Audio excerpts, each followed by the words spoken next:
Hello? It's me, Dane.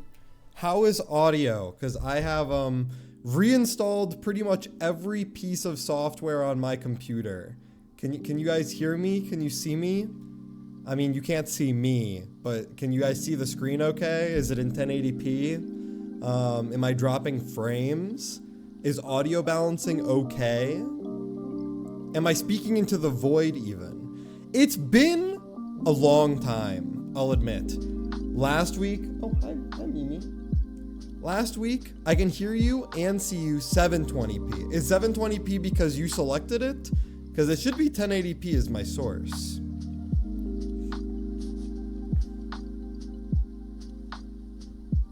At least I think it is. Anyhow, it has been a long time. Oh, okay. It has been a long time. Last week, my good pal, Miss Avery, was here, as well as the week before that. My good pal, Miss Avery, was here. The week before that, I was traveling to Chicago. So it's been about 21 days since I've streamed, roughly, give or take. Maybe closer to like 19 days. It's been a long time, but guess what? I'm not coming back the rest of this week because I'm traveling again for Thanksgiving tomorrow morning. So there will not be more streams this week. But, however, I will be coming back next Monday. Next Monday, I will be doing regular streams again, probably. Cap? No cap. Always factual. IDM forever after. So it's, yeah, I guess it's been a bit of a while, but we're gonna have to keep on being patient. Anyhow, I don't know. Should I do my updates first? So work is working. I'm doing my job with whenever I'm working. When Avery was here, we drove around the entirety of Minnesota. I spent $1,500. And then this is a little loud.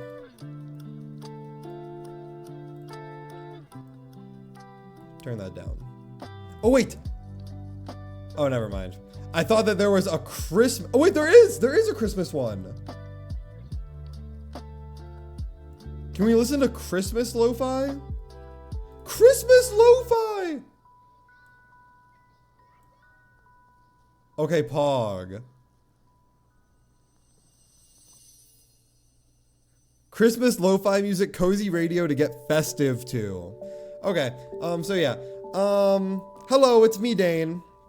New streamer, it's my first time ever streaming. As you can see, I wasn't sure what to put for my starting soon screen, so I just MS painted something up. I hope you guys like my MS paint. People always attribute me to being a snake of ether. So I drew a little snake that's surrounded in ether. And I said the stream is starting soon. I draw my A's a little weird because when I was really young, I was teaching myself how to write and I just copied what Times New Roman looked like. And I did the same thing for cursive as well. When I was teaching myself how to write because I was told that I needed to learn cursive. What a fucking sham. So the way that you're supposed to write cursive, at least for the D, so I practice with my name. And the way you're supposed to write the D is like that, right? And then something like that. I haven't written cursive. It's also really hard with your mouse. Where you're supposed to like start right here and then do one of these. But doing one of these, like the way that I drew my D's was like that, where I started with the curve and then ended up top. But in English, you're always supposed to start with the base, drawing top to bot, and then I made my snake naked for a second. With like literally everything, no matter what, you're supposed to start with you're supposed to start at the top and then come down. So like G goes like that. You don't draw your T's like this. You don't draw your I's like this, which is counter, or I guess not counter. The only Chinese, or I guess it is, I know there are different dialects of Chinese, but are there different written languages? I don't know literally anything about the written language, but when I was learning the little bit of Mandarin that I do know, my teacher was like, this is how you draw the box. You don't draw boxes like this. You draw the two sides and then the two tops. And even if you draw it so that it's perfect, if you draw it like this, that is still more correct than doing it like this. And that's like the only piece of written Chinese that I know, like in any capacity. Anyhow, I got some crazy family news in Chicago that I don't think is super appropriate to be shared on stream.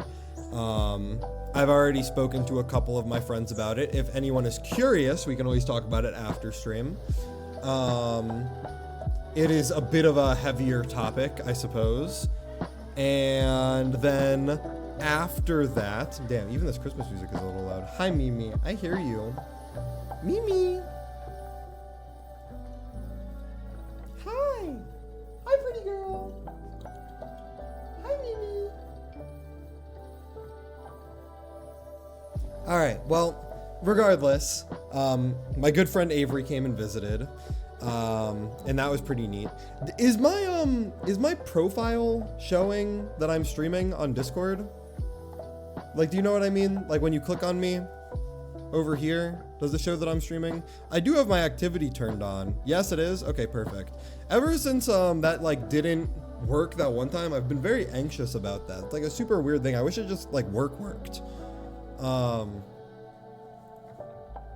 So Avery came, we visited. We hung out. I spent a lot of money. I sent her to the airport. And she went home. New TFT set came out. Been playing that. Been playing League of Legends. Been playing the MIHOYO games. And all of a sudden on my feed, as I'm certain many of you have seen as well, I see this little tier list post that is very obviously, I mean, what a ratio, right? What a ratio, 1-to-1 on RTs. And I think that in the quotes, there's like a bunch of people that are like, are you a dumbass? Where is it?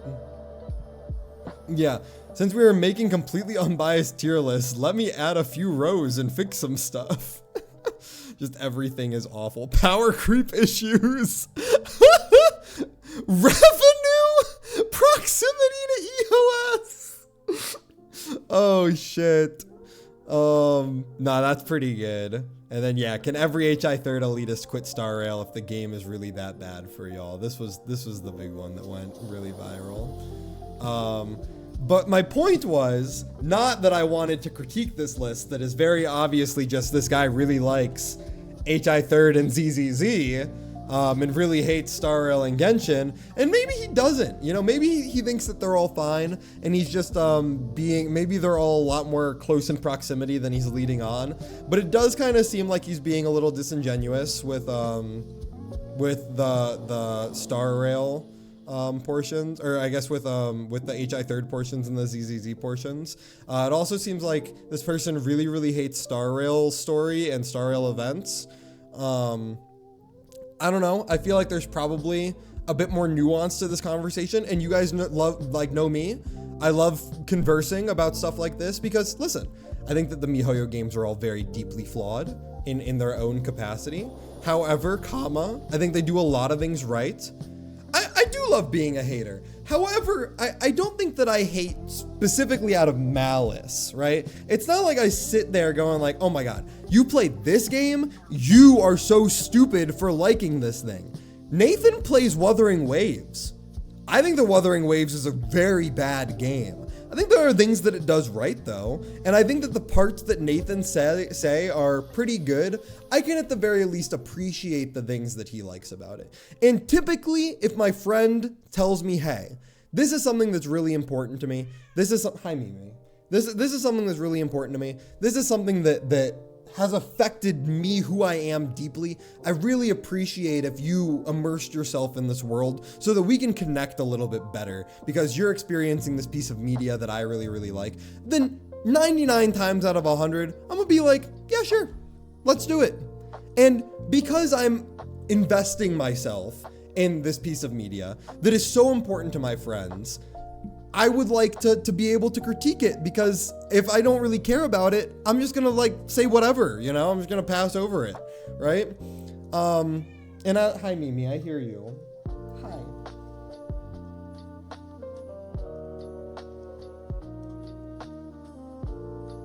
Hi. Hi Mimi. You done being a grumpus? Yeah? Done being a little grumpus? She's flopping on the floor. Alrighty. What was I saying? Yeah, if it's something I don't really care about, if it's something my friends don't really care about, I'm not really gonna have an opinion on it. You guys don't hear me speaking 24/7 about the failed, failed potential of Reverse 1999. No? Listen, I was really looking forward to Reverse 1999. I gave it a very solid try, played it for like a month and change, and then it didn't pan out. It wasn't a good game. I stopped playing. I stopped caring. So I don't really play it anymore. However, a lot of my friends really love really love MIHOYO. I don't know why I said ZZZ. And so as a result, I'm pretty invested in all of these games too. And I do think that all of these things, like talking about the strengths and weaknesses of things and discussing around them is pretty fun. Arknights is better. I'll be honest, I did not give Arknights a big enough try for me to say whether or not the game was for me. What I will say is I think that, man, that early game is rough. And that's coming from a guy who has played a lot of games with really bad early games. And I'm certain that Arknights has moments to it that make you go, wow, this character-rich narrative and world that they have created is so interesting and masterful and amazing. I'm certain that it does. But let me tell you, so do all of these games. And I think objectively, all of these games are pretty rough. Fair? Fair, not fair. Now, recently, my good friend, Mr. Austin, has told me, Dane, I wish you would get into what's the name of the game that's like Duet Night Abyss, but robots? What is the Warframe? Thank you. Mr. Austin has been like, Dane, I do think that you would, he brought up two games to me. He said, I think that you would enjoy Warframe strictly on a standpoint that it is a narrative that we all kind of care about, and it would be cool if like you got into it to kind of like experience that narrative as well, because it's something that we find interesting. And I was like, okay. I mean, if it's something that you truly care about, then I'll give Warframe an honest try. I haven't played Warframe since like a decade ago, right? He did say the same thing about Kingdom Hearts, and I'm a little bit more apprehensive about Kingdom Hearts, but he did say the same thing about Kingdom Hearts. I have only played Kingdom Hearts 2. I am willing to go back and play the Kingdom Hearts series, but that one's gonna be a little bit spicier, I suppose, than me like getting into Warframe. But anyway, enough backstory. So basically this person really likes HI Third and ZZZ, I suppose, or at the very least I like them more than Genshin Impact and Honkai Star Rail. So I have created a first thoughts. I threw this together in maybe 5 seconds, of just like in general how I feel on a first glance. And I think that it would probably be beneficial to go through all of these in some capacity of like the high points and the low points. And obviously I don't really want to get into specific event stuff because of spoilers, for a couple of my friends that have not played all of these games. But what I can do is I can go over how I think that at least a couple of the categories that they presented here are a little disingenuous. And I think the first one being the story. Story, in my eyes, does not begin to encapsulate the strength of these games.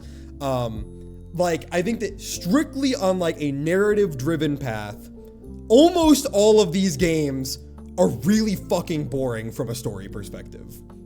Like, really boring from a story perspective.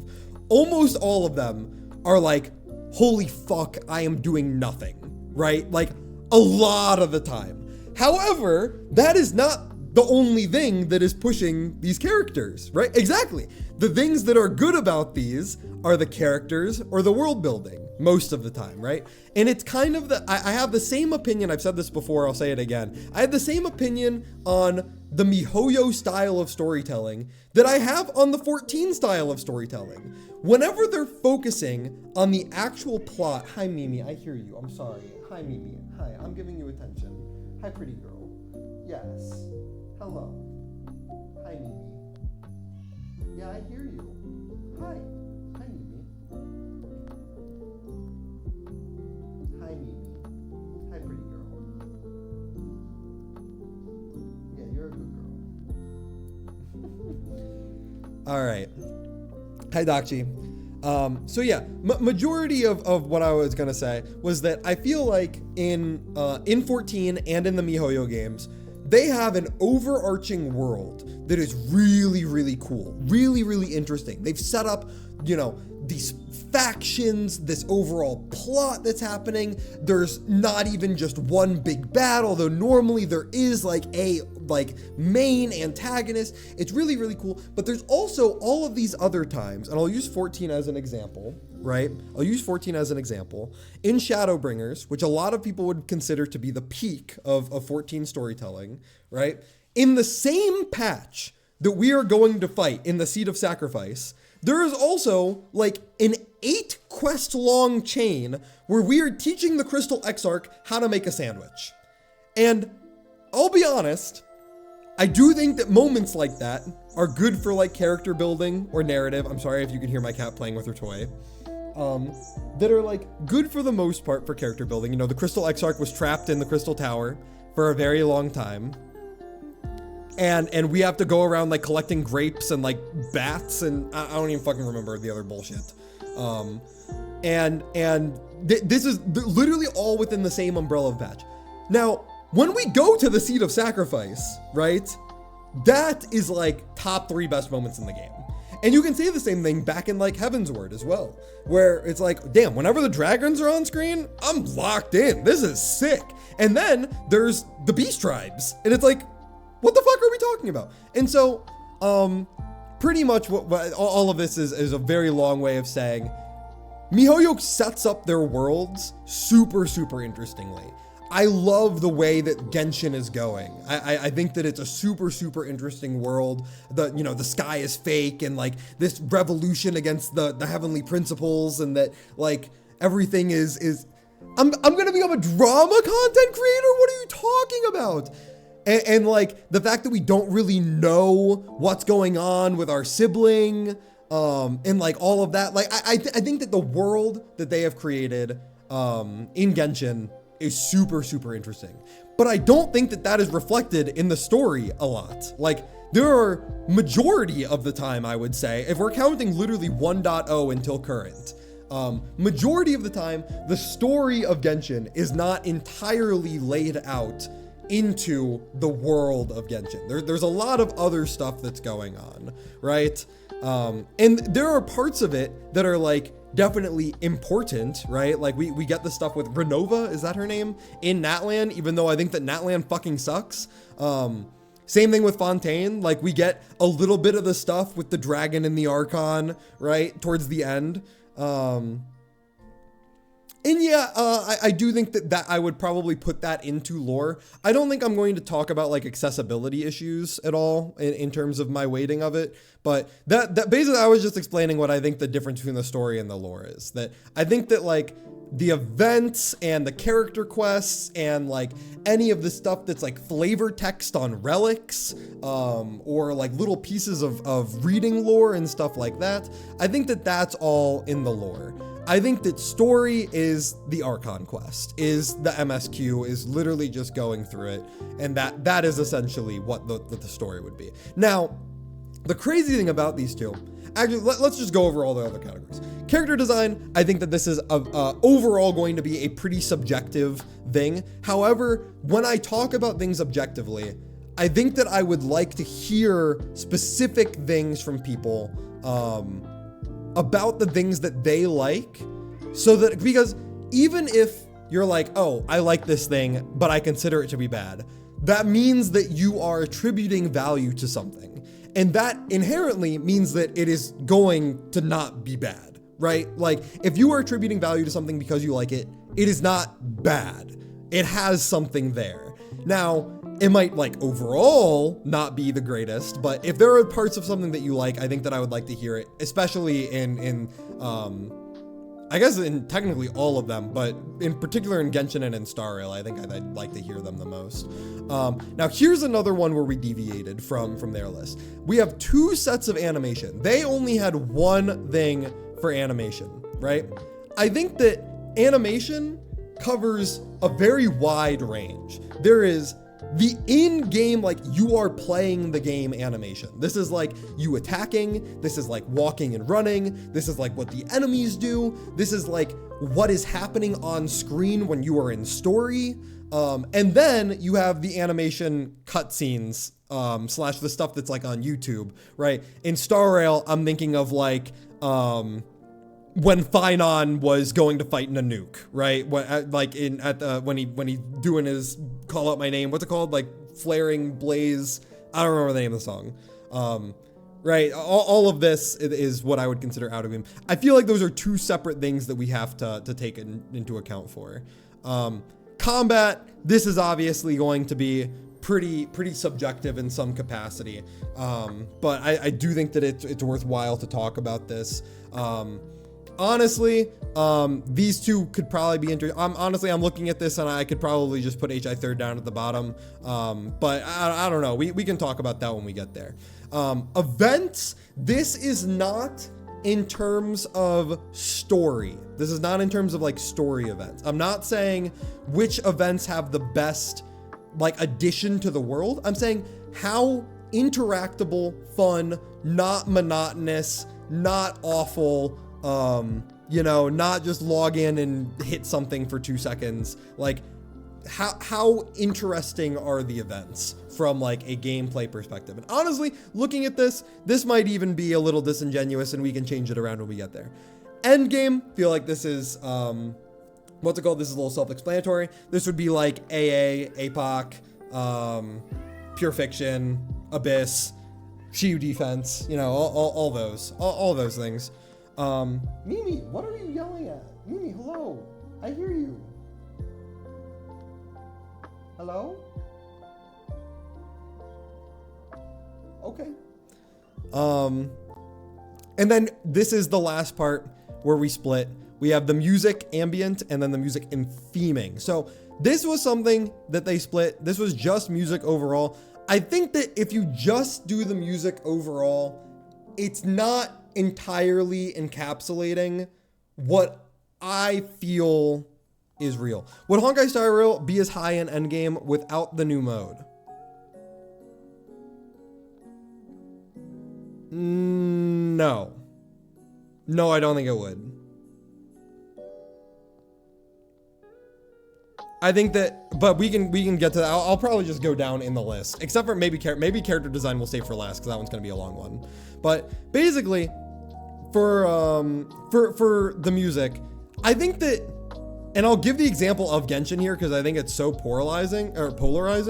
But I think that like walking around the world of Genshin has great music, kind of like Minecraft. This actually, in my head, I see this as a great analogy. Might not be a great analogy for the viewer base, but like, I think that walking around in Genshin, like hearing the battle music or hearing just the overworld music or little like jingles that happen in the world, I think that overall Genshin has really, really great music, has a really great soundtrack as a whole. Like Enkanomiya as a whole, very, very good. Natlan as a whole, very, very good. Sumeru as a whole, very, very good.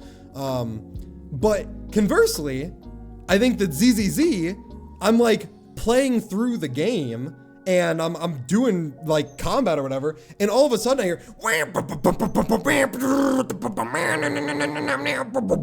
I'm like, dude, what the fuck am I listening to? ZZZ is the only game out of all of these games that I've been like, I think I need to turn the music off. However, ZZZ has bangers. They're just like not there. It's like the Hugo song or the Astra song or the Lucia song, or I mean, like, let's not kid ourselves. the number one ZZZ song is the Bernice song. But honestly, the Bernice song might be enough to lower ZZZ down to the bottom of this. But no, there are a lot of really, really good ZZZ songs. It's just that I think that like when you talk about the overall like OST, when you talk about like the OST versus like the theme songs, you know, like character theme songs or boss theme songs. No, I was joking, Amy. I think that song is dog shit. I think that it is really, really bad. Mocktails, mixers, ice. The snacks are real nice. Soda, sour mix dry. I'm lit, you can't deny. Yeah, no, the Lucia song is really, really good. I also really like the Astra song. I also really like the what's it called song? What is the the Hugo song. I'm not a huge fan of the Caesar song, Pinking. I think the Pinking is kind of whatever.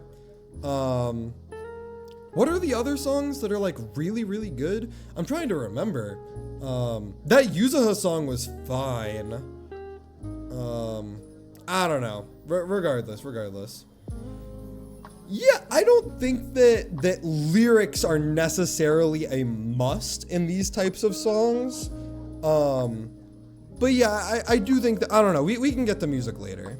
I think that for the most part, that's like the entirety of the categories. Or if he has a good, I think I'll have to listen to them, like in my own world. So story, let's talk about story as a whole.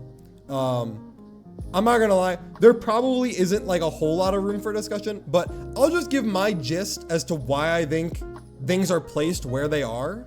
And then we can go from there. If people have diverting viewpoints, then I'd love to hear it. But I think that for the most part, if you have played these games, this is pretty non-negotiable. Like, I think that the story of Honkai Impact 3rd is set up in such a way, like it's a completed loop, right? It does have a part 2 that I haven't read yet, but we already know that it like finished, and so we see the end point. So I feel like it's a little bit harder to even rate Genshin, Honkai Star Rail, and ZZZ because we don't even know how they're going to end. But if we're just counting part 1 story on HI 3rd, then like, even though so much of this is bad, right? Like, I think that the first 9 chapters are so slow. They're really, really struggling to like get their feet underneath of them. They're just kind of like introducing different characters and concepts and whatever. Eventually, when they get to that part with May's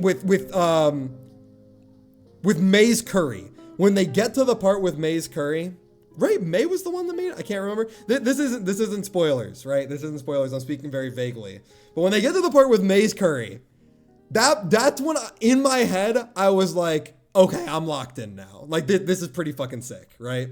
And from then on, it was all pretty much just, when do I get back to this plot point, right?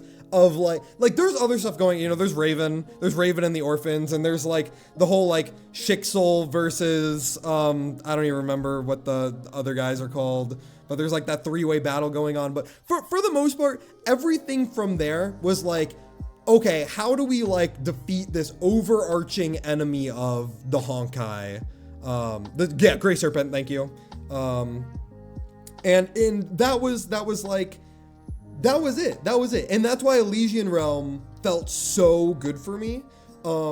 Because it was a very character-driven narrative, but it was also directly tied to that. It was directly tied to the Honkai like containment program of like, how the fuck are we supposed to survive in this world with Honkai, and how are we supposed to combat this? And that was really, really cool. And then we strayed away from that with Otto.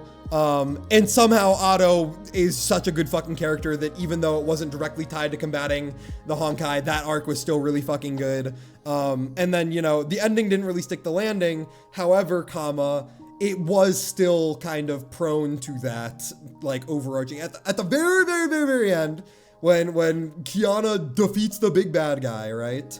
I think that overall, that's pretty sick. Now, I do think that Genshin is the next one on the list, because Genshin is, at least in my mind, kind of within the same boat. Like, the overall stories, when we look at everything, like, dude, what the fuck was the point? Mondstadt was like fighting the dragon, and then Liyue was, dude, I haven't done Liyue in so long. What Liyue was like fighting Child, and like that's all I remember. Yeah, yeah. Mondstadt was us getting introduced to the Abyss. Yes. And then, yeah, the Zhongli retirement arc. After that was Inazuma with Raiden doing all of her nonsense, like collecting all of the visions and et cetera, et cetera. And then Sumeru was, I mean, I don't want to get into like spoiler territory for Azalea, but for the most part, it was another like Fatui bad situation towards the end there. But also we got a lot of lore and world building. There was also just like the entire plot point with the, yeah, exactly. Fontaine was like, so Fontaine's actual narrative was fucking sick. It was introducing that the Fatui like was more than just the bad guys, as well as us getting more information on like the relationship between Archons and dragons. But then there was also like all of that other shit. And listen, you can like all that other shit.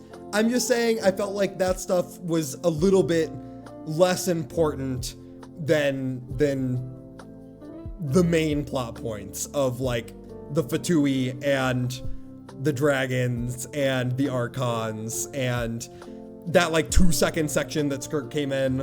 And then we get to Natlan, and Natlan did set up a little bit, right? It did. Objectively, it did. There was the stuff with Renova, as well as the stuff with like the ley lines and like the Abyss as a whole. It didn't do a good job at it, but it was there. And then now we're in Nodcry, and Nodcry's been nothing but peak pretty much for the most part. I think that the introductions of the characters was very, very good. Yes, the scenes that were cool that you could count on one hand expanded on Abyss lore. Great way of putting it. However, like 99% of it was not that. And then, yeah, Nodcry has been very, very good, pretty much consistently.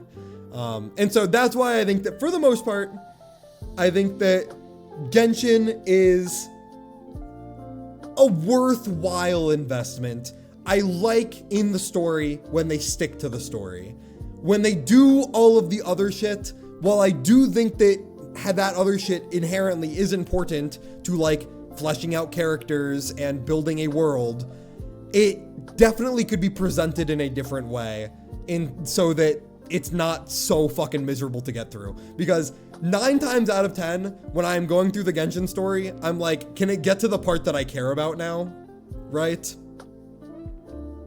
Right, yeah, and you can see, look one step down, Amy. Look one step down. I like Genshin more. I like Genshin's world more. I think that it's more interesting. Like, it just is. It literally just is. The world of Genshin is so fucking cool.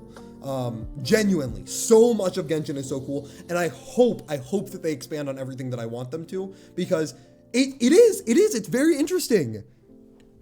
It's very interesting. Okay, now hold on a sec. Don't go too crazy. Don't go too crazy on HI third. Hold on a sec. We'll get to lore in a second. Let's talk about Sariel really quickly. Beginning, her to space station, Stellaron, although I guess that didn't really get like super introduced at first. And then we go to Belobog, and there's like that conflict with Kokalia, and we get to learn about like the world of Belobog. Then we go to the Shanzhou, I mean, I thought the beginning of the Shanzhou was pretty cool, but I don't know what the fuck they were doing towards the end of that with like the abundance. What, right? I don't even remember. What was she the abundance? Or was she the destruction?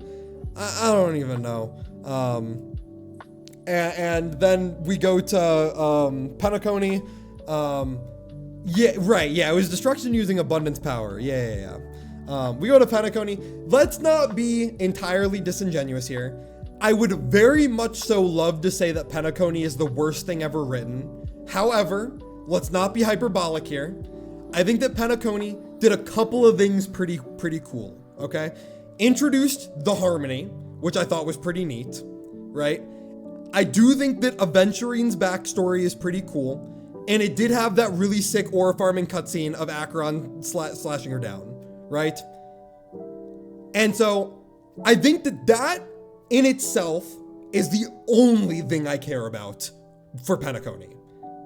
Like, I can say that with almost 100% certainty that is the only part of Penacony that I enjoy, right? Firefly, there's nothing to like or dislike about Firefly. I don't even understand how she got popular. Like genuinely. She shows up on screen for 2 seconds. There's a little bit of mystery. She's not even waifu bait. I don't know how she got popular. She isn't a character. Like, she's literally like, she shows up on screen. There's a little bit of mystery of like, oh, who's Sam, right? Like, who's this giant mecha dude, right? And then it's like, oh, it's Firefly. And then the giant bug comes out and kills Firefly. And that's it. That's like literally it. And yeah, I think that Sam, and we can get into character design with this, I think that Sam is pretty fucking cool, but Firefly is like one scene where she like talks to you on a rooftop and then she dies, and that's it. That's literally all Firefly does. And yeah, okay, her backstory is not in the story though. Her backstory is all out of game. Like, and that stuff is all pretty cool, but that is not a part of the Star Rail story. That's a part of the Star Rail lore, right? And I think that in terms of overall world building, that section is so low on terms of like overall, it's cool for sure, but it's low on the tier list, right? Of things that are like important for world building, right? Yeah, exactly. Like what I don't understand how this character got popular. Straight up, I don't understand how this character got popular. It makes no sense to me. Like, where did she come from? Why is she so popular that she got a skin? The only skins in the game are for Ellie, are for Firefly, and for March. We're really saying that Firefly is on the same tier as March 7th, the face of the game, and Alicia? Really? That's what we're saying. Like, that's insane. That's literally just insanity. Like, what the fuck? Anyway, let's move on to Enforius now that we're done with or I guess there's Return to Shanjo. And who is Alicia? That's Cyrene. Cyrene is the Ellie, Alicia, is modeled after, Cyrene is modeled after Alicia. I do think that they are, and we can get to, let's talk about it right now, actually. So let's talk about it right now since it does pertain to the story. I think that even though Phynon and Cyrene look very, very, very similarly to Kevin and Ellie, they are not. They are just straight up, they are their own characters. They are not a different version of them in a different alternate timeline. If they were really Kevin and Ellie, they would have named them Kevin and Ellie. Just like they did with Sela, just like they did with Branya, just like they did with May, right? Acheron's just a title. When she introduces herself, she like literally when we see her backstory, her master calls her May. Like her name is literally May, you know? Same thing with Welt, same thing with Himiko. I don't know if I'm repeating myself, but like, and yeah, Welt is the only one that's a true XP, but like the other ones are just quote unquote like parallel versions of each other. But like if Phynon and Cyrene were Kevin and Ellie, I feel like they would be named Kevin and Ellie.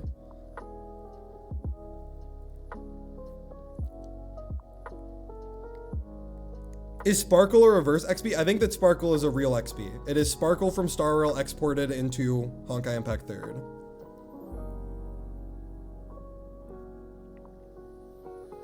That's all XP means. When we looked this up, XP is as old as XP is a Western term, and it means when a character is like picked up from their source material and then dropped in another world. And I think the first instance of this was Yogi Bear. It was something getting put into Yogi Bear, and people referred to the character that got put into Yogi Bear as an XP. Like that's as old as it goes back to. And I can't remember the exact example it was, but like that's where. Hello, thank you for the follow. I appreciate that. And so Welt is the only true XP because he is literally from HI third. I guess technically. Saber and Archer are as well, but specifically from HI third, Welt is the only true XP. Anyway, return to Shanjo. I know that some people really liked the what's her name, the Fei Zhao arc. I personally was not a huge fan. I thought it was kind of whatever. My major opinion was that I kind of felt like it. Same exact thing with other character parts. Right, yeah, like I think it was cool in quotation marks, but like it didn't give me anything. Yeah, exactly. It didn't give me what I cared about. And so like in a vacuum, yeah, I can understand. Maybe if you just treat it as a character quest and nothing else, then like I'm willing to say, yeah, it was pretty cool. But like in terms of narrative, it really didn't do much for me. And then we get to Amphorius, okay? And Amphorius, I know that this is like, you're either in one camp or you're in the other. And it's become even more evident now that apparently the writer was literally different from 3.0 to 3.3 and then 3.4 to 3.7. But like, I really thought that 3.0 to 3.3 was so well written. There were parts of it that weren't great. Like, don't get me wrong, it wasn't perfect, but it was in such a way that I was excited to see what was next. And ever since 3.4, I'm not saying 3.4 was bad. I think that 3.4 is good. 3.4 is the Thynon one. I think that 3.4 is good. However, I don't think that 3.4 made me excited for what was to come next. 3.4 made me feel like I was going to just start waiting for the ending. And maybe there's a world where I think that 3.4 immediately into 3.7 could have been like a good-ish story, like better paced, but it really, like 3.4 was the end of mystery for me. And I felt like I was like 3.4 wasn't the climax, but it did feel like the rest was falling tension. No? Is that a fair thing to say? Right? And for that reason, like because we stopped building after 3.4, exactly, because we stopped building after 3.4, that's when I was like, okay, I feel like they don't like have much going on. Exactly. In traditional storytelling, after that point is supposed to be the resolution. But instead, we got this nonsense with Ceridra and Hisselins and Evernight and Danhung. And listen. I think that Danhung's part of 3.6 was very enjoyable. I really, really liked it. I did not like it as part of the Amphorius story, however. I thought that it made no sense. And Tony, I know you brought this up as well. I'm going to quote you on this, or at least paraphrase you on this. The fact that Star Rail does not have character quests anymore or character events anymore hurt Amphorius so badly. So badly. Like, we got our characters to show up on screen and then we didn't see them again. Castoris had her patch, which I didn't like. And then we never saw her again, right? Cypher got her section in 3.3, and then what, right? Hyacine got her section in 3.3, and then what? Right? Maide got his section in 3.2, 3.1, actually, I think it was 3.1, and then what? Right? Aglaya died off screen, literally. Like, and then, like, they did this really massive send-off goodbye with all the characters, and then we saw them like 4 more times because we kept on going back in time. We kept on looping. Like it was very reminiscent to me of the end of HI third, where it felt like character deaths, you know, in quotation marks, I'm trying not to spoil things, character deaths did not mean as much anymore, right? It felt like the weight of the consequences of the world were literally stripped away. And I was just sitting there like, okay, when is this going to be over? But instead they're just like, here, buy our fish lady. Here, buy our chess lady. Here, buy March Self-Cess Yuri. Here, buy Donhung again because he's awesome. And like, I'll give him that. Donhung's pretty fucking awesome. But, and like, I did buy his light cone. Like, let's not kid ourselves here. Donhung's pretty fucking cool. But like, come on. It was so much. And then we finally get to 3.7. We finally get to the conclusion.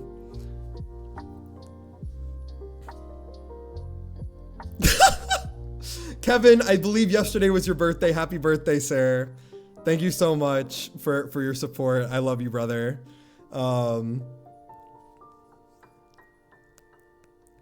Yeah, that's so funny that you came in here.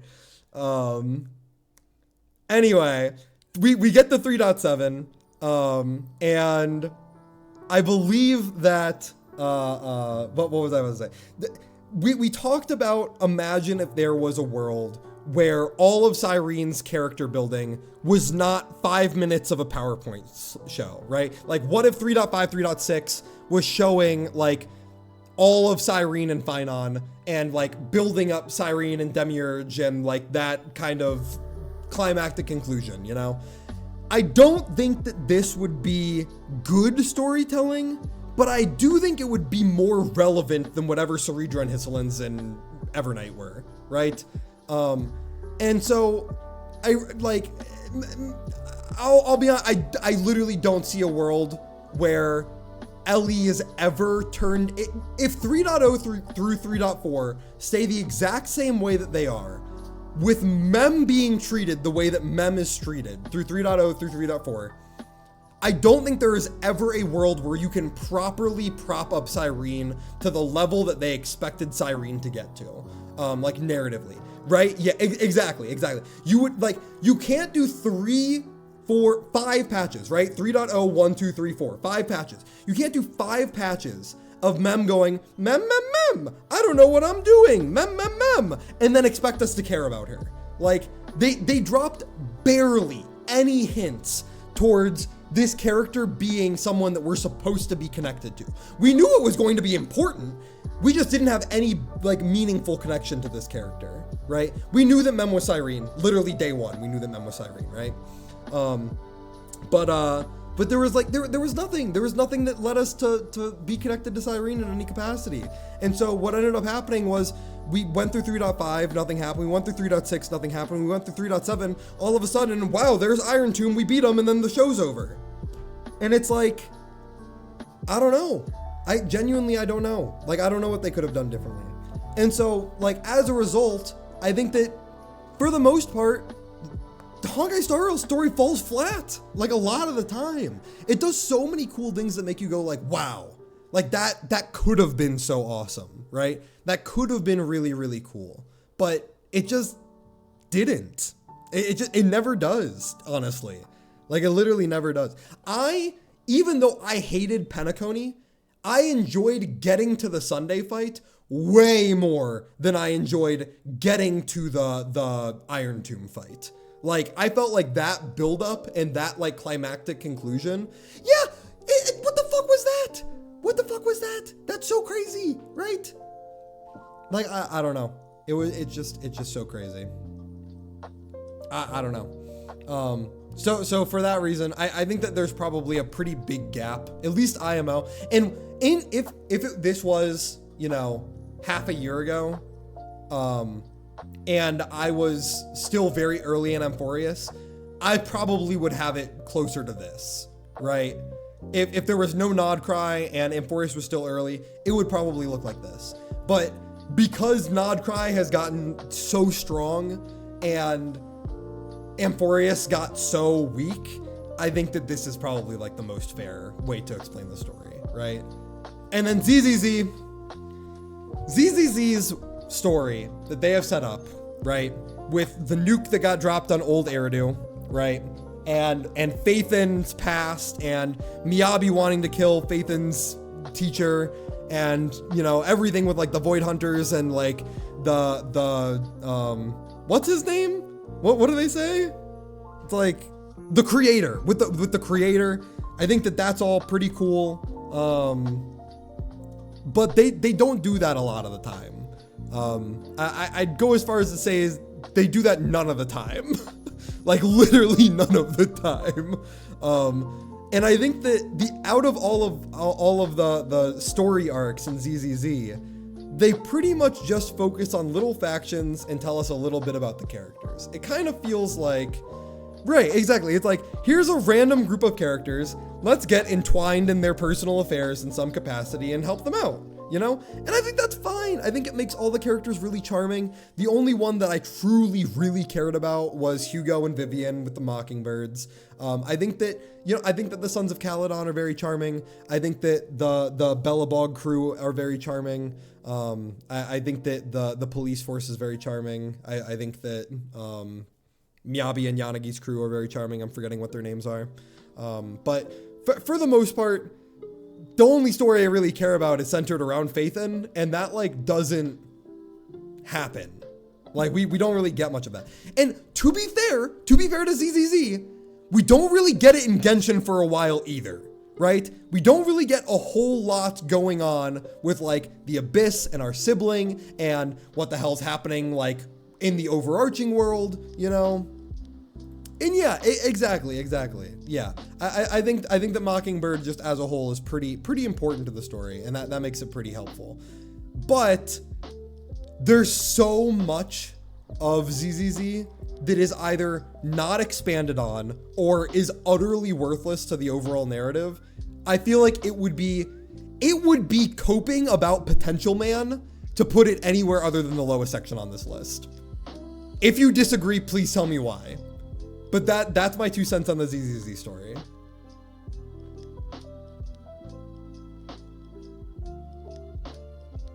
And I'll give you time. I'll give you plenty of time. Wua is the potential. Wua didn't even have potential. At what point in Wua was I supposed to be like, oh boy, I can't wait for the next arc? They finished the arc that I cared about. We learned everything there was to learn about Cartethia. And then that was about it. We almost thought the QT mattered.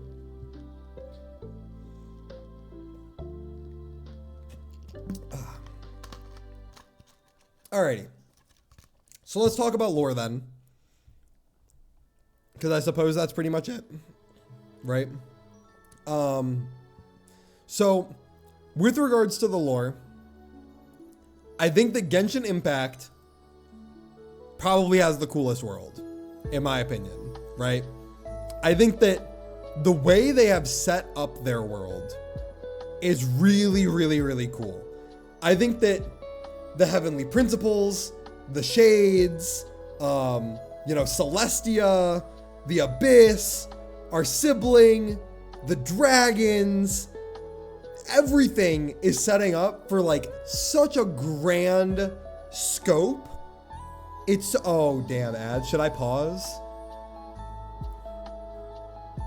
Okay, we paused 3 minutes. I eat a slice of pizza.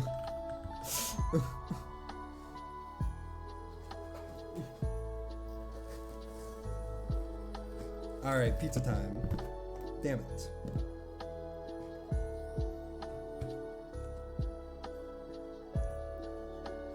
Nom nom nom.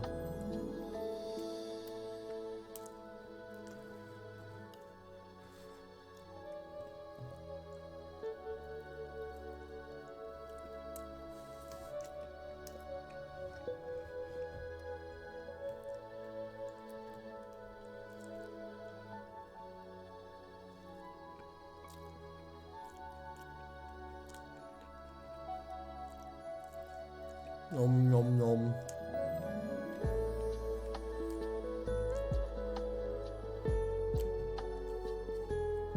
Has it been 3 minutes yet? I'm not really hungry enough to eat an entire slice of pizza. I had a couple of bites and I was full. I was like, damn, I should really stop eating. Close enough. I don't have timestamps on. I guess I'll just wait for Doc to say that he's back. Because I don't really want to not yap.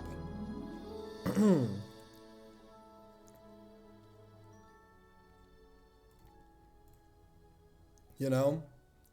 But so I guess just looking at the story, they say that HI third is the best story. ZZZ is the second best story. Genshin is the third best story. 3 layers of bricks, and then the Star Rail story. I think that whoops. No, that's spoilers. We're not there yet. I think that I see what they're saying, because Star Rail really has dropped the ball a lot. But I think that ZZZ doesn't even have anything to drop yet. Like, there's nothing to look forward to. There's nothing to be disappointed in. ZZZ just kind of like throws shit at you.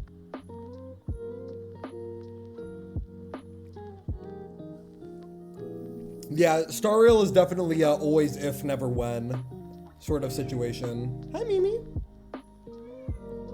Doc, are you back? Surely it's been 3 minutes. Surely it's been 3 minutes. All right, so I talked about Genshin lore. I feel like Genshin lore being the tippy top. All right, yeah, well, welcome back, Doc G. Genshin lore being at the top. I think ZZ has better lore potential than Star Rail. Yeah, so let's go in order really quickly. I think that Genshin as a world is literally just the most fleshed out. Like for sure, it has the most things that I am interested in to see where they are going. And there's a lot of it. It's not like how it is in ZZZ, where it's all shrouded in mystery. It's like there's a lot of branching storylines that we just have yet to continue on, as opposed to ZZZ that like we don't really know anything that's going on in ZZZ. Like we're very in the dark about the world of ZZZ. But Genshin just has a lot of stuff that I really care about, and they're finally kind of getting around to it right now in Nodcry, which is super, super cool. HI third lore, I think, is a very awkward thing to kind of lock in upon, because majority of their content, lore-wise, is directly tied to the main story. Like, for the most part, the only thing that the backstory stuff in like the lore and world building stuff in HI third is specifically there to build upon the main story, right? And so it's kind of an awkward way to put it, but I do think that things like why Kevin is looking for Hershers, or Kiana's backstory, or Siren's backstory, or any of the stuff with the flame chasers, right? I think that all of that kind of in some capacity builds towards lore.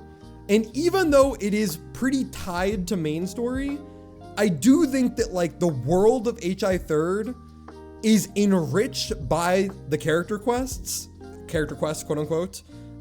Like stuff that we learn about Otto and stuff that we learn about Kevin. And even if it's stuff that isn't like explicitly said, but like through narrative and character driven storytelling, we kind of like find out more stuff. That's why I think that it's like that. And I'm not counting accessibility issues when you say too much HI third stuff is in other stuff. And listen, disclaimer, I haven't read the manga, I haven't read the visual novels, I haven't played any of the other fucking games. I've literally just done part 1 HI third.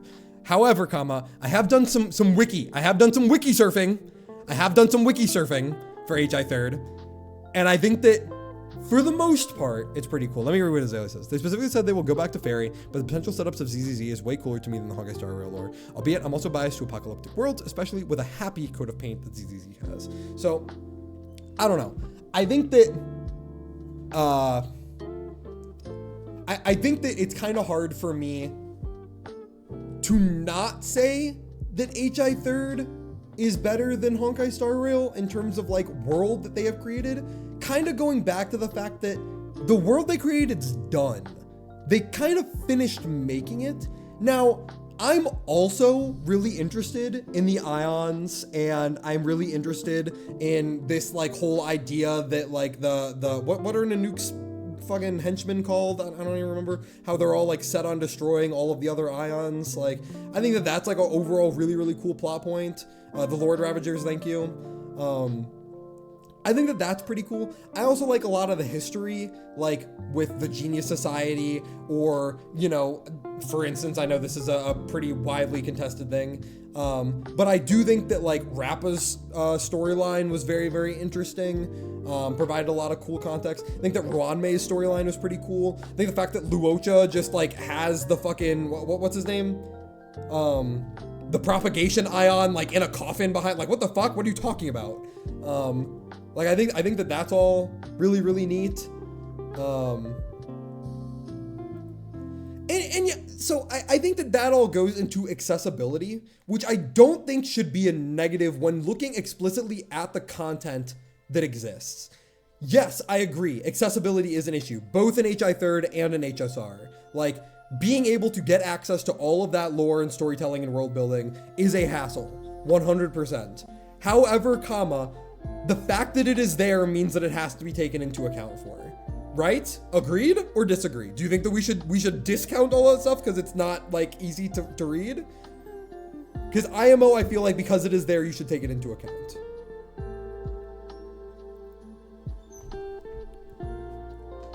I mean, at the very least, it's all in Genshin.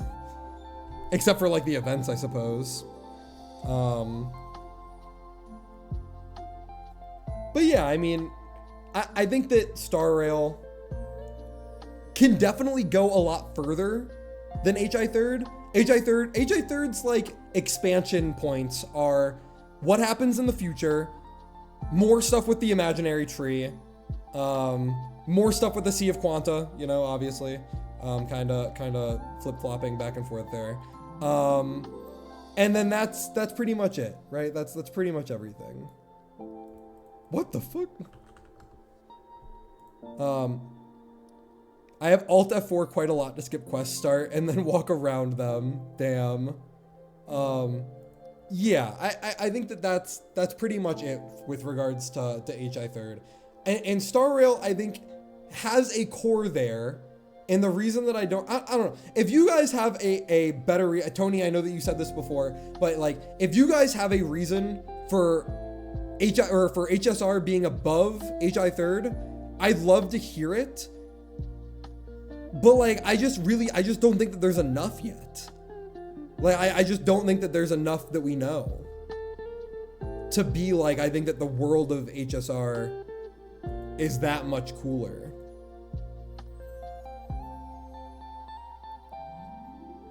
And yeah, obviously ZZZ. Amy said it earlier. What was her word? The only thing we know about ZZZ is that hollows randomly appeared and we have no clue why, plus whatever happened when the capital fell. And yeah, that's pretty much about it. I just find the ions more interesting than Honkai. Yeah, I do think that when I was first getting into HI Third, I pretty much like I pretty much equated Hershers to Emanators, and those are like not the same thing, even a little bit. Like they're frankly they're literally just not even on the same page, right? And yeah, Honkai is pretty ambiguous as to like what Honkai is, like the Honkai itself. And they do kind of explain it with like what finality is, and for what it's worth, finality in Star Rail is different than finality in HI Third. Like the path of finality is different than what finality is in HI Third. But yeah, I mean, I guess I could see them being like equal to each other in some capacity, but that's yeah. And then yeah, I think that ZZZ is pretty low. So let's talk animations. Let's skip character designs for the time being. Animations, right? This is where we split off. We've got the in-game and then the out-of-game cutscenes, okay? In-game, I'm thinking this is like walking around the overworld, actually playing the game, like doing the combat. Cutscene / out-of-game, I am talking like a CG or something that you view on YouTube, or a step away from the in-game engine and then instead doing like an animation, like an actual animation. So in-game, I feel like ZZZ not being the highest Have I always had HI third here? Am I crazy? Anyway, animation in game. This is wrong. I'm already changing my opinion. I'm already changing my opinion on this. ZZZ's the best though. We're all in agreement on that, right? Any arguments against ZZZ being number one in the animation department? And yes, HI third is going to the back. ZZZ is number one for in-game, right? We're all in agreement on that? Yes? Okay. My argument, right, yes, it's not a competition. Okay. Let's do the last one as well. Let's do the last one as well. HI third is a very old game. Some of the newer animations do look pretty good. However, it is a very old game. It is a mobile game, as opposed to these other games that all came out with PC client, but this game was explicitly made for mobile. It is just not up to par. Straight up, it's not. It's just not, right? Now, I am going to do my argument for Genshin on a proof by contradiction, okay? And this is a viable argumentative strategy, okay? This is not a logical fallacy. However, I think that Star Rail in-game animations are literally just bombarding you with colors, and that's it. I think that almost 100 times out of 100, very few times do I see something in Star Rail and I'm like, wow, that was really cool. Normally, I'm just like, wow, that's a fucking rainbow being vomited onto my screen, or yes, just damage numbers. And because of that, because I think that Star Rail is so lacking, I think that Genshin wins by default. Agree, disagree.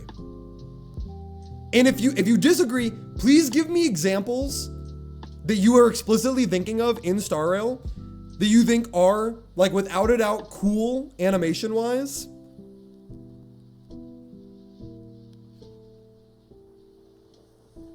Yeah, I think that we don't see our characters I don't think that we see our characters for the most part in Honkai Star Rail because it's just in combat, right? Like in the overworld, they're kind of just like walking around, running around. Yeah, turn-based game for sure.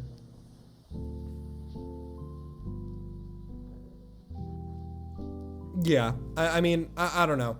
I feel like, but all of these things combined make Star Rail just kind of like less than, right? Just straight up, it is less than. Not really much argument to be had. Now, animations, aka the cutscenes, aka out of game, which would be like viewing stuff on YouTube. I am not saying value based on addition to the story or to character building. Otherwise, I think that HI third would probably be up here. I think that HI third's moments in the story, like all of their videos, are very, very good. But that is not what we are rating. We are rating the strength of the animation. If you knew nothing about HI third, and you ranked it against all of the animations, I think that HI third would probably drop pretty low on the list, right? Once again, it's just an old game, straight up, right? It's just an old game. Part of my enjoyment of new characters in Genshin is looking at characters' normal chains and by part and seeing all the little things they had. Yeah. I think the Genshin has beautiful animations on like their auto text. Now, I'm a little mad about like their walking and running animations and the fact that they use the same 5 character models for everything. But I think that that's why they're not ZZZ, right? I think that ZZZ does that wonderfully. But for animation / cutscenes, right? I do think that Star Rail wins out on this.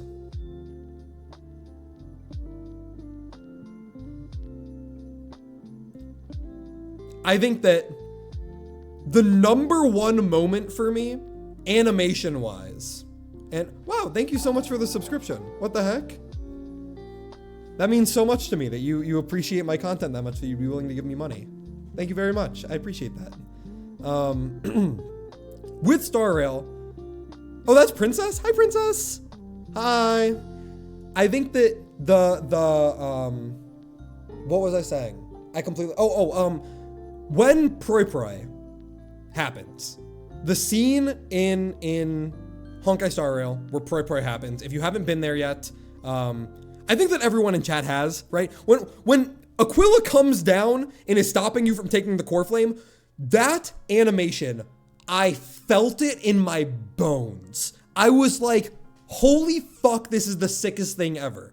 And then in 3.4, they did the same exact thing with Finon when Finon was doing his animation. I was like, holy fuck, that's the sickest thing ever. Like, those two moments as animations eclipse everything else in the game, in the franchise for me, right? And okay, so hold on, we can talk about that further. Let me read everyone's messages. The only category that I can argue for ZZZ being #1 in animation is in-game combat and the music, right? Yeah, that's what I'm talking about. In-game, animation in-game, ZZZ is #1, right? But I have nothing to complain or argue, everything in its right place. No Radiohead. Hi, Princess. Sleepy Starly. What do you mean? That scene was mid, yes. So I think that Hyacine ancestor lore was definitely not perfect.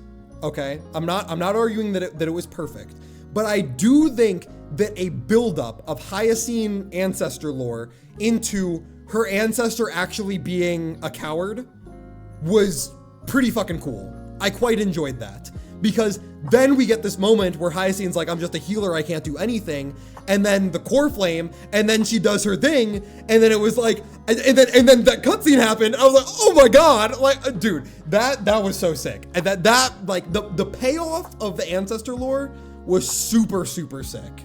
I really liked that. And obviously I liked Hyacine even like when she wasn't really a character and she just showed up every couple of seconds to be a healer. I thought that she displayed a lot of personality when she was on screen from 3.0 through 3.2. But 3.3 I did quite like her. And yeah, I felt like that reveal was like genuinely peak storytelling. Like that in itself was, for me, made the entirety of Honkai Star Rail worth it. I was like, wow, that was really fucking good. I really liked that. I really liked 3.3. I liked 3.4 as well, but same issue. The only, like, we talked about the issue before, I felt like it ended. Like, I felt like 3.4 was setting up for the ending, and then there was 3 more patches. Anyway, animations like cutscenes. I feel like those animations, like that I'm just gonna pull it up.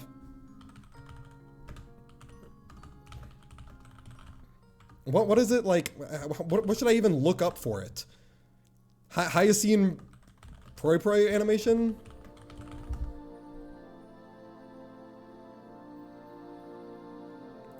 Right? I mean, this is in game, no? Yeah, this. The Titan. Their core flame has already. Could this be Saliosi? And then at the very end, when he drops a Glaya, oh my.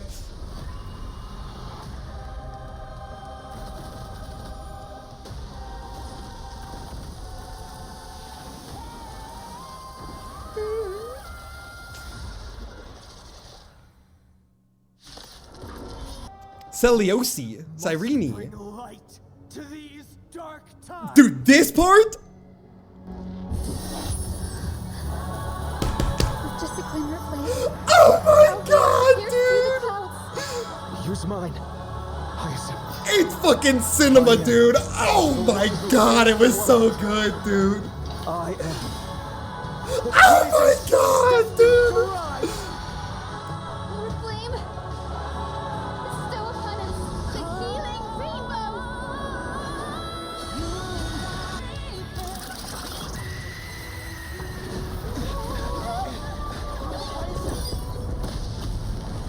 Heroes, help us!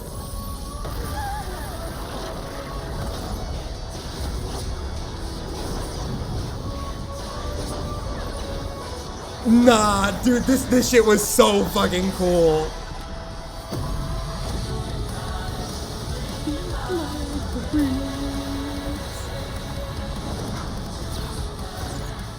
Hero of the sky, witness the will of humanity.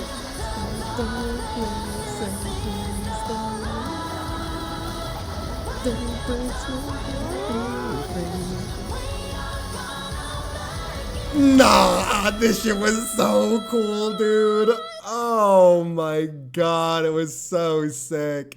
Anyway, if you guys have anything that can top that from the other 3 games, please send that to me, and I will change my opinion. But between that and the Kaslana, between that and the Kaslana animation, I was like, holy shit. Hi, Nick. Loses points for being in English. And yeah, I do think, I was gonna say, Da Capo is a story-driven animation. It's not something that you can show someone and like use that to advertise the game. I do think that you can probably show someone that cutscene, obviously with like the narrative parts that are in between that got cut out. The Raiden Kiana fight is actually, that you make a good one. Hold on, like Kiana versus Mei cutscene. I do think that this is probably a pretty good example. I'd love that. Yeah, let's see it. It is very dated. This is the moment of the game where I was like, holy fuck. Or I guess this arc. It wasn't this moment in particular. If it can load, please. You have no hope of survival.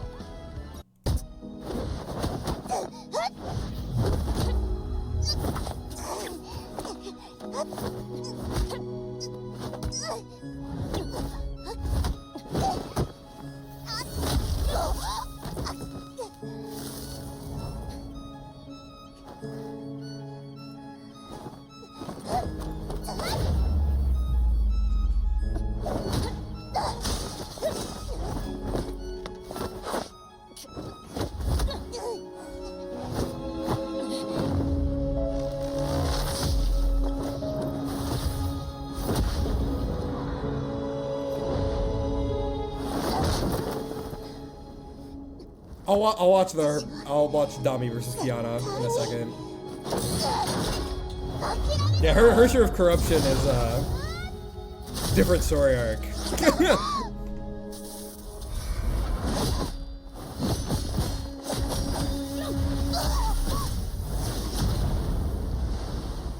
Okay, that was kind of sick. No cap.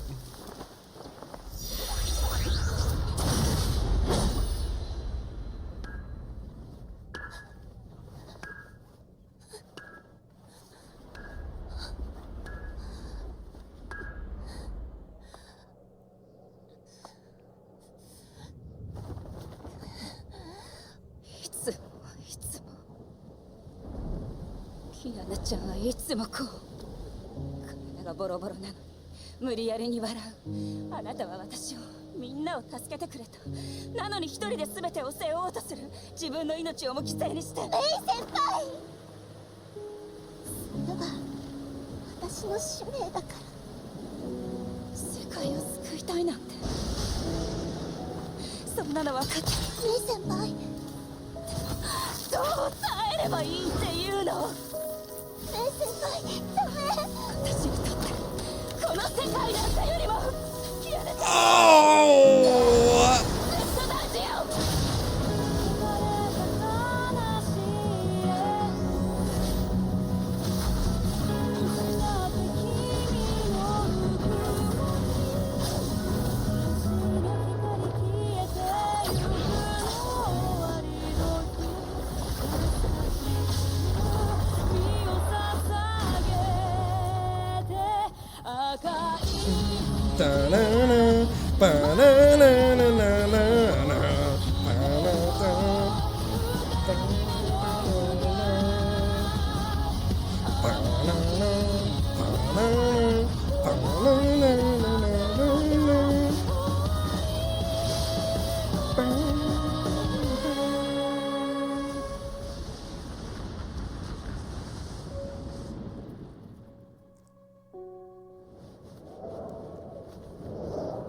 Fortunately, Dakchi, no one is living in the city anymore.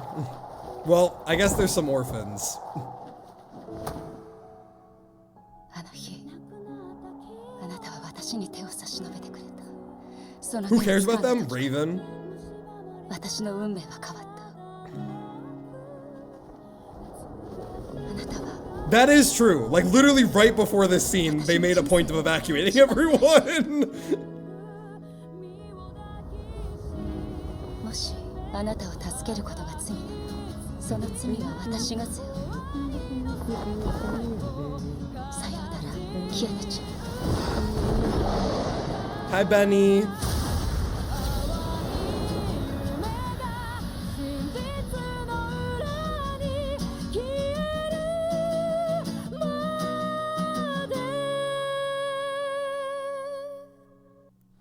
Damn. And then the rest, yeah, it looks like the rest is spoilers. What was the next one? It was Hersher of Dami versus Kiana. 38 minutes. Hold on a sec.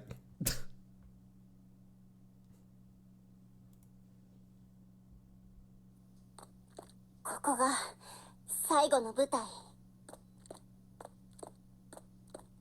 来たよ、支配の律者。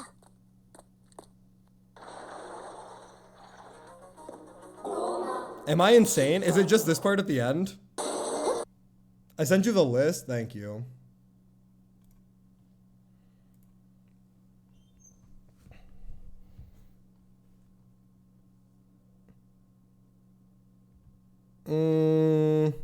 This one? Right?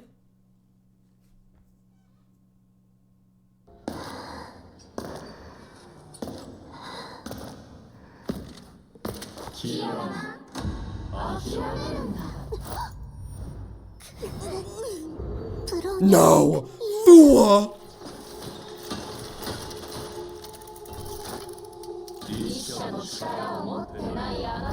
Oh my god, is that Trigger from Zenless Zone Zero? 彼女たちを離して。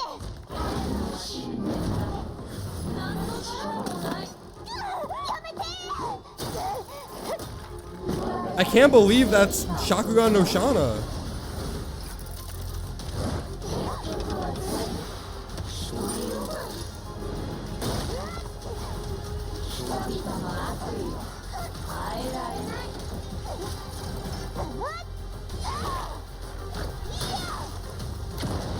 I'm pretty sure this exact scene happens in Shakugan no Shana, actually.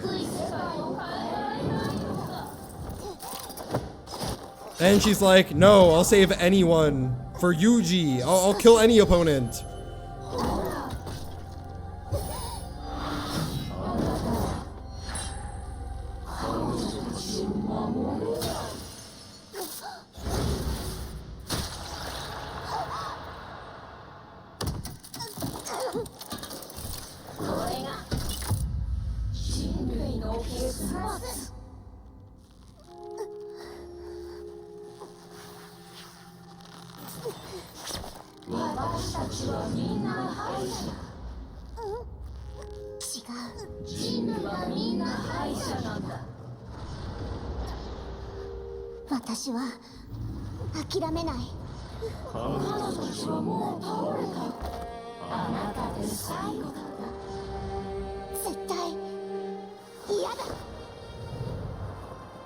Oh my god, Himiko!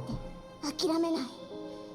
今は私がすべきことをする番だ。みんなの選択は間違ってないってみんなに教えないと。あんたの攻撃は終わり。何？それなら私の番だ。文句ある？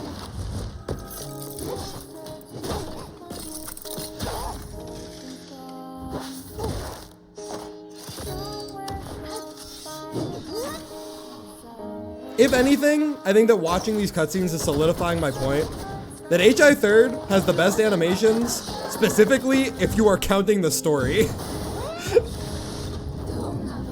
Cause like it's fun to watch, like it's an anime, but I'm not like particularly impressed by any of like the animations that are happening.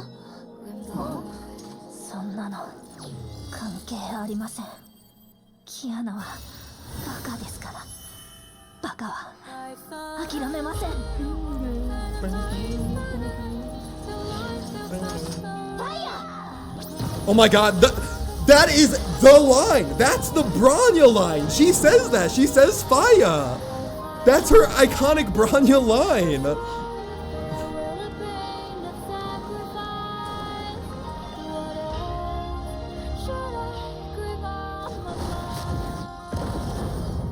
So does Navia.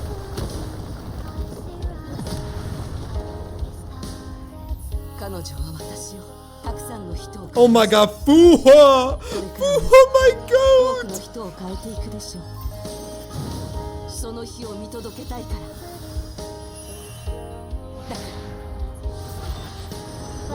No, I completely agree. I'm not sitting here. When did this come out?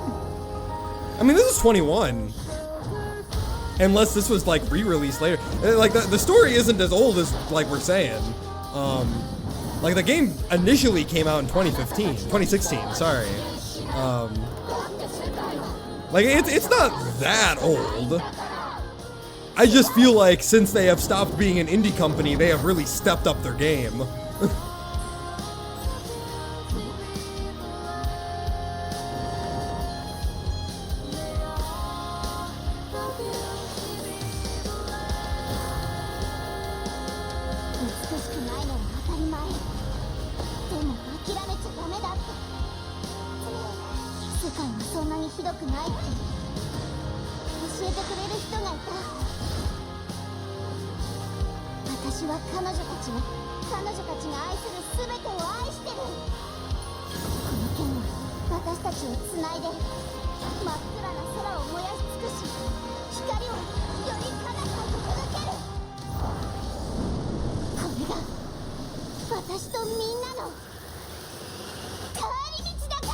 Oh my god, they did the Kill a Kill thing!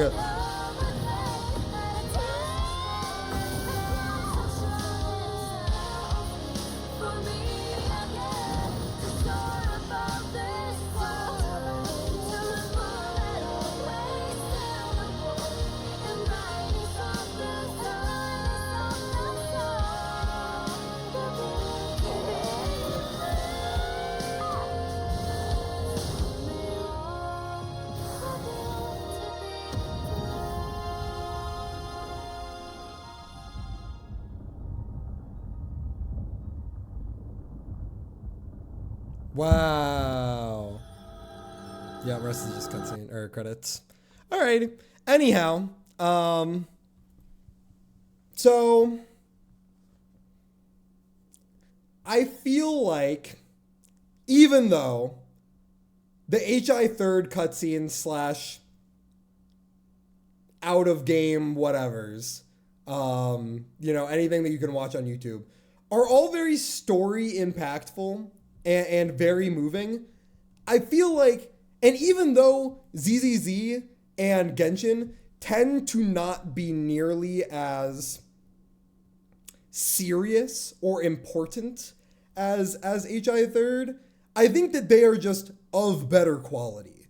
Like, ZZZ tends to be a lot more silly a lot of the time, but like, I still feel like it's of higher quality. Like, it literally just feels like it has more put into it. Disagree? Agree?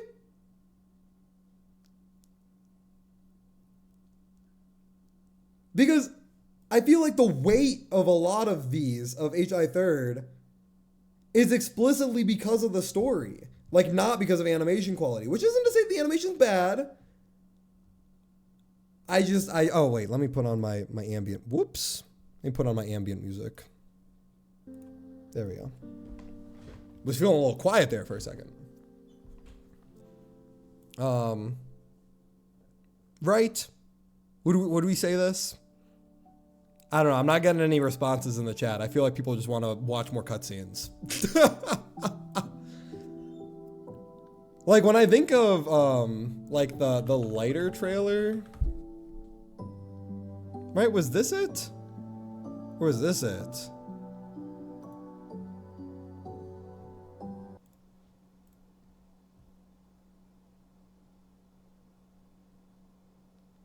And this is a while ago.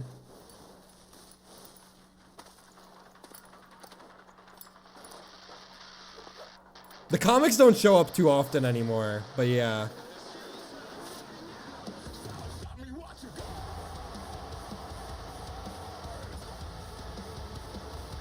Like, it's definitely more silly, for sure. It's more tuned, right? T-O-O-N-E-D, not T-U-N-E-D.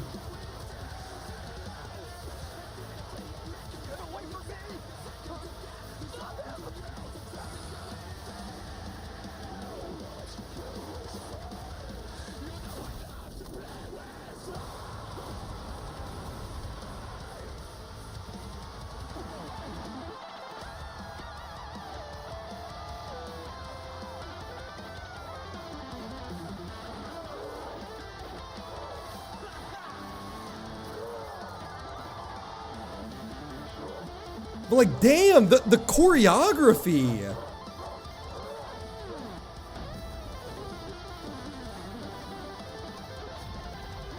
The choreography, the storyboarding, like, it just feels like there's just more, you know? Same thing with Hugo.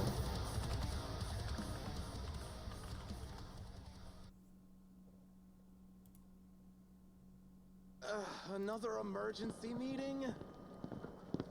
Oh man, I can't miss this. The captain's already here. Sorry, I'm running behind.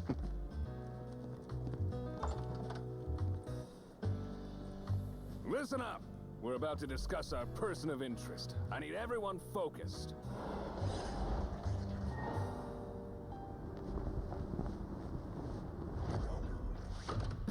Our target this time is the leader of Mockingbird, the infamous Phantom Thieves Syndicate. Cunning and unpredictable, they often infiltrate high society gatherings with disguises.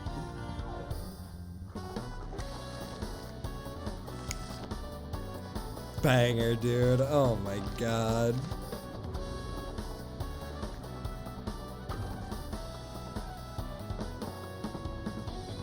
God, Hugo's so cool.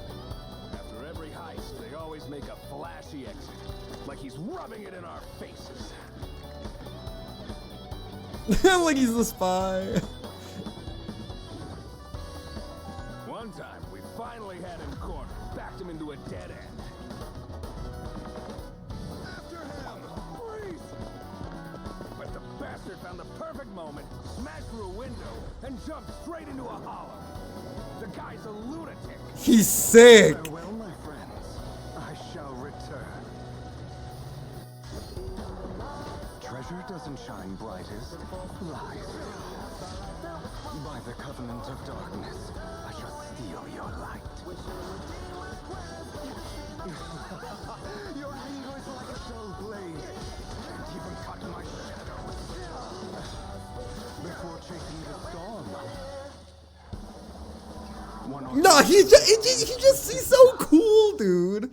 And then what's the Yishuan But today we're meeting at the versus Mockingbird. Miyabi? This is his next mark. Was it this? Was it really this?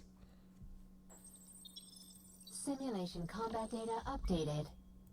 Thank you for your hard work, Miss Miyabi. The data entry went smoothly. Here's your coffee. Please enjoy. Thanks. I'll pass. Who's that over there? Ah, that's Ishuen Shifu from Yunquei Summit. Yishuen. She's here to compare combat data today. Huh? Was I assigned to compare combat data? Understood. Better not keep her waiting. Keep her... Oh, Miss Miyabi, that's not what I meant.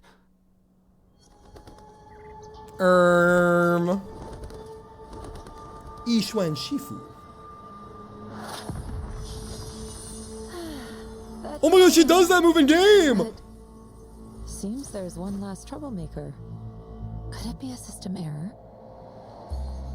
Yushu Shufu, sorry to keep you waiting. We're scheduled for a 3-move training session. Without further ado, let us begin. I gotta full screen this. Training? Oh, sure.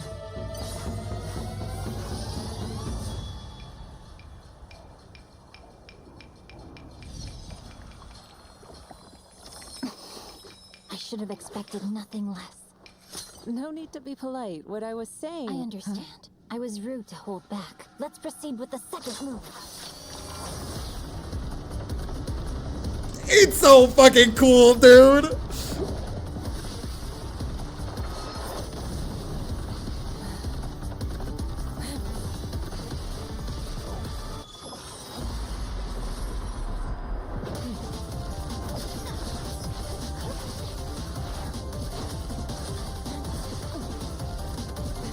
Like maybe a little bit, Isn't over yet?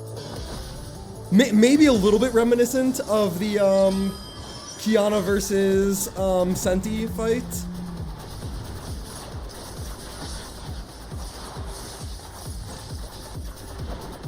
But like, come on. Like, this is so obviously in another league.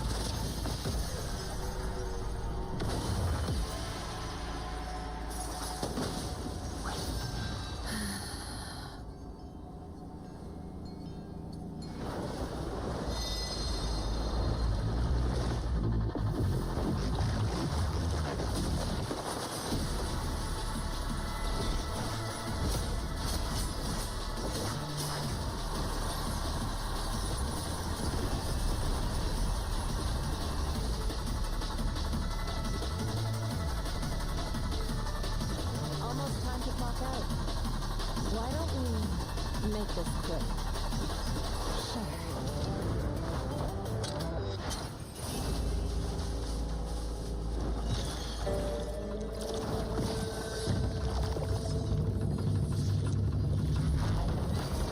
Cool.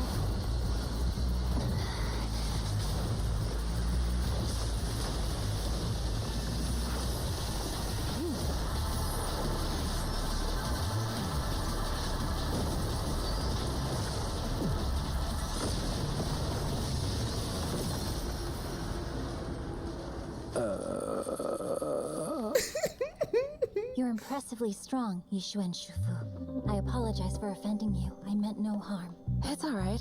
So you must be Hoshimi Miyabi. You live up to your reputation. By the way, can we leave now? I'm terribly sorry. We're doing everything we can to repair it. Also, about the combat data from earlier. It's fine. By the way, I still have an unfinished training session today. Oh? It involves having dessert with a new friend. Cute. ZZZ. Anyway, yeah, I feel like point stands. Honestly, I mean, after seeing that, would I rank ZZZ higher than Genshin?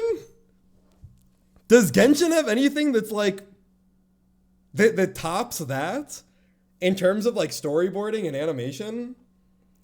I mean, there's certainly Genshin cutscenes that I feel like are very artistically cool.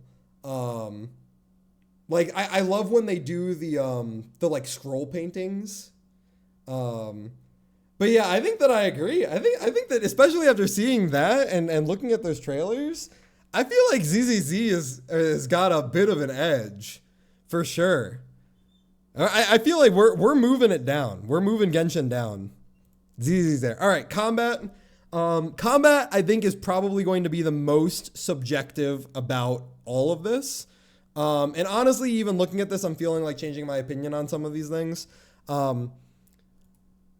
ZZZ's combat is the only one where you actually have to do something.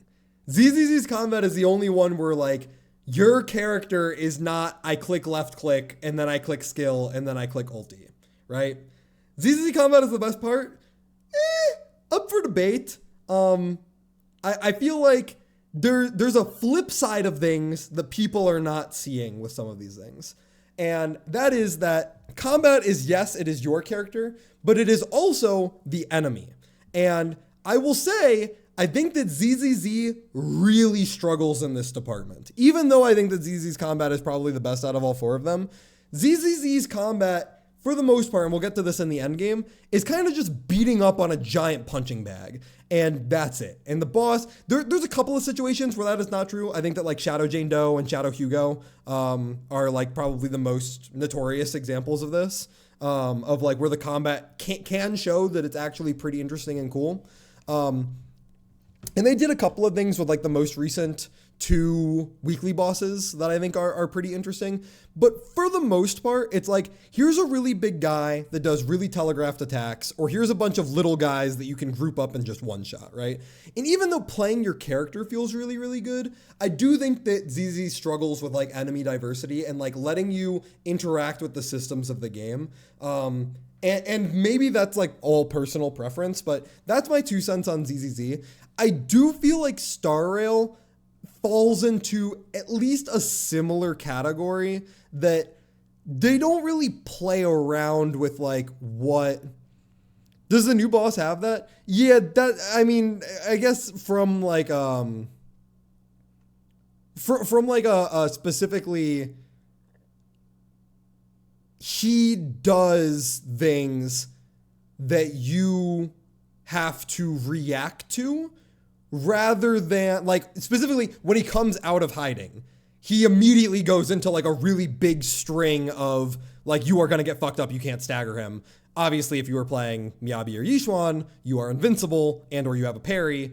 Same thing with what's his name, with Monato. Monato also has a parry, so he doesn't really have to deal with it. But yeah, like if you're invincible, swap reaction, I mean, that's literally more than most characters, or that is objectively more than most enemies. Like having like a bunch of quick succession swap reaction checks is more than just an enemy that you hit. And even though it's not anything super crazy, it is more than nothing.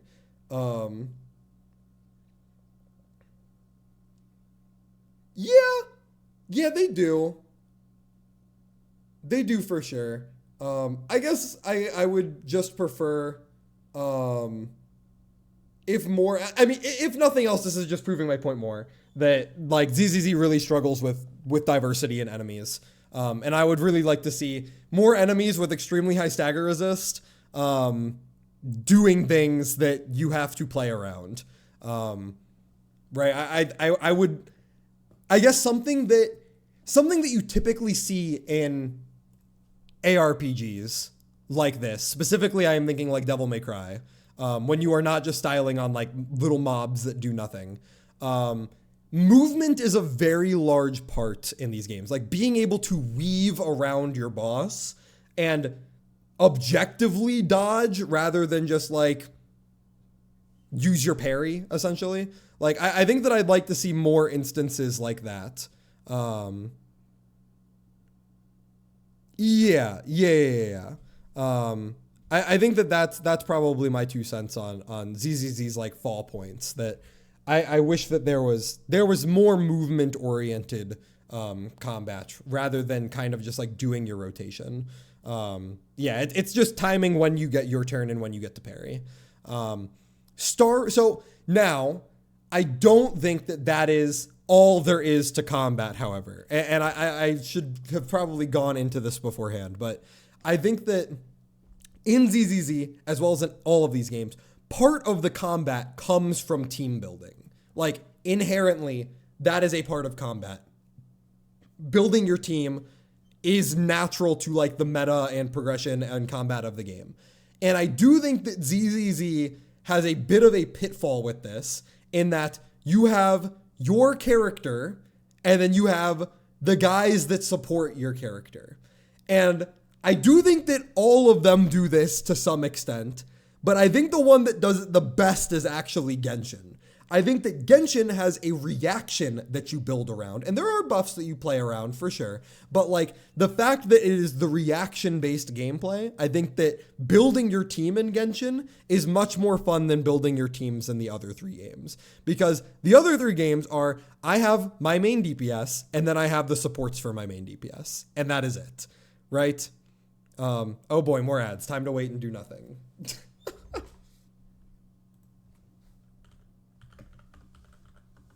I don't know, Tony. I know that you have ad block. Do you have any thoughts to weigh in on that for combat?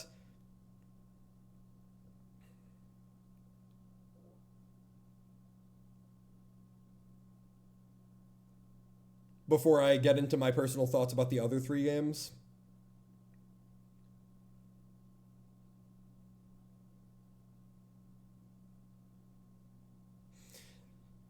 Yeah, seems accurate. Yeah, I mean, I do feel like ZZZ, like when we look at, like I'm gonna use Pridewin as an example, even though I'm not, yeah, I agree. What the fuck is all this shit? What? Zenless Zone 0, Honkai Star Rail, and then we can look at ZZZ as well, right? Tier list, tier list, tier list, right?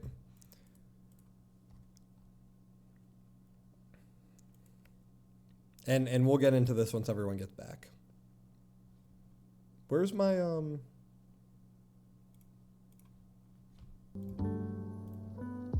looks like ads are for another minute.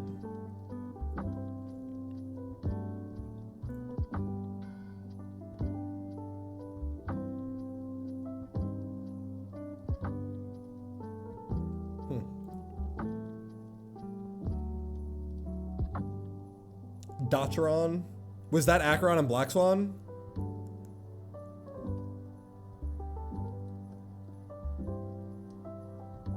And Kafka?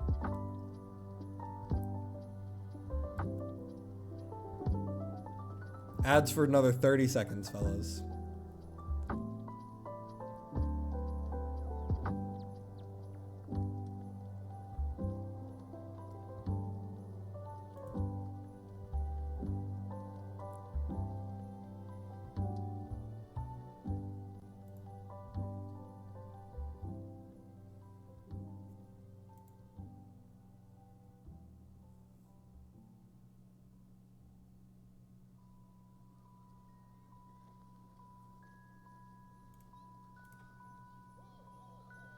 Where's my, all right, looks like ads are over, so I'm gonna get back to what I was talking about. So like basically with all of these team comps, it's like you choose from this list and then you choose the best options from this list. And like, that's kind of all there is to it, right? Same thing with this. It's like, okay, I have Castoris. I guess I'm also running Evernight, Cyrene, Hyacinth, right? I have Finon. I'm running, I don't even know what his best team is. Probably Ceridra, Sunday, Danhung, or maybe it's Ceridra, Cyrene, Danhung. I don't know. I'm not a Finon user, right? You know, Hislin's Kafka, Maide, she's got the Tribster. I don't know. I don't know a lot of these comps because I'm not super deep into the lore of this, but like pretty much it's like you have your main DPS and then you have the guys that make your main DPS a little bit more viable, right? But that is not how this works. Like, I mean, like on a base level it is, but it's also not. And I think that that's pretty cool. Like, I think, and maybe I'm like going a little bit in a different direction to this, but like, for instance, Mavuika's best team is Melt. Objectively, Mavuika's best team is Melt. If you play Mav, Benny, Sitlali, Zelo, that is her best team. However, if you are not good at this comp, if you are not getting the melts that you are supposed to be getting, like if you're not melting on her burst, and you're not melting on like her combo finishers, and you're just getting in a bunch of damage, and like you're not quote unquote playing it correctly, you are it's not even sub DPS. Mavuika Overload is much easier to play because you don't have to play it correctly, quote unquote correctly. And if you're missing melts on everything because you don't have like an absurd amount of cryo application and you're just like missing when you're supposed to do it, Overload's going to perform better. In the like, if you're only melting on her donuts and not on any of the important hits, you're missing a fuck ton of damage. And so like a lot of it comes into play style and what reaction you kind of like want to play around. You could say the same thing about Arle. Arle does the exact same thing. Like if you're missing the big melts, then Overload's a lot easier to do. And like this is probably a bit what's the word for it? This is probably like a bit less important because a lot of characters just like don't abide by this, right? Flynn's has one way you play him. You play him in an Electro Charge, right? You play him Lunar Charge. Nefer has one way you play her. You play her Lunar DPS or Lunar Bloom DPS, that's it. Skirk, you play her Freeze. There's no reactions you need to worry about. You literally just build your click and left click, right? And yeah, that's like exactly what I was saying, Amy, that like there is inherently a different way that you can choose to team build in this game. If someone says, I really like Mavuika, I really want to build Mavuika, you do not have to be like, oh, well, if you're playing Mavuika, then you need to get Zilunen, you need to get C6 Benny, and you need to get Sitlali. You want to, it is her best comp, but if you were to say, I don't really like those characters, I really like Chevrus, or I really like Godely. She exists in those comps as well. You can play Mavuika Burning with Kanich, or you can do other stuff. And honestly, even like not counting the meta, and if we're not going to count the meta, you can do random bullshit in these games as well. They're just not going to work out as well. Like 100% you can do random bullshit in these games. But like, we memed about it, but Shenhe Chongyun, Emily, and I don't fucking know, literally anyone. Let's do Mavuika for simplicity's sake, right? Shenhe Chongyun, Mavuika, Emily, burning reverse melt, cryo main DPS, infuse on Shenhe. That is like, obviously, so far in the fucking like insanity zone of crazy comps to cook up, but I guarantee you that it does something. I guarantee you it does something. It's definitely not competitive. It's not. But you can probably do some bullshit like that. Like 100% you can do some bullshit like that. Same thing with Hu Tao. Hu Tao's quote unquote best comp right now, right, is Farina, Yelan plus a healer, right? And I think that most people do Zelo, right? So that you can heal Farina. Or you can do literally anyone, right? But that is not the comp that you have to run. If you're like, wow, well, I really like Inefa, she does very comparable DPS in Overvape. Like if you do Hu Tao, Inefa, Ino, that's extremely comparable damage because Lunar Charge is really good. And that is a way of keeping a really old character in line with the current Shield content. Like there's a lot of content that requires that you do Lunar reactions. Well, if you have Inefa and you don't want to pull Flynn's, you can still use Inefa as a sub DPS in other comps. Like that still works. Same thing with a lot of these other characters. There's also a lot of stuff that's like super unexplored in this game. I talked about this a while before. Obviously this is like an extremely high investment, but I think the Child C4 is like insanely good as a sub DPS. Like this is actually a pretty good off-field sub DPS. Now, thing is, this is like a ridiculously high investment sub DPS as opposed to just getting Yelan or Farina, right? But like, I do think that Child, like if you really like Child and you really want to linearly invest in a Child, I think that C4 Child's a pretty good sub DPS, like 100%. And yeah, back to the boss design. Genshin also has problems with it, but the recent bosses have been pretty cool. I do really like the Hera. I do really like pretty much all of the what are they called? Notorious bosses? The crab and the Lightkeeper and the big robot. But I also like all of the bosses as well, like the World Mat Ascension bosses. I think that those are all really cool in Nodcry as well. There's a couple of ones that are obnoxious, you know? I think that pretty much everyone thinks that the Papilla, is that the name of it? The Chaska Shell boss is pretty obnoxious. I think that everyone pretty much agrees that Lava Dragon statue is obnoxious. But, you know, I do think that there is like capacity for different styles of team building based on like the types of characters that you like. Veresa is a great example. Veresa has Overload. She also has Hyper Carry. I think that typically people consider Hyper Carry to be, I think people typically consider Hyper Carry to be the quote unquote good one. But like, if you need someone for Lava Dragon statue, boom. I guarantee you this team is gonna be melting Lava Dragon statue, dude. Like, it's gonna go crazy. You know, I don't know. And I do think that that is a plus side for sure for these games. Like when we talk about the combat, I do think that like team building inherently is important to that. And for that reason, I think that I'm going to move Genshin up above HI third. Now, when we talk about gameplay. I do think that there is a level of fantasy that you can get from a turn-based game that you cannot get from Genshin Impact. And I talked about this before, and it's a little bit different now. Sustain does like exist in Genshin Impact, and you do kind of need it in some capacity, whether that's for interrupt resist or whatever. But in HI third, or sorry, not in HI third, in HSR, you will take damage. In Genshin Impact and in ZZZ and in HI third, you are expected to not get hit, quote unquote. Like, you are expected to see the attack coming out in front of you and then dodge it. If you are getting hit by something, it is either because you are just mashing or you are bad at the game, right? In some capacity.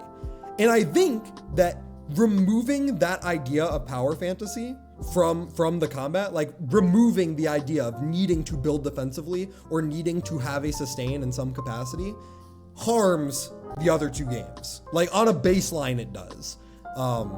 This is kind of how I talked at the beginning of Genshin when I would always compare it to Granblue. And I'd say I think that Genshin like really struggles with the idea of making hard content, because hard content in Genshin is always going to be circumvented by the fact that you have an invincible Hi, Mimi.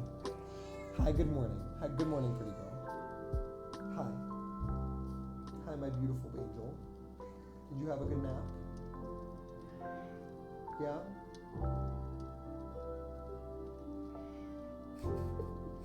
Why are you croaking like that? I'm sorry, Mimi. Okay. You actually can't be invincible in higher content in Genshin. No, what I mean by that is that you can dodge shit in Genshin. Except for some stuff. That's what I meant by being invincible. That like you have an invincible dodge. And some of this goes through it. Like I know that the chess boss, the most recent weekly in Genshin, if you don't do that freeze and he gets that attack off, like your on-field character is just dead. There's no getting around that. There's no burst invulning through it. There is no dodging through it. Like if you don't do that mechanic, you will just die. But that's not a heal check or a shield check. That is just a you did not do the mechanic check. And yeah, so the fact that in Star Rail, you need a character to do that, right? It's not that if you play well enough, then you won't, but I mean, to some extent, yes. If you play well enough, then you don't need a sustain. But in like team building power fantasy, right? Tony, please speak to this. I am going to use you as an example. If I am wrong, then please correct me. In TFT, and I'm going to use this because gameplay is all still going to like come back to this in some capacity. In TFT, Tony really likes the infinitely stacking, big, tanky, you can't touch me characters, right? And that doesn't really exist in Star Rail, but I do think the idea of that fantasy, in the same way that Macrocosmos in Final Fantasy XIV, like, fully heals you, you go down to 1 HP, boom, you're back to full immediately. I do think that, like, having Hyacine on your team and watching your HP, like, not move, like, literally not move, I think that that is inherent to gameplay and combat and is a power fantasy that Genshin will never achieve. Like, straight up, just, it won't. Because of the way that Genshin and HI Third are built around, straight up, ZZZ won't hit it either. Because they are not turn-based games with undodgeable damage, right? In like that level of capacity, you will never get that, oh, I just took a raid wide and then I fully healed hit of dopamine. And if that's not for you, then it's not for you, right? Like, I personally, I don't get that hit of dopamine. When I hit Macrocosmos for the first time in Final Fantasy XIV, my first thought in my head was, oh fuck, healing is a joke now. And it made me mad. But I do know 100% that that is a fantasy that people have. Like that is a part of the game that people enjoy. And even though it isn't something for me, I think that in team building that you can say, this is the sustain that I want. Obviously, where is it? In this game, it's done a little poorly, because these two are so much fucking better than everyone else. But yeah, like I think that Fushuan is very cool, right? Like I think that Fushuan, like having like the she takes the damage for everyone else and she like flips her HP when she goes below half. I think that that's like pretty cool. I think that Linksha essentially being like a summoner, like she has a summon that does the healing. I think that that's pretty cool, you know? I think that like they exhibit different styles of sustain. And I think that that like in team building, in gameplay, in literal gameplay, even though 99 times out of 100, you're just gonna be clicking that infinity button in the top right. I think that like that is pretty cool, right? For me, the first thing that comes to mind for playstyle is how the characters play, not that. Would you not say that healing is part of how the characters play? For me, this is part of character design because it's part of their kit.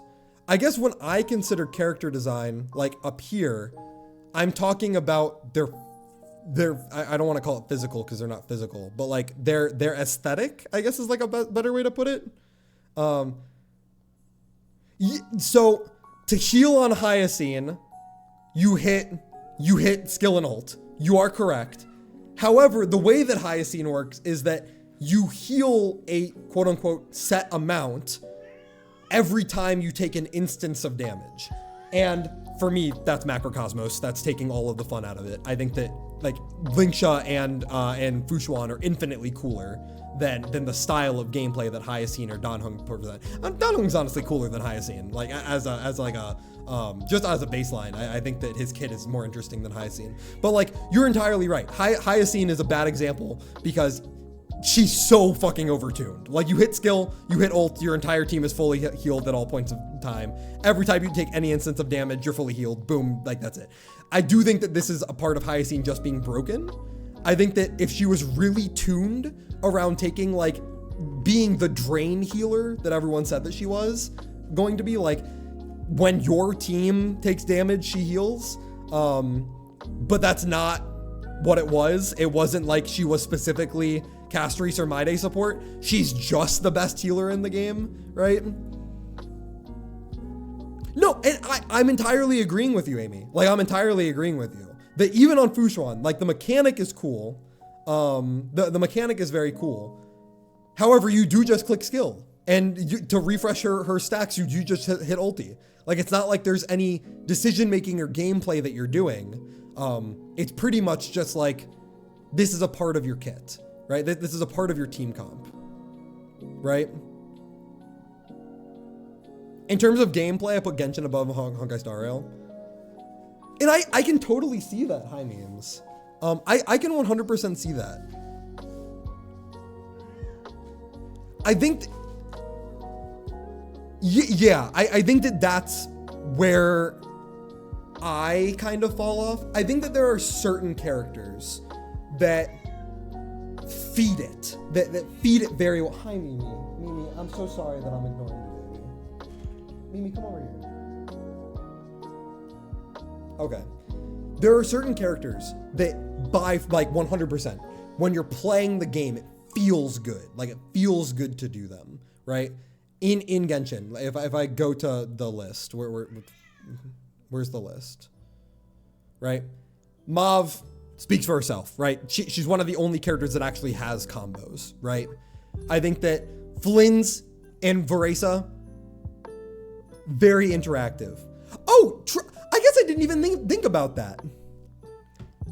Gameplay is a very interesting way of putting that. I didn't even think about that aspect of the game, and they don't bring it up here. There's no gameplay here. Exploring the world, hi Mimi, exploring the world of Genshin is way better than Star Rail. Like it's not even fucking remotely close. No, you're so right. No. We're entirely on the same page on that one. Hi memes. Hi, come over here. Mimi. Hi, pretty girl. Hi, Mimi. Yeah. Hi. Yeah, you Flopsy Mopsy? Yeah? Flopsy Mopsy means?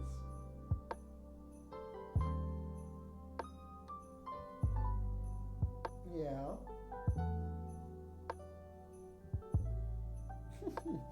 That's my pretty cat. Yeah, so if we talk about gameplay, right? Yeah, I think that you're right. I think that there needs to be another list. I'll make another one. Add a row above, and we'll just say gameplay. I think that you're entirely right about that. And let's change all of these. What a astute observation. Oh, whoops, this is gonna be this. And then this is gonna be this. And then this is going to be this. And then this will be gray. And so if we do it like this, HI third is going to be at the bottom. Just so we know, just so everyone knows. Genshin is at the top, ZZZ right behind, Star Rail right behind that, and then HI third at the bottom because all of the open world sections of HI third fucking suck. Agreed? Are we in agreement here?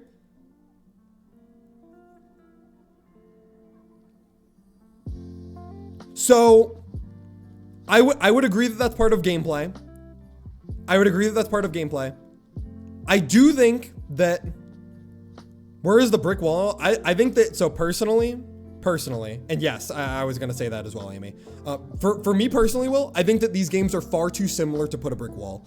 I think that putting in a brick wall and saying there's a massive gap in quality between any of them is so disingenuous, it's unreal. Like, these are all games made by the same company, dude.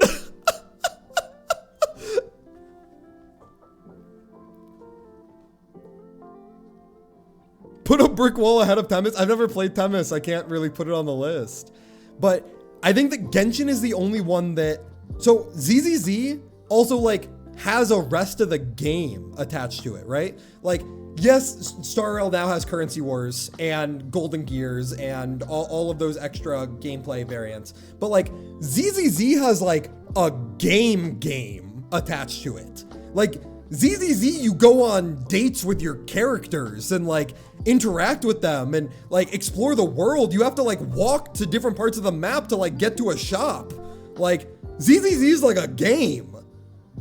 You know, it's not like just a one of these like menu simulators, you know? And I think that for that reason alone, I think that ZZZ edges out above Star Rail, even though I think the Currency Wars is amazing.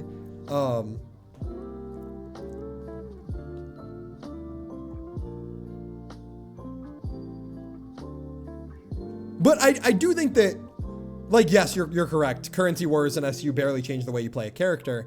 But they do have like fantasies that you were building towards, like getting the one beautiful code or getting Ruperts or like building up your equations is all very fun. I do think that ZZZ lacks that a little bit, but makes up for it in different ways where you get to interact with like the way your character like plays the game. Like they get bonuses and shit that you get to do, which is pretty cool. Which is the same thing as HI third. It's just that ZZZ has other aspects of the game, right? Like, I think that there's like Elysian Realm's a good part of HI third. Don't get me wrong, but it is also the only part of HI third that is like fun gameplay wise. And Star Rail has like more modes and games and stuff like that, but ZZZ is like a game. And then Genshin is like, it has a giant world. Currency Wars. Now Currency Wars is TFT. If you ever played Teamfight Tactics for League of Legends. But Currency Wars is like literally just TFT. It's TFT except you use your Star Rail characters.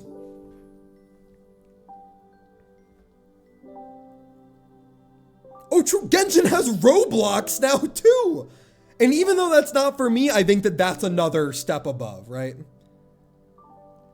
If Ruwa were here, would it be second? Okay, so I am going, this goes into a general gaming philosophy thing, and I will talk about it I will talk about it in respect to Breath of the Wild, which is, so personally, for a very long time, it was actually until Genshin came out, And you might remember this when I first tried Genshin Impact, but I was like, I don't think that I am going to like Genshin Impact because I thought Breath of the Wild was really boring, really boring, right? I felt like Breath of the Wild was, here, look at this pretty scenery, and that's it. You go into one of the 99 shrines, and it's like, oh, lesser combat challenge again, right? Wow. I walk around in Breath of the Wild, oh, I picked up a pine cone. That's so cool. That's awesome. In Genshin, I felt such a different level of exploration, even just in Mondstadt. Not even counting any of the more recent stuff, which is infinitely better than Mondstadt. Mondstadt is definitely a weak point of exploration. But like, even just in Mondstadt, walking around and going like, oh, what is that? Oh, that's something that I need to build my character. Oh, that's a chest that I need that gives me more currency and gives me weapons and gives me upgrade materials and gives me EXP that I need to build up towards. Like, all of that. Yeah, going to a new zone in Genshin is like so interesting. It's every corner. It's like, oh wow, what's that? Oh wow, this is a new entire subzone. Like, wow, this is a new civilization. Like, this is a new biome environment, and Breath of the Wild has that like a little bit for sure. It does 100%. I'm not gonna sit here and act like it doesn't, but not really. You walk around in Breath of the Wild and you're like, oh, I guess my weapon broke, so I guess I'm just gonna walk around and do nothing. Right? Hi, memes. Hi, pretty girl. You're so pretty. Wuwa, I think, leans more towards the Breath of the Wild side than the Genshin side of exploration. And don't get me wrong, I'm talking up Genshin like it's the best fucking game ever. It's not. Let's get things straight here for a second. Genshin does a lot of things really poorly, even in its exploration. Although I do think it does its exploration pretty well. But Wuwa has circumvented the need for having a rich, colorful map that makes you have fun exploring it and like turning around every corner and finding something new and finding something that you can use to upgrade your characters, because you can just like ignore all of it by flying. And in the one zone that you couldn't fly, it was like the most fucking two-dimensional, awful, here's Green Hill Zone for 100 miles. Awful, completely awful zone. Like, Wuwa has a lot of accessibility because you can explore very easily, but exploring is not fun in Wuwa, at least in my opinion. I feel like exploring in Wuwa is a means to an end, as opposed to exploring in Genshin, which is pretty fun. There are zones that I disagree with this for. I personally think that Fontaine's exploration is awful. I also think that Inazuma's exploration is a bit of a slog. I also think that Sumeru Desert Part 2, like the initial Sumeru Desert is pretty fine, but Sumeru Desert Part 2 is a little obnoxious to traverse. I think that there are sections that they don't exactly get right, although I know that there are a lot of people that disagree with me on those takes. There are a lot of people that really love those zones, you know? But I think the fact that, for the most part, out of everyone who's played Genshin and isn't just like blindly hating on the game, which there are a lot of people who do that, everyone that has played Genshin to some extent can tell me, I thought that X part of this game's exploration was at least passable. And if nothing else, I think that we can all agree that Natlan's exploration is really good. No? Handshake emoji? Handshake emoji, fellas? Genshin players in the chat, is it just Amy? Natlan's exploration is pretty good. It is by far the best part about Natlan. I would go as far as to say it's the best exploration in the game. Like, I thought that exploring Natlan was a treat start to finish. There was not a single part of Natlan that I was exploring and I was like, this is dog shit. I thought the Ghost Island was mediocre. That's about it, though. That's about it, though. But yeah, that's so I guess we kind of doubled down on this for gameplay versus combat. But are we all kind of on the same page? Does anyone have any differing arguments for these? Anything that they feel is unfair or unjust?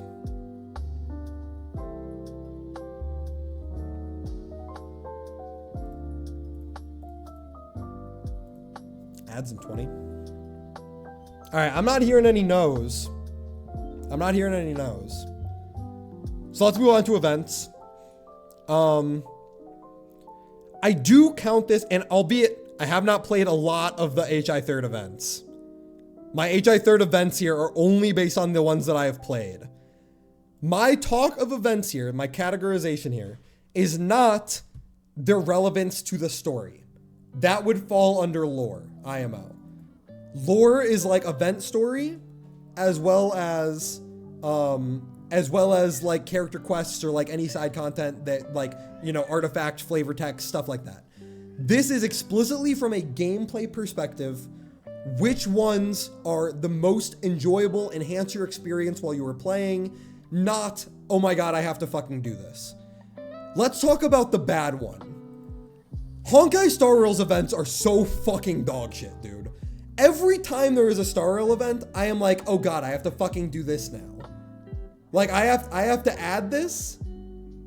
I have to add this to the game, to my daily slog of shit that I have to do to get all of my Primo Gems. That is what events in Star Rail are to me. I genuinely cannot remember the last time there was a Star Rail event where I was like, wow, this is awesome. I have heard from people that the Golden Gears, or like the raccoon, the galactic baseball thing was pretty good. I did not play that. Do you think that that is worth pushing over? I did like the first iteration of tower defense that Genshin had way back in the day. That's true. I also like the most recent one that they did. That was kind of like the Clash of Clans event where you like put things around and you kind of do the base defense. Honestly, you're making a good point. The Genshin events are pretty fucking good. Genshin also was the first one to do the TFT event. And yeah, Wind Chase is also pretty good. No, I'm with you on that. Amy, you're changing my mind on this. I didn't like the Pokemon, the restaurant, museum, Lofu equivalent of the museum are my favorites. Yeah, Prop Hunt is also, hold on a sec. Amy, you are spitting. You are fucking spitting on this. Genshin might have the best events. The only reason I put ZZZ up here is because they did TFT pretty well, but Genshin also did TFT pretty well. From strictly an event standpoint. ZZZ did Fall Guys, which was like, what the fuck? And that was sick. Fall Guys and ZZZ was awesome. That's what I'm saying. Fall Guys clears everything alone.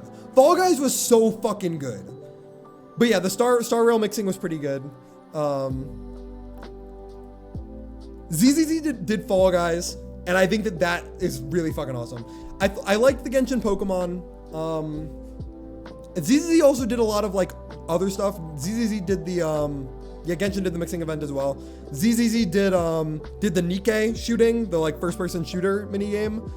They also did the like waveboard surfing racing with Alice. I thought that was really, really fun.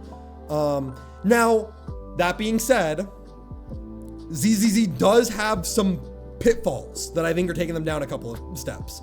I think the one where you have to build the robot, fuck that event. God, that event is awful. Holy shit. There are definitely ZZZ events where I'm like, what the fuck is this? You know? Pretty much any of the ones that force you to use a trial character, I am not a fan of. That reminds me of the Honkai Star Rail events, where it's like, okay, I fucking go in here and I just kill some shit, and like, that's it, right? But no, like, do I think that the bad ZZZ events weigh down Fall Guys enough that Genshin has better events? Because I do think that Genshin has a lot of tedious events. But yeah, I agree. I think that the Genshin ones where you have to manage a store and like build it up. Star Rail also had Cookie Clicker. And Cookie Clicker in Star Rail was pretty fun. Agreed? Handshake emoji? The anniversary Cookie Clicker event was pretty fun.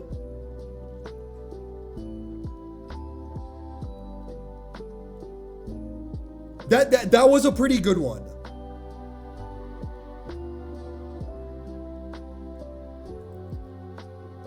Yeah. It was a really good event though, Amy. But I think you're right. I think that it's fair to put ZZZ lower. That is true. I did do Fall Guys. We did do Fall Guys with friends. I can imagine that shit is nothing solo. But like, I was like getting people to download the game because of Fall Guys. Like I got Nick to download ZZZ because of Fall Guys. Yeah, I think that I shouldn't rate these on co-op because when we get to endgame right after this, I'm not going to be counting Stygian as a co-op. But maybe I should. Maybe we can talk about that. Yeah, no, prop hunt with friends sounds awesome. No, you're actually so right. Hold on a sec. No, you're actually so fucking right. I think that if we're going to count the good experience of Fall Guys with friends, we should count like prop hunt with friends, because prop hunt is like a tried and true, very goated experience just in general, and with friends that would be infinitely better. I do think that HI Third and Honkai Star Rail are pretty interchangeable. I'll just say I think that all of the Farmville-esque events that I've played in HI Third are just in general like a lot more fun than Honkai Star Rail. I quite enjoyed pretty much every event that I did in HI Third for what it's worth. One iteration had an item that you could put down that made you invisible in its proximity. Oh yeah, I remember that. Genshin event sweep for sure. Dude, Will, they put the entirety of Fall Guys in ZZZ. I'm not joking. It's not like a shitty version of Fall Guys. It is Fall Guys in ZZZ. Like, that's pretty fucking sick. But no, you're entirely right. I think the bad parts of ZZZ's quests or events weigh it down. I think you're entirely right about that.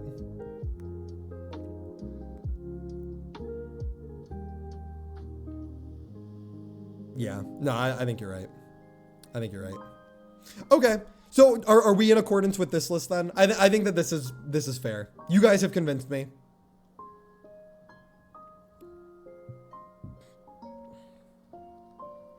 No, ZZZ definitely has good events in some capacity.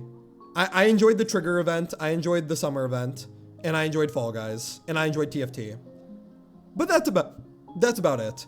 And honestly, you could make, like, that's like the same amount of events as like Star Rail. I just think that the good ones are like really, really good, as opposed to the good ones in Star Rail, which are like, they're good, but they're not really, really good. But yeah, the fishing event was fine. HI Third, middle of the pack. I think the Genshin has some pretty good hits. I think the Genshin does have some pretty good hits. I think you guys are right about that. ZZ actually had 2 fishing minigames. One for the summer event and then one for like the angler champion quest. Excuse me. Yeah, I think that I'm happy with. I honestly, I think it would take a lot for me to change my mind on this now that I'm in this line of thought. Okay. Endgame. You didn't like the summer? I feel like the summer one,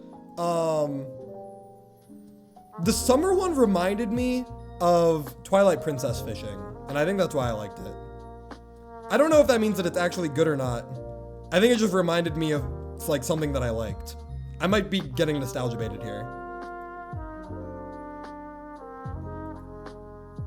Anyway, I'm pretty locked in on this.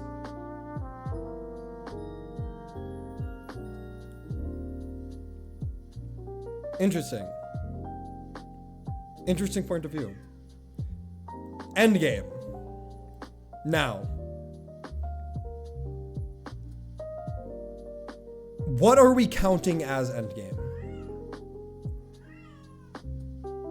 Are we counting Intellitron X8 DU as Endgame? Are we counting Notorious Hunts as Endgame in Genshin? I think that should probably count. Yeah, I was gonna say, like, should we just say this is AA, APOC, Pure Fiction, and MOC? We should only count the explicit endgame modes. So all of the other stuff that falls into gameplay then. Only the explicit endgame modes are going to be... Okay, then let's redo gameplay then.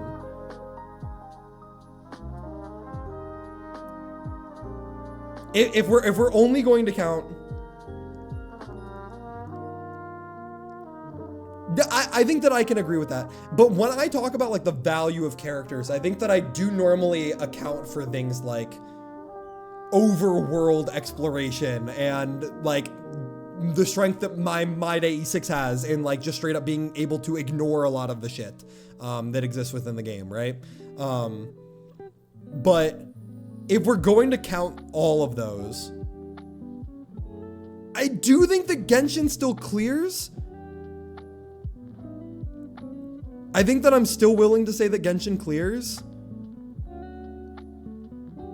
And I think that I'm still willing to say that ZZZ clears Star Rail as well. HI third is literally just lacking in all of it, right? So it's really just between these three, because ZZZ still has more game. I mean, maybe I'm undervaluing Star Rail, because when you've done none of it, right? No. You're entirely right, Amy. Like, it doesn't change much.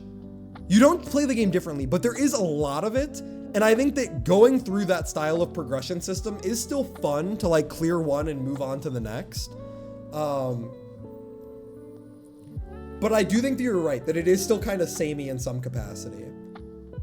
Between Currency Wars, DU8, Golden Gears, and yeah, I agree. And what's the Swarm? Is that what it's called? Where you're like explicitly trying to like go through different paths?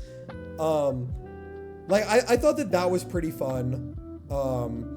Swarm Disaster, yeah. Swarm Disaster is pretty good. I do think that it is a different type of gameplay. It is a completionist style of gameplay. It is a let me do this so that I can complete my chart, as opposed to Genshin and ZZZ, which are quote unquote real gameplay. And for that reason, I think that they're still probably higher.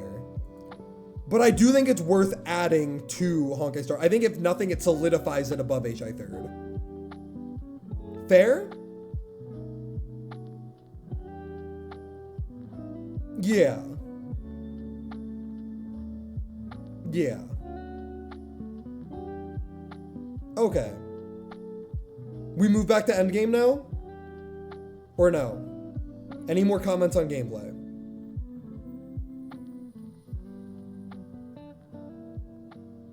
Okay, so with endgame then, explicitly with endgame, I feel like this is pretty clear cut. I feel like there is almost no negotiation to be had on this. No, Honkai Star Rail without AA, right? AA is the first time that they have said, you have to build game. You have to build your team, right? Yeah, okay. We can do that. We can definitely do that for sure. We can talk about that. I do think that there is a part of that is true. But Honkai Star Rail, at least in some capacity, requires you to have a goal in mind from what you play, right? From how you are building, right? I think that in Star Rail, with AA and Pure Fiction, you cannot just say, right, we're Star Rail. You cannot just say, I really love Aglaya, I'm going to build Aglaya. I suppose you could, right? But Aglaya is going to struggle, straight up, is going to struggle in Pure Fiction. Like, she is. As a baseline, she is going to struggle in Pure Fiction.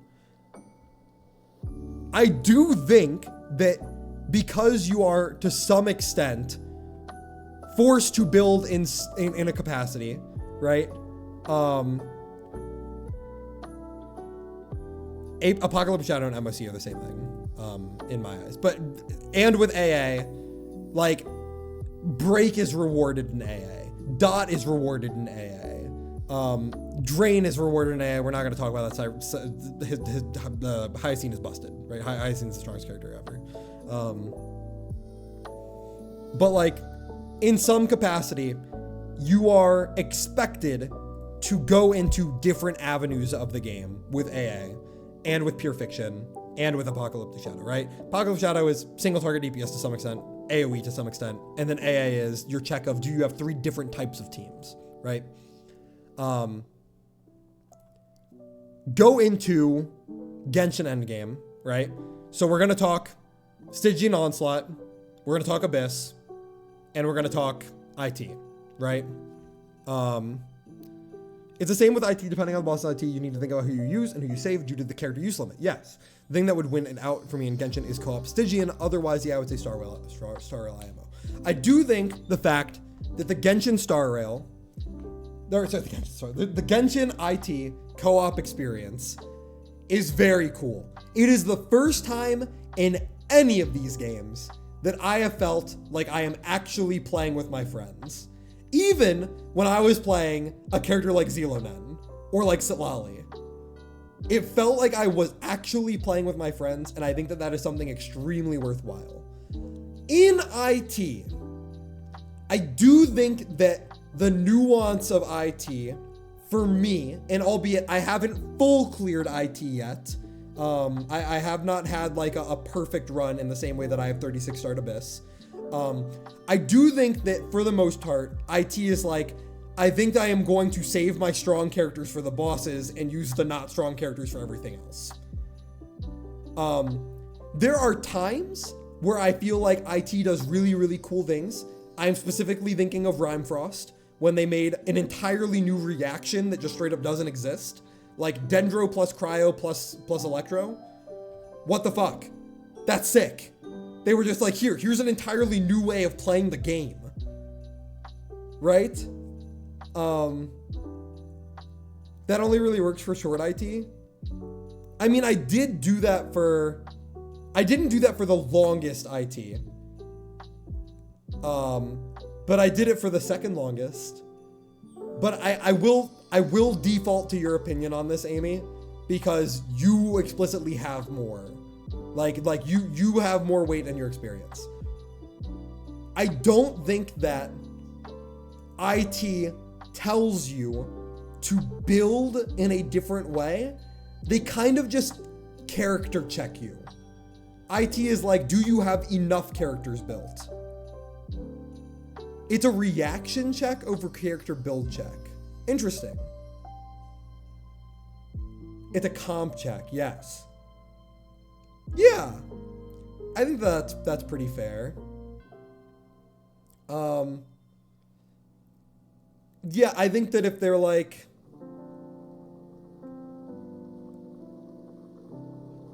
I think that if they kind of shorthand it down. So hold on a sec. Before we get anything, the top two is the hard part, right? HI Third's endgame is boring as fuck. It is literally just, do you have the newest characters? Yes, it is like if Stygian was unbrute forceable. You can brute force an HI Third, but like, for the most part, it's like, here's your shield content. Do you have like extremely built characters, or do you have the newest characters? And that's it. ZZZ is nothing. It is literally just run in here and hit a striking dummy. And that's it. It is literally just between HI Third and Genshin Impact for best endgames. No? ZZZ isn't even, do you have a Miyabi? ZZZ is, do you have 4 stars at level 60?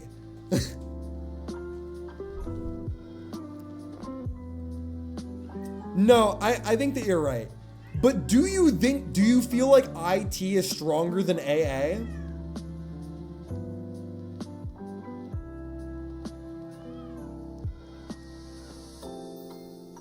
And I guess this comes down to, let's remove combat for a second.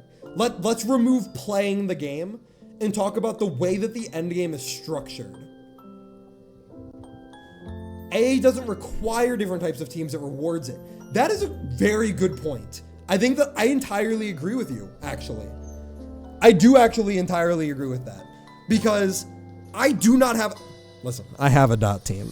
I have a dot team, right? I don't have a good dot team. But I have a dot team, okay? But I don't really have a dot team, right? I don't really like a dot team, right? And so in AA, hi Mimi, hi pretty girl. What's up, little one? Are you chilling? Flopsy mopsy? Right? Exactly. Yeah.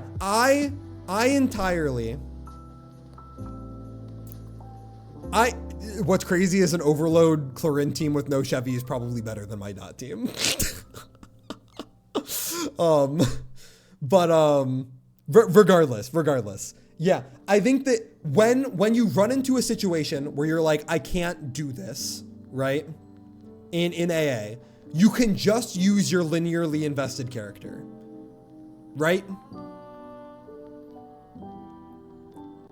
you can just use your linearly invested character, stat check it, and boom, you're done.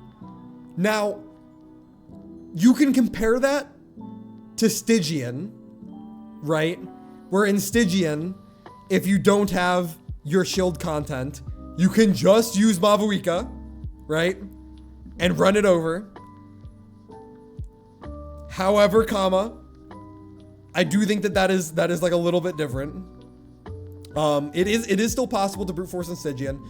I don't think it's possible to brute force in IT. And I do think that IT is probably, out of all of them, the most investment driven. Is it? It's just a different type of investment. I think the fact that you have to build more characters in Genshin fills a stronger niche. Like if you say you have to perfect clear IT, I think that perfect clearing IT is going to take longer than perfect clearing AA. But is that better? Is this a difficulty tier list or is this a fun tier list?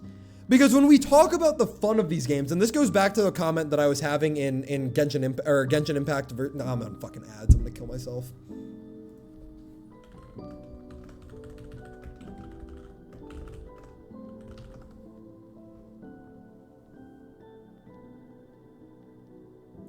Is ads running for everyone, or do I have to pause? You guys are probably about to get blasted. I have a blocker. Okay, then we can talk about this for fun for a little bit if you guys got blasted by it. But like, so here's the thing, right? When we talked about having fun in these games with our friends and like the value of these games, right? I talked about the idea of playing Granblue, right? And if we're talking fun, then fundamentally, I don't know how HI Third is better than ZZ. If HI Third, you can't use characters you like and must use the newest shield characters, like you said. Obviously, I don't know HI Third endgame. It's less so that, and more so that ZZZ doesn't have anything to it. Like, ZZZ endgame, to me, is on the same level of, like, doing my weeklies, of, like, doing Notorious Hunt. Amy, I don't know if you clear regularly for Shiyu defense or the other one that's name is escaping me at the moment, but like they literally feel like they are in the same boat. Like the end game is nothing in ZZZ.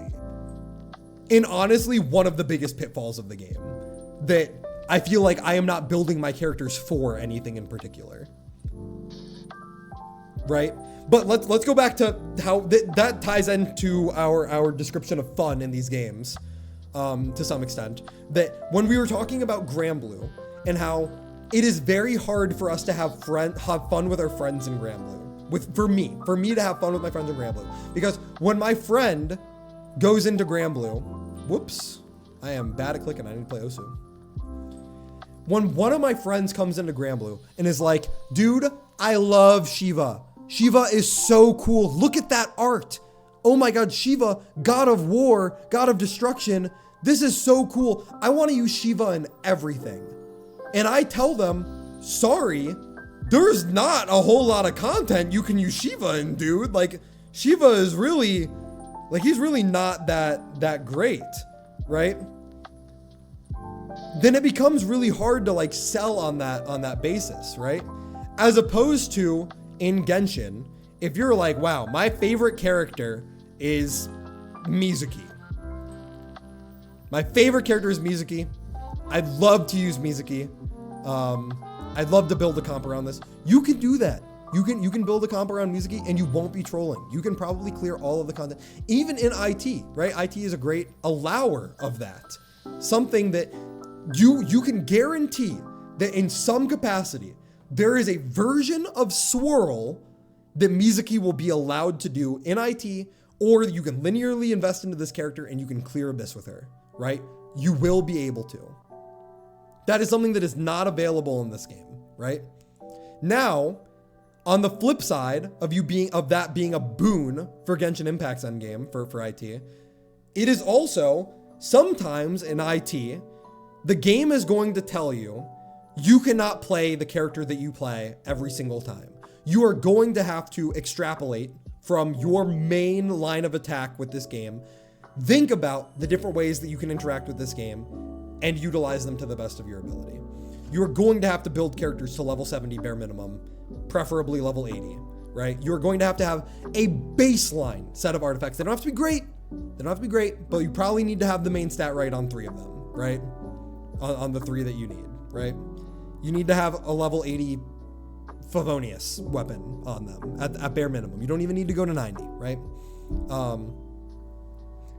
Now, the game telling you to use characters that you don't typically like, I think is cool because it allows characters to like get their time in the sun.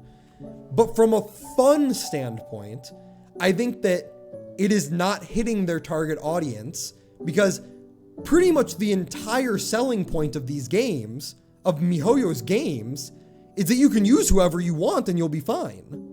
Right? I really like this character. I'm going to build them. That's the character I'm going to use. Does IT and thenceforth,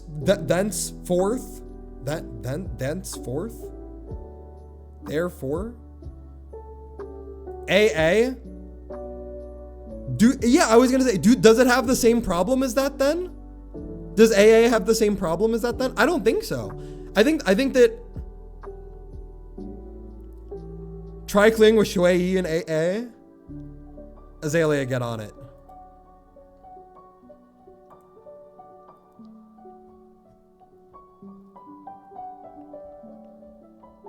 I mean, to be fair, I think I did literally see a Shui clear, but it was with Cypher. Like it was with very premium supports.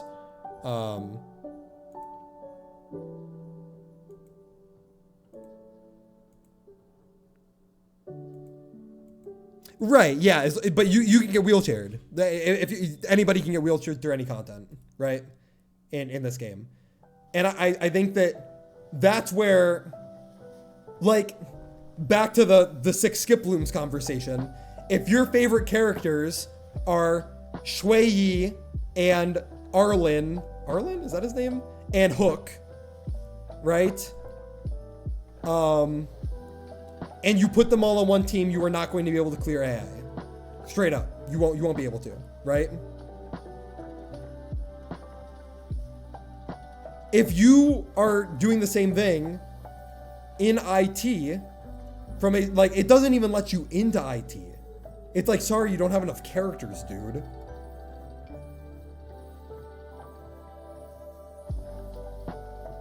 I think that this one is a little too subjective for me to come to a conclusion on. Because on one hand, I think that Genshin branching out and forcing you to use characters that you would otherwise not be using whatsoever, right, is healthy for the game. Objectively, it is healthy for the game. To have a reason to use all of the characters on your account, that is healthy for the game.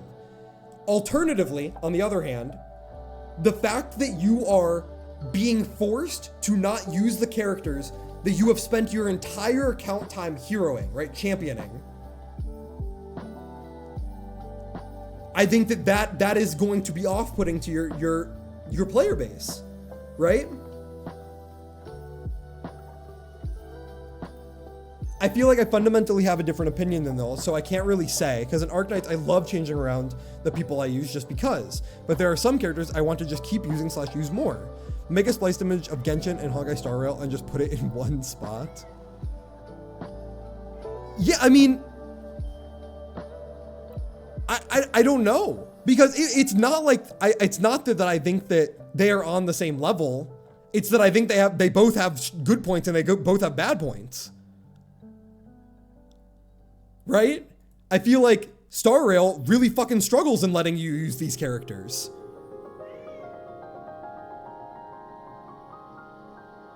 Fun factor is barely important. It's what is required. Mimi, what are you yelling about? Hi, Memes. Mimi, pretty girl. Are you not getting enough attention, little one? Mimi, I'd put you in Honkai Star Rail if I could.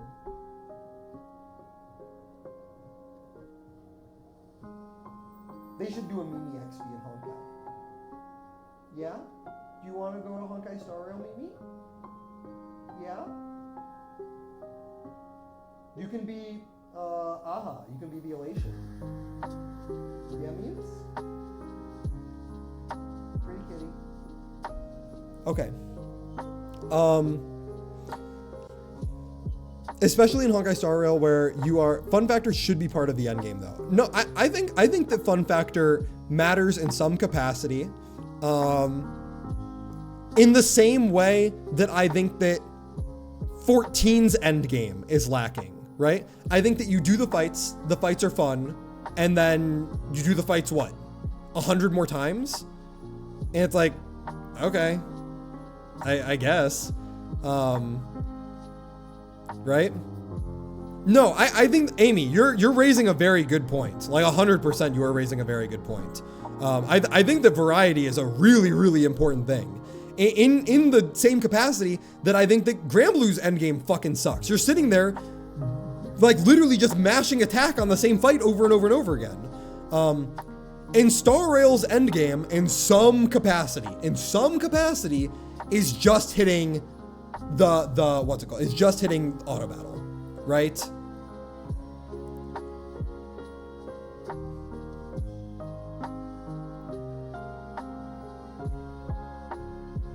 And yeah, Tony, I'm seeing your argument on this as well. I am 100% seeing your argument on this as well.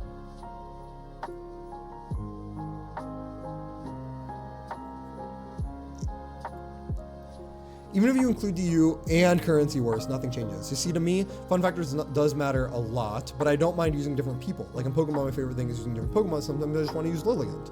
Gameplay doesn't change. IT doesn't feel like an actual endgame. Endgame for me and Genji. So if currency wars was not so fucking skewed towards you having the character, like if currency wars was literally TFT and not if you have an E6 version of the character, then you just get to clear, I would feel like currency wars is infinitely better. Agreed or disagreed?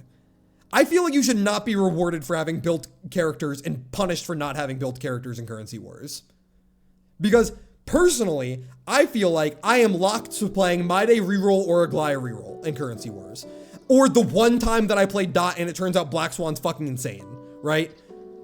I feel like there should be more versions of the game that you are able to play. Like, there are so many people that are like, no, debuff is so good. I don't have Acheron on my account, dude. Debuff is not good. Like, I'm sitting here with Trial Acheron reroll. The fuck are you talking about? Like, what? Does that same argument not apply to IT though? No, I think you're right. I think that's a very good point.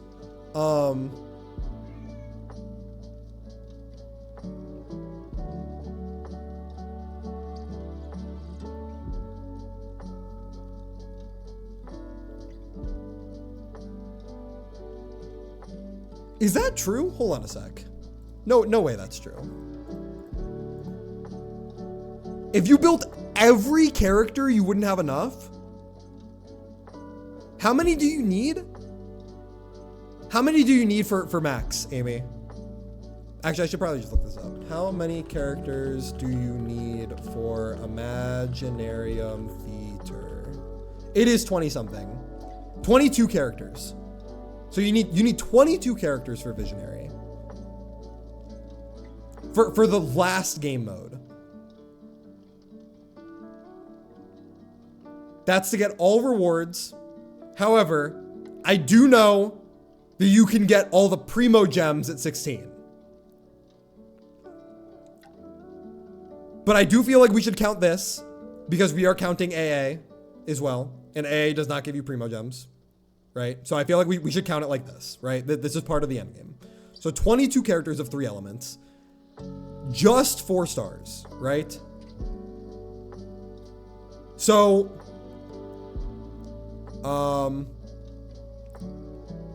Amber, Lisa, Kaya, Shanling, Benny, Barbara, Noelle. I'm blanking. What are the other free-to-play ones? Kachina, Kole. That's 9. That's all the free ones, right? That's the ones that everyone has? Is there one that I'm forgetting?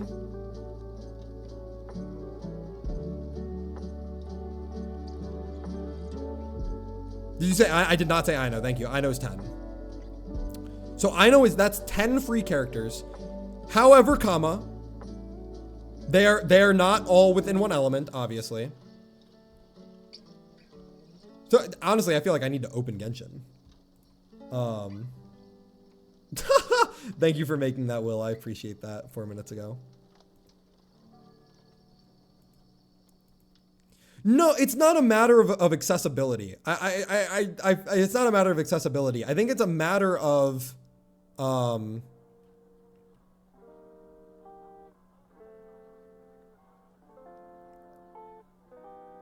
I think it's a matter of how you want to invest.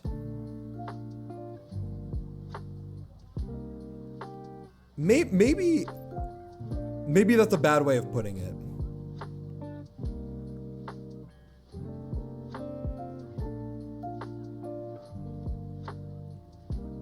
Amy, the way that you are phrasing it is very compelling and it's really hard to argue against it. But like, there's a part of me, like there's a part under, like, that I am struggling to articulate that wants to argue against it. Cause like I have it in my head, like the issues that IT is like falling from, but like you're literally right. Like you are literally right.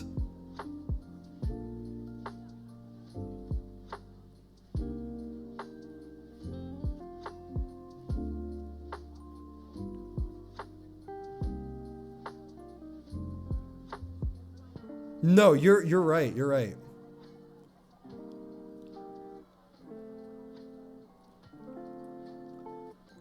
That's so interesting. That's such an I don't know how to argue against it. I am stumped. First time in a while that I've been stumped on something. I think you're Amy, I think you're right. I think I just have to concede this. Right, but should you not say, Will, should you not say that you should just exclude it from the conversation until you are able to do it then?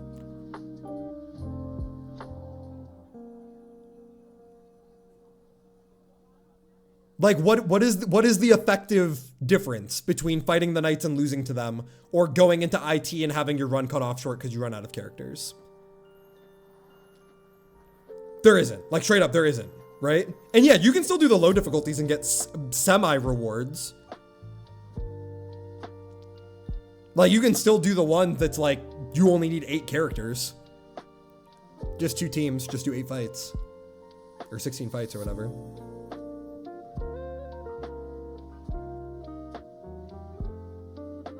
It's not though. It's Abyss with extremely strict, with literal elemental restrictions. If your account is Arle and they have Hyper Bloom IT, you are going to have to play Hyper Bloom. If the options are Dendro, Electro, Hydro, you're going to have to do that. And you are an Arle built account, you're not going to be able to use Arle in that. Abyss does force that, like in the same vein that we were just talking about beforehand, Abyss and no, literally not true. You can brute force. Like if you are built enough into a character, you can brute force it. Yeah, exactly. The shilling is not needed. In the same way that in AA, the turtle that flies, I have seen a clear of that of Mavuika. Amy, I know you have too. And I know that that's an awful example because Mav beats everything. But like, yeah, you literally, like, you do not explicitly need Bloom.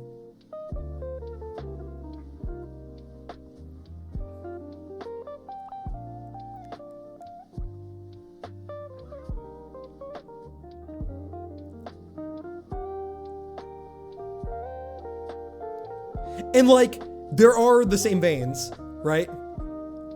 There is like yeah, I mean, you can just do the mechanic like with your character.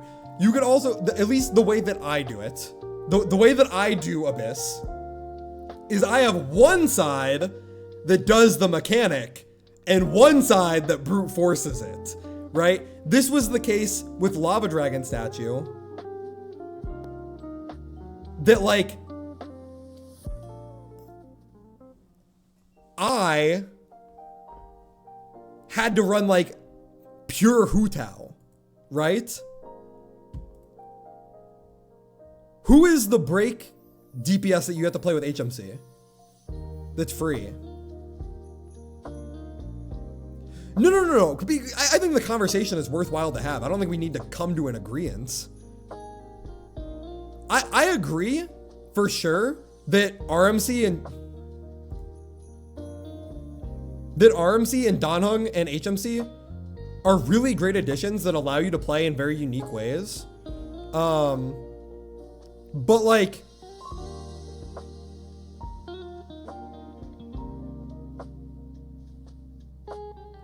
is there a break DPS that you can use like that isn't Firefly, Boot Hill, or Rappa? Genuine question. I do not play break. I do not know how to answer that. You can Himiko break. Gallagher is a healer. That is not a DPS.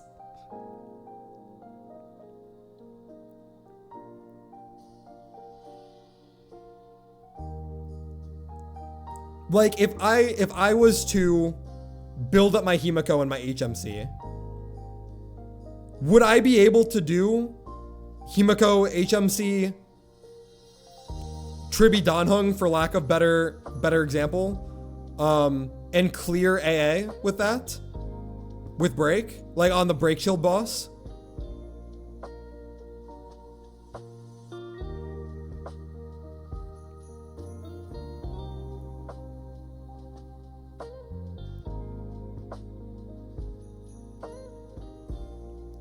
I've cleared MOC 12 in the past with Himiko break. AA is just whale / have the shield character, so spend money. That's entirely true, but I see the point that you're making. It's kind of hard for me to argue because I have an E6 My Day.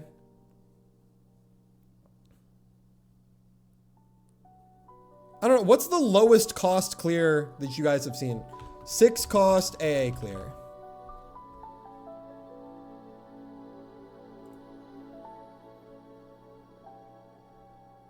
E2 S1 Finon, right? Which I feel like this is fairly, if you are linearly investing into a character, having an E2 S1 is fairly reasonable to expect. No? Or yes? Genuine question. I am not trying to say anything. I am literally completely free to play in ZZZ, and I have an E2 S1 Yishuan. I feel like E2 S1 going linearly into a character, this is a fair thing to say. I am E2 S1 with Fufu, with Astra, with Lucia as well. E2 S1 with E0, E0, and then RMC is free. I think that this is fair, right? This is 6 cost. That's 3, 4, 5, 6. Fair, right? I do not think that inherently makes it whale bait. I do think it is rewarding the newest character, right? I do think that this is rewarding the newest set of characters. I don't think that this would be possible with Acheron, say, right? E2 S1 Acheron with like Jacho, Robin, Gallagher, right? Or Jacho, Robin, Danhung now would be the free equivalent, right? I don't think that this would be what it would be. I didn't hear what was previously said. The argument that was said previously was what I don't even know how to like explain it, but that IT forces you to bring the new character. What brought up Crab was you cannot, quote unquote, you cannot clear Crab without playing in a specific style. Similarly to how IT makes you to bring specific reactions, Crab is going to force you to bring a Dendro character in some capacity. And yeah, I think that is false. I'm in some capacity, if you really wanted to, you could brute force even the crab. It would be hard, but you can. And that's what I said as well. It, like, there are ways to make it easier by playing to the mechanics, just doing the mechanics. But like you can brute force it. Objectively, you can. And I do think that AA allows that. I do think that playing, so this is actually a good tie-in. I think that playing to the mechanics is fun. Inherently, I think that playing to the mechanics is fun. I think that's what makes Hera so sick, right? Like as boss design, I think that's what makes Hera so cool, right? I feel like when they tell you explicitly how to do the mechanics, like with Lava Dragon statue, it's a little bit more obnoxious. And I feel like IT leans more towards Lava Dragon statue by forcing you to do stuff like that, as opposed to Hera, which is just a very unique and cool fight, right?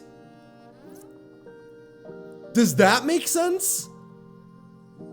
Because all the points that you made about IT are correct entirely. I agree. I think that having that diversity and variety in your endgame is super important. Like 100%. Because then you run into issues where it's like, yep, Melt is the best comp. You just bring Mauve. Mauve is just the best thing no matter what. Just bring Mauve. If you don't have Mauve on your account, what the fuck are you doing? Right? Without IT, I think that's what the Genshin meta turns into. In some capacity, right? In some capacity, that's what the Genshin meta turns into. I just feel like IT is a little bit too strict. IMO. Agreed? Agreed or disagreed?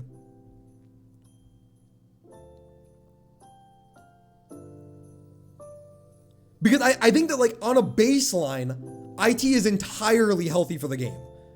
It needs to be there. You need to be able to use all of these characters and get value out of them. Like, for a game of this length, you need to. You need to not feel badly about having old characters. You need to be like, oh yeah, I remember when I got my C1 Hu Tao. That's super nice. I'm super glad that I'm able to use this. I built her up very nicely. She has the most crit value on my entire account. Yeah, I mean, I'm not explicitly looking for validation. I'm just kind of seeing if, like, I'm just seeing if like we can come to some sort of common ground, because that's what the point of discussion is, that we share ideals and expand our horizons, right? That I think that IT needs to be in Genshin. It is a good game mode that promotes variety and diversity within the meta. However, it kind of fucking sucks when you're unable to do that. Like, it sucks when they're like, hey, it does decrease FOMO, because you always know that the characters that you have will be able to get their time in the sun in some capacity. However, I mean, even then, when they do like a burning shill, when they're like, yeah, sorry, you have to use fucking Animo, Pyro, and Dendro. It's like, what the fuck are you talking about? Animo, Pyro, and Dendro. They will give you Kanichi and Emily as trial characters. Like, they will. Straight up, they just will. You do not need to own Kanichi and Emily. More often than not, the super niche characters are given to you as free-to-play characters. And yeah, the buffs that they give you are pretty strong enough to the point that you're able to do it. It's just that they don't give you, like, the entire roster. Like, it's not like they're gonna sit there and be like, yeah, take Baiju, take Nahida, take Hatham, take Venti, take Jean, take Kazuha. Like, they're not gonna give you fucking everyone, you know? But they do give you, like, the super niche ones more often than not. When there was the physical shill, they gave you both Fremine and Eula. And listen, physical wasn't even good in the physical shill, but they did give you Eula and Fremine. They did. Like just straight up, they did. And when they were doing the Animo thing, they gave you Xiao. They did give you Xiao. I don't think they gave you Wanderer, but they did give you Xiao.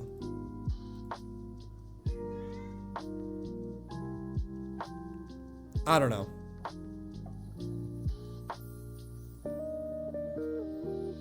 I feel like it's hard. That's a hard conversation to have. I don't think I'd blame anyone if it looked like this. But Amy, I think that your argument is too compelling. I think that I think I have to say that the Genshin endgame's better.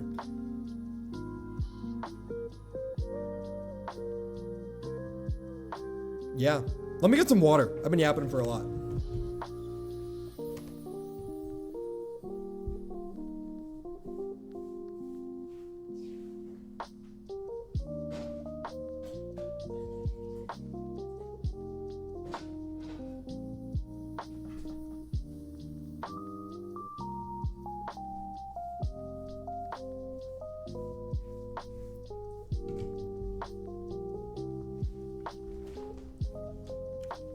All right, time to get subjective again, as if the last one wasn't subjective. You know, I'm getting kind of hungry with all this yapping. I think I'll enjoy some of my beautiful pizza.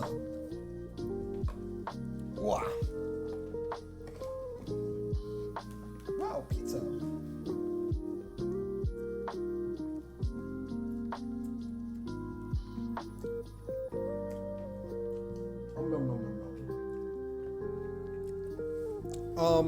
Okay. Music. These, I felt like I needed to split up. Because there are two different categories of music. And I will use ZZZ as the example. ZZZ has some really good songs. Hugo song, very good. Lucia song, very good. However, when you are playing ZZZ, and you are just like grinding artifacts, disc sets, right? It will give you like the most god-awful dubstep wubbing you have ever heard in your entire life. And so I feel like it's not exactly fair to group in the Astra Yao song with the that ZZZ does. Fair or not fair? Do you think they should all be in one category or no?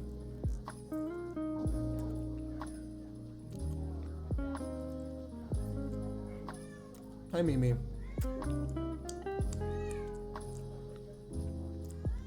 And so, for that reason, I have ZZZ at the bottom of ambient. Because ZZZ is the only game that I've played in this category where I'm like, what the fuck am I listening to? I need to turn this off. Genshin, on the other hand, anytime I enter any zone, I'm like, wow, this is awesome. I think of the Nodcry music. I think of the Enkanomiya music. I think of the Natlan music. I think to myself, wow, this is phenomenal. I hear you, Mimi. Chat probably hears you as well.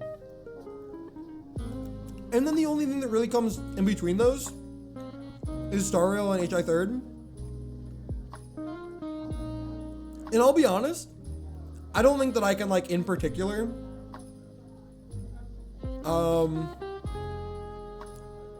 like, name one track from either of these that I think is better or worse than the other.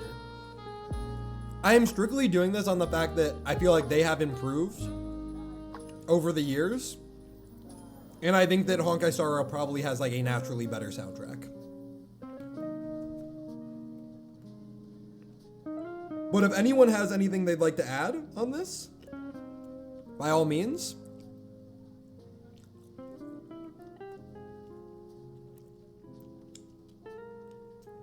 I'm willing to hear it.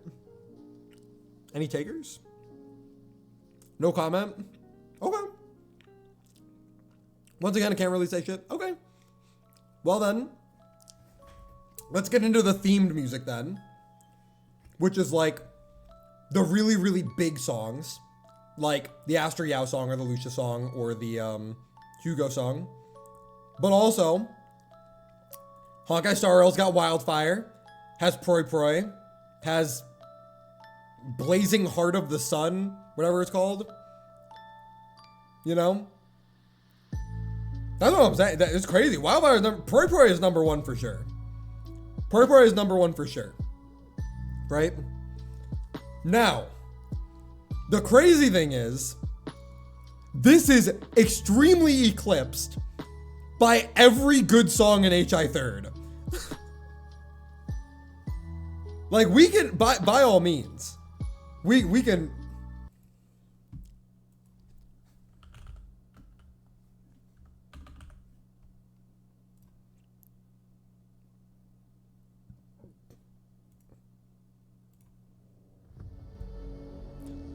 This song is fucking peak. When they said, you and I are weak like the reeds, I felt that shit.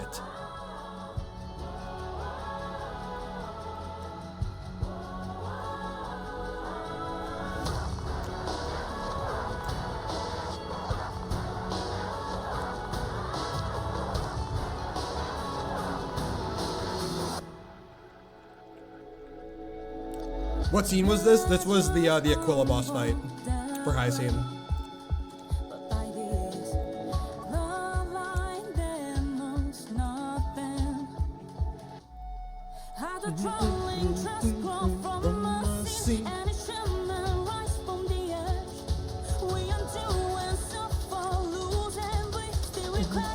Against the sky, you and I are weak like the reeds.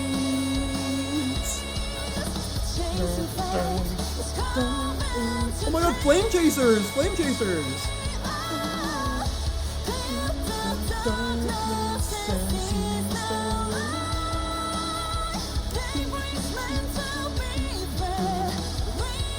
Dangerous so.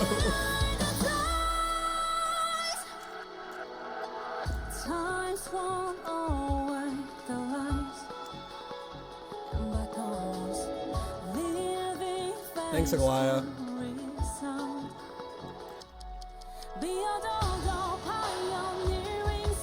I think the craziest part of this song is I got to this in the story, and Avery was like, this song's so fucking big, this is dog shit, you actually like this?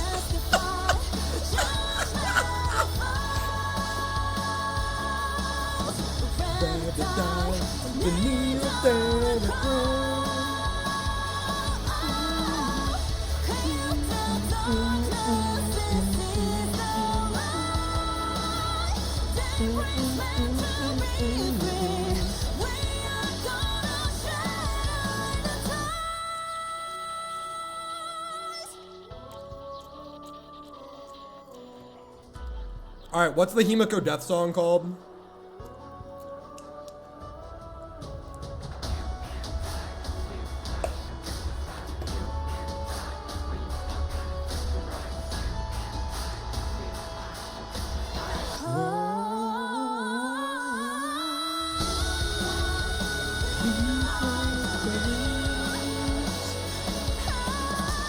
Himiko death song.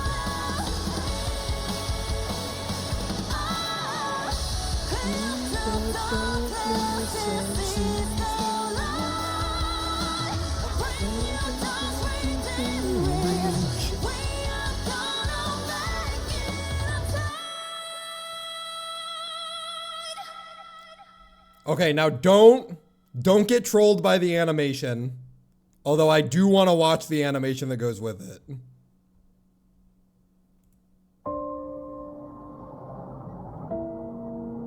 Is that fair? Can we watch the animation? This isn't spoilers, this is the first thing that happens in HI Third.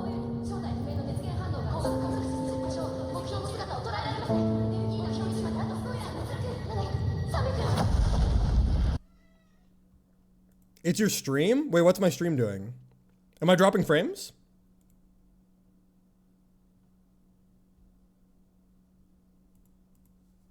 Hello?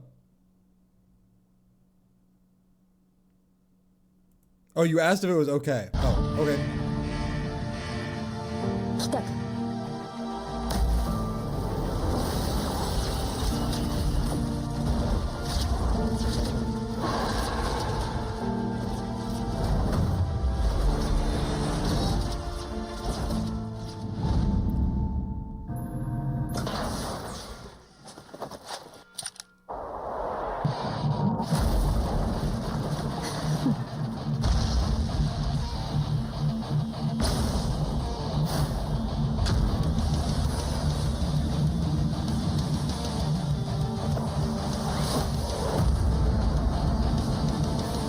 And then after this, we watched Da Capo. Obviously, we cannot watch the cutscene, even though it is the best cutscene of the game.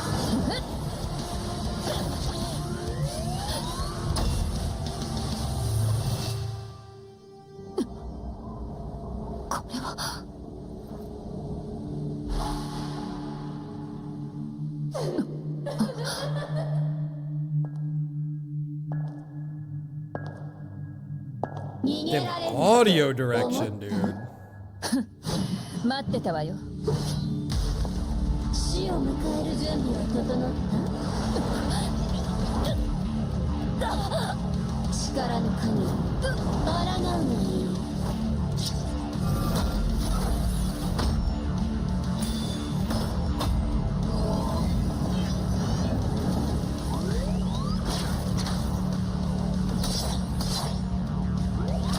Damn, she's getting fucked up.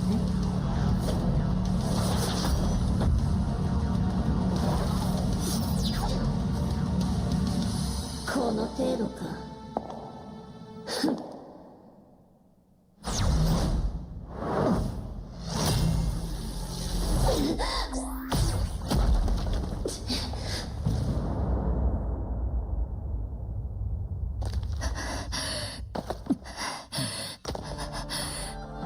Uh-oh, banger alert.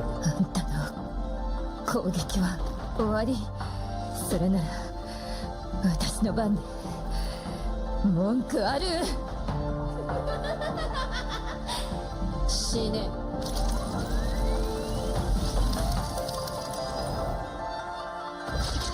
キアナ、あんたが目を覚ました時、全てが変わっている。世界はもう美しくない。平凡な日常ももうない。でも諦めないで。何があっても諦めないで。調子に乗るな。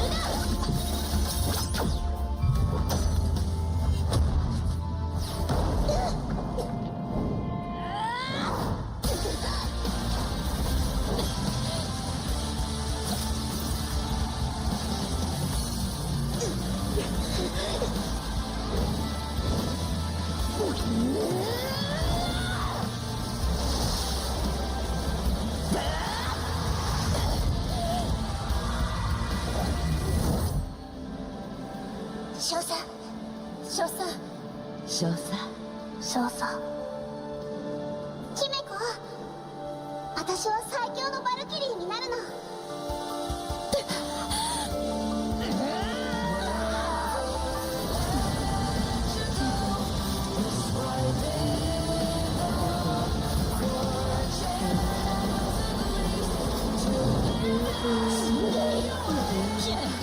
顔を上げなさい。あんたは前に進むのよ。この不完全な物語、あんたの望む姿に変えなさい。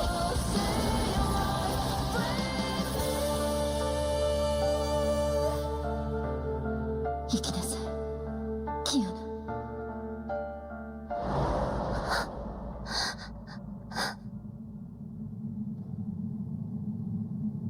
これで授業はおしまいよ。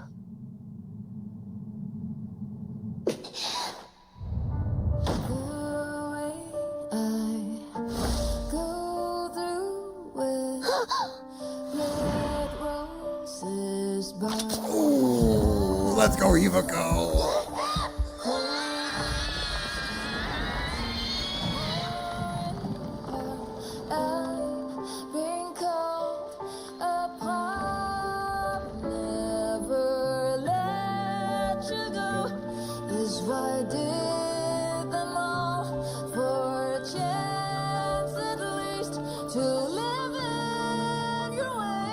Himiko is the only reason the world didn't get destroyed.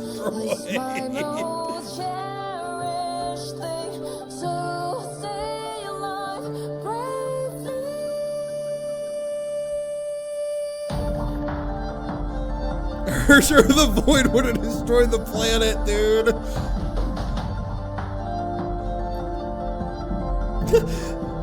Let's see Himiko and Honkai Star Rail. let's see Himoko's business card in Honkai Star Rail. All right, and then we have to listen to the capo. We are not going to be listening or watching the animation because that is actual spoilers. This is the last thing that plays in part 1.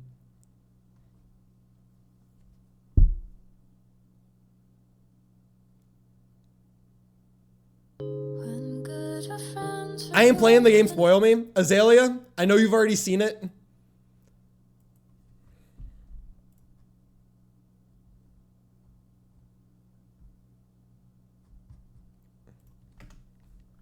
Do you mind? Where's the playlist?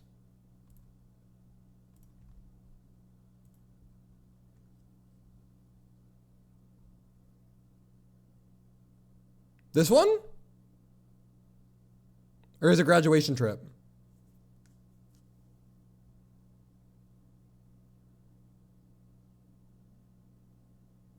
I feel like it's this. But I don't know. I feel like it has to be this. Yep. 一つの物語が終わるとき、私たちはその始まりを思い出す。まるで昔に戻ったかのように。This 例えば今のように。 This scene genuinely saved the entire game for me. 君は驚いていないようだ。この景色、懐かしいだろう？うぬぼれないで。彼女は私たちと違う。まだ進み続けるんだから。どう？私に会って驚いた？ところで、一人足りないね。これで揃った。Hi, HOC. しかし残念だ。僕たちの物語はもう終わった。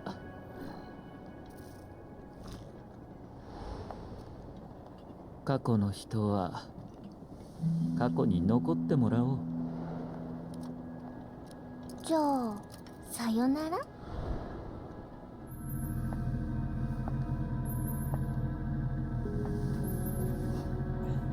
なんか言ってくれないの？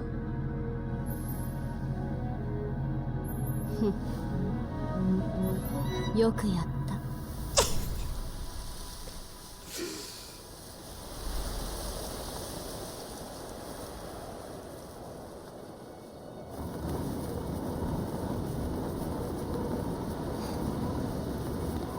メイ先輩。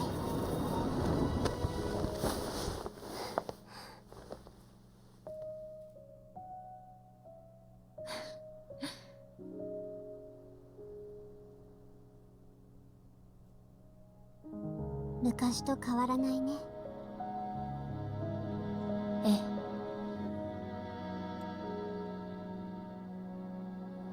え。いろいろあったね。本当にいろいろあったわ。今回もここでお別れなの？いいえ。今回は最後まで一緒に歩くわ。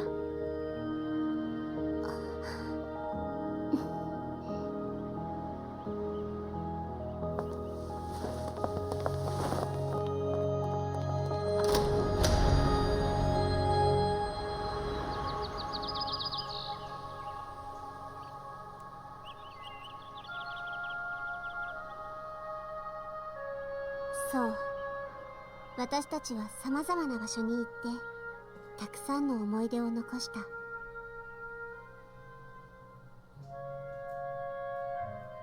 これは愛の物語。きっと愛に満ちた結末がある。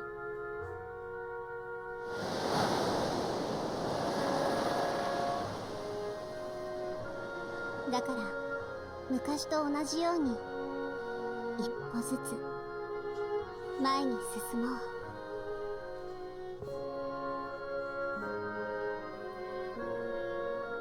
ほら、私たちの足跡、どんな時もここにある。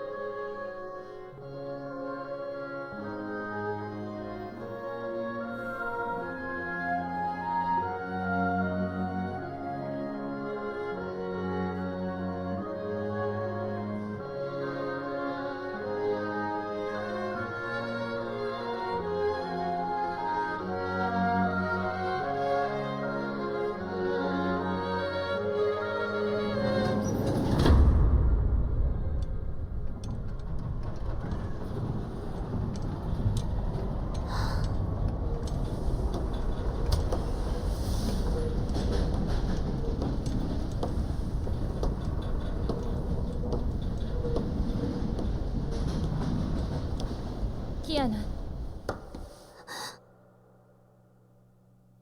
When good friends are going away, will you wish them to remember your name? When good old days are passing away, will you promise your heart remains the same? Never can we suspend the time, having to leave the tracks behind. There is a longer way ahead.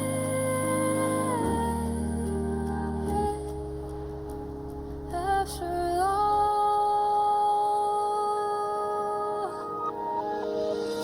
there used to be a storyteller who always painted the sunshine and the rain. As you eventually grow up, spending a lifetime to taste of love and pain. Never can we suspend the time, having to leave the tracks behind. There is a longer way ahead.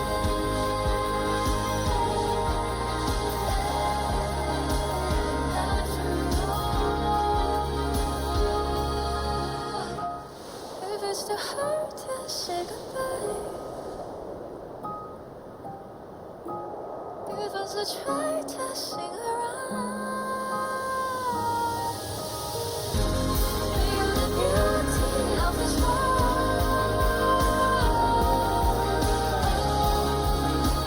Always shine.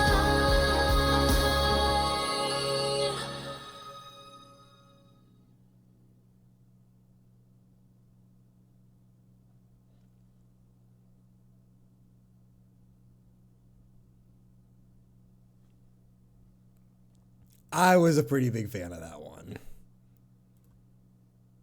Personally. Felt like that one was pretty good.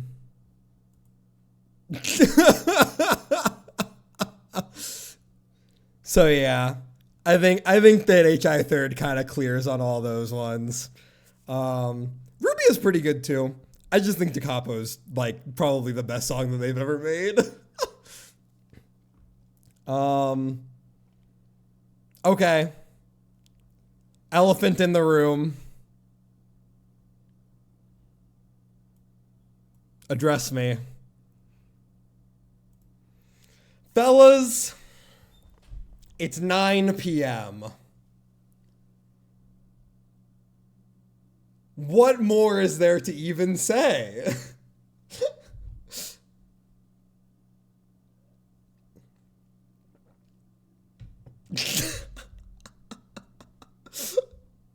Address me.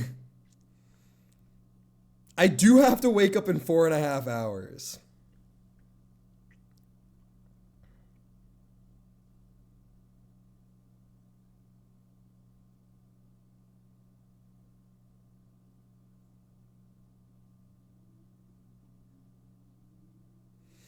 All right, well, rather than do a big talk about it, I will say, I think that HI Third's character designs are very dated. I think that Star Rail's character designs typically fall into pitfalls that I am not a huge fan of. I think that a lot of the time they default to just having like something be one color and or just kind of being either a very stereotypical display of Eastern beauty, whether that be male or female. I think that ZZZ has a lot of characters that I've discussed at large before that are not very interesting character design-wise, but instead display their personalities in very different ways. And I think that Genshin has a very, very large amount of has a very widespread. So I'm gonna go through all of the characters, and if you guys see any big blaring whatever, I'm sorry, Dakchi. If you would like to watch it on your own or listen to it on your own, please consider watching the VOD, or please consider just supporting the game itself. So let's start with HI third. I think that Vilvi is pretty cool. I think that Pardo looks pretty cool. I think that Hersher of Rebirth is like what I wish Castorise was. Everyone else, I think that all of these guys, for the most part, right, Miss Tane through Senti, are fine out of 10. I think that they are fine. I think that Kimiko, Hersher of Thunder, Raiden, Grizio, and Hersher of Truth, Branya, are all kind of leaning more towards they're just kind of like characters. And I think that everyone underneath is falling more towards a boring looking design. I don't think there's anything in particular that I dislike about the bottom tier characters, like the C and the D characters. I just think that they're kind of flat and boring. And I think that everyone in A and B is fine. You know, I think that the A ones are better for sure. And I think that the S ones are like actually pretty visually interesting, and or displaying coolness to them. So I'm gonna close this unless anyone has anything to say about the HI third characters, or if there's anything that's pretty, it's unordered in all of the tiers, completely unordered in all of the tiers. I need you all to understand how much it physically hurt me to put Fuhua in the bottom tier, but frankly, her design is not that really impactful.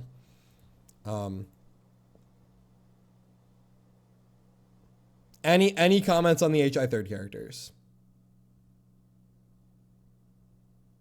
All right, let's move over to ZZZ. I think that, let's go bottom up. For the most part, a lot of the characters in ZZZ are just like people for the most part. I don't think that Sokaku is a cooler person because she's blue.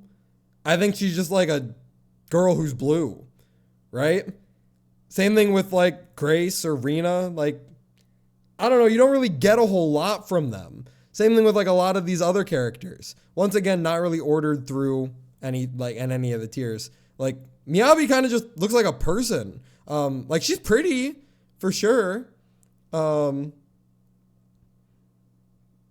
that is the capo. Same thing with like Pulchra. Like I think she's pretty, but she's kind of just like a girl.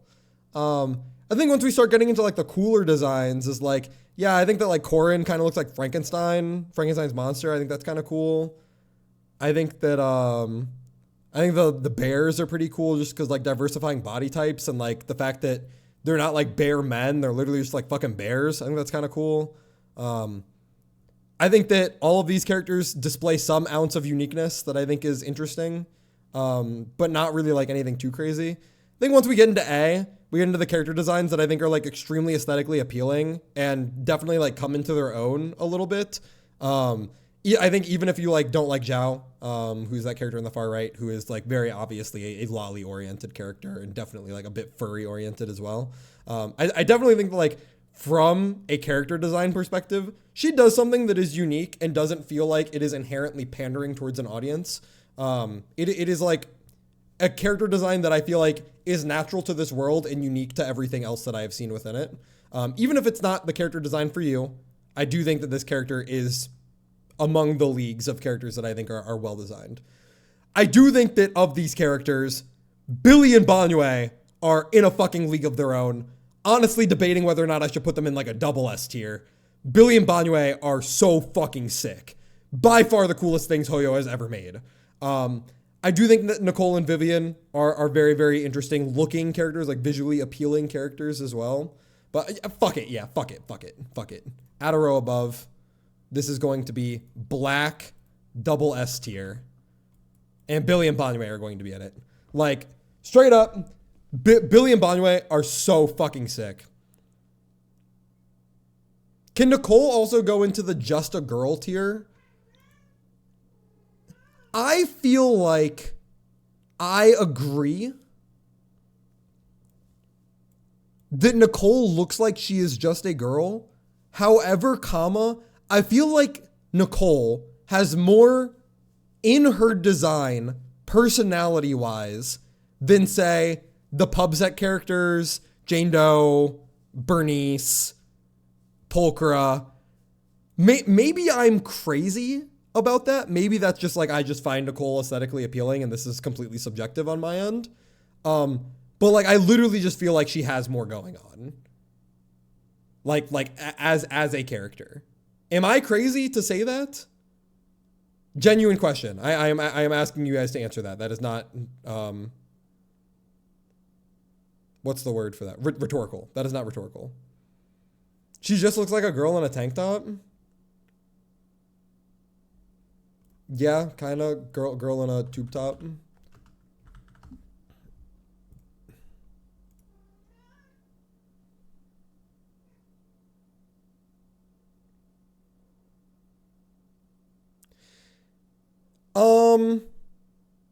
I would say that this design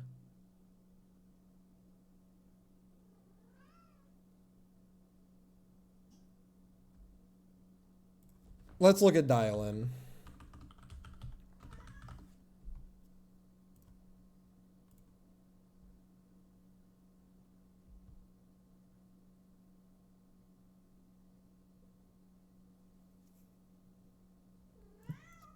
We can move Nicole down.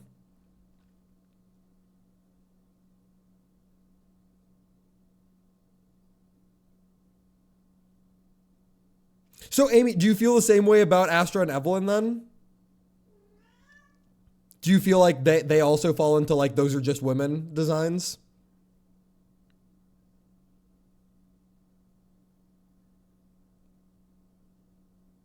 Yeah, kinda. Interesting. I feel like they showcase so much more in like, I don't know, in their everything.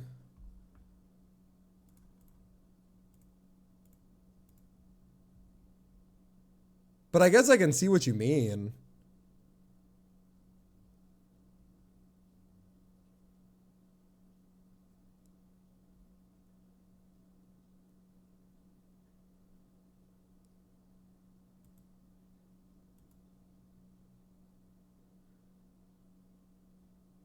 But like, so let's say Grace, for instance, right?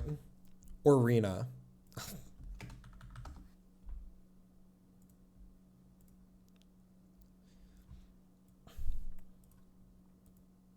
Like, not saying your wrong character design is completely subjective. I mean, it's not completely subjective, but I know what you mean. But like, would you not say, I mean, now this is going to be biased, like pretty heavily, but would you not say that Nicole has more going for her personality-wise in her design than Grace does?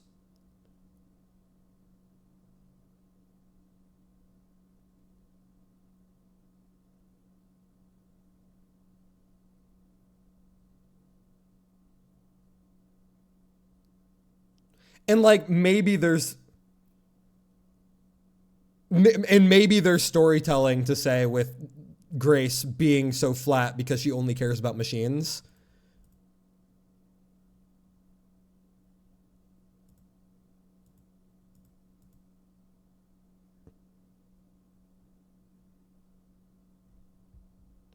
But I don't think that Astra is quote unquote just a singer and Rena is quote unquote just a maid. I think that Astra fits this like ZZZ's world better than say Grace or Rena. Like Rena is just a maid. Unless I am horribly misreading this character design. But Rena is literally just a maid. I feel like Astra feels like an idol of the ZZZ universe. Like, she feels like a Taylor Swift, not a singer. And I don't think that I can particularly articulate why it feels like that, but like, I do feel a sense of grandiose, idolistic nature from her. Does that like make sense what I'm saying? Like, do you also feel that aura? Yeah, yes, you say that, but Corin.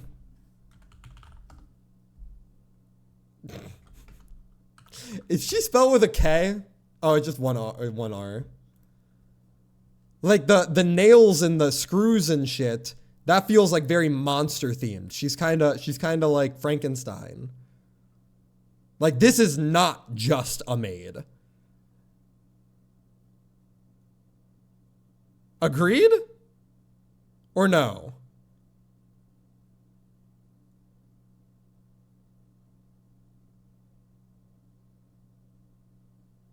Like, she's got bolts on everything.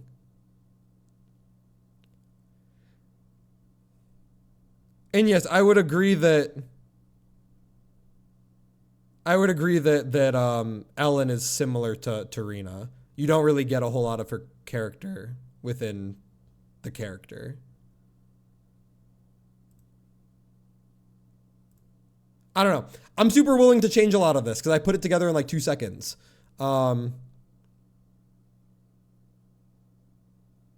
Like I literally threw this together in like a couple of seconds.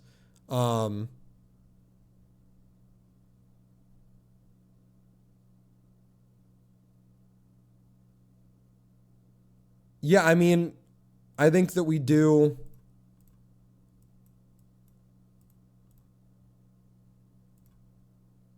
something like this.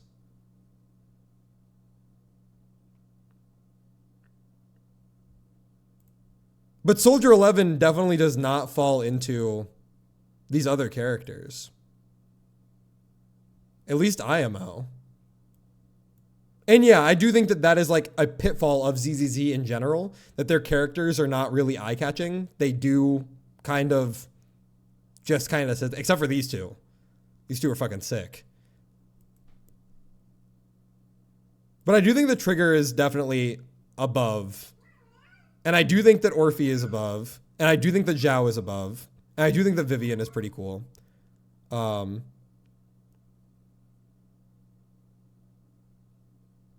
Yeah, I think I'm willing to put Astra and Evelyn down. But I think that all the other ones deserve to stay in A.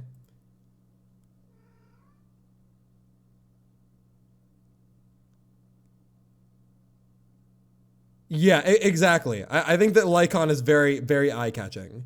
I think that even initially, like on the character being like on the game's release, Lycon was seen as like a chase character. Like, a lot of people were very excited about him.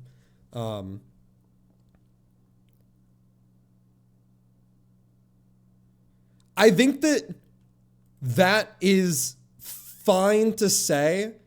I think that the fact that it is a generic trope is fine because it's done well. Right? That's kind of what I mean by it.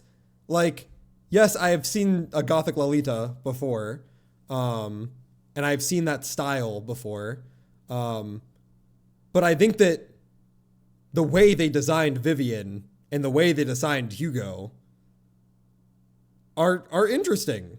Like, just straight up, they are. I don't think that Hugo just looks like a guy in a suit. I mean, we literally watched the Hugo trailer before. I don't need to pull him up.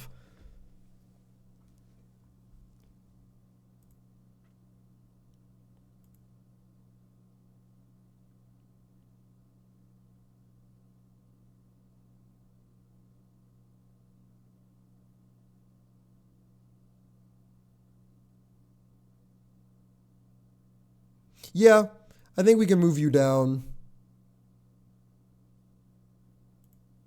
And I think that's pretty much it. Everything unordered. Yes? Fair? Any further comments that you guys feel need to be moved around?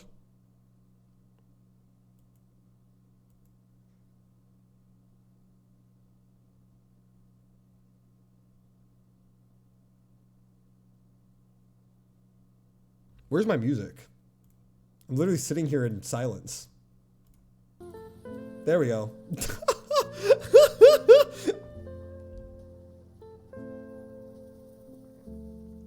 Alrighty. Elephant in the room.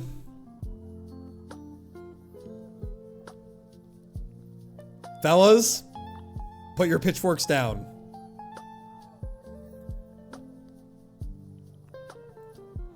I once again did this very quickly. And I did not include all of the alts. And I did not know where to put Dahlia because I was a little unforgiven. I did put this together very, very quickly. However, I think that for the most part, this reflects my feelings.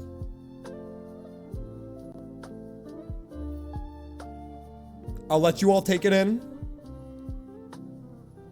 Is there anything blaring that you guys hate? This one's all you because I don't want to fight.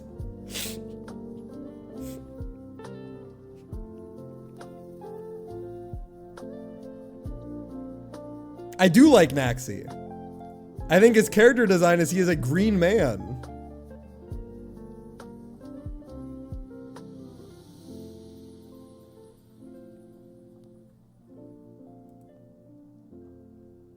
Let's pull up Anaxa.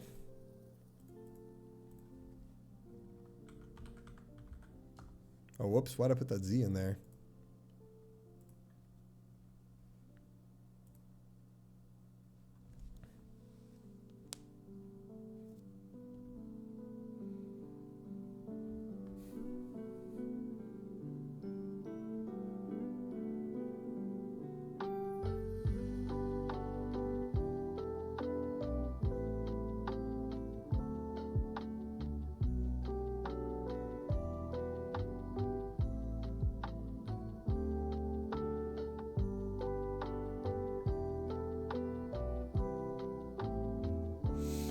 I like his chess piece. I like his hairstyle. I like his eye patch. I like the red wrist wrist part.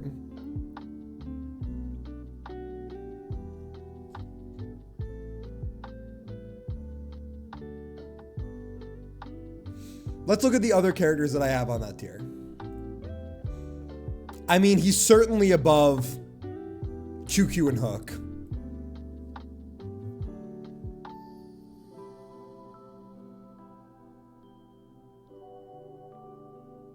I mean, he's certainly above Ratio.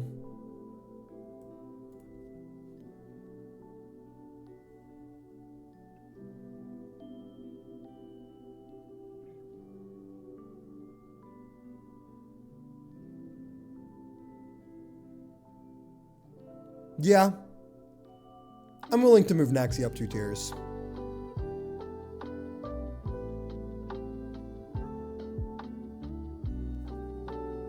And a lot of this was just to help me contextualize a lot of the characters.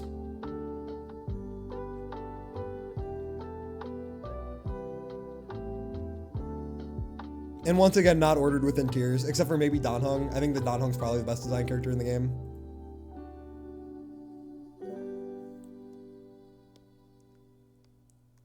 Yeah, let's look at Shui. Shui. Okay, Star Rail.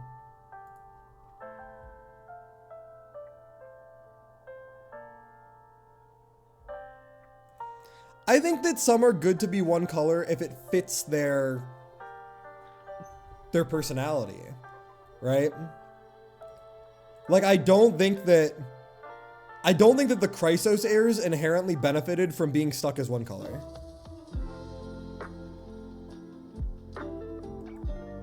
Then why don't you like Sunday? Because Sunday is just a guy.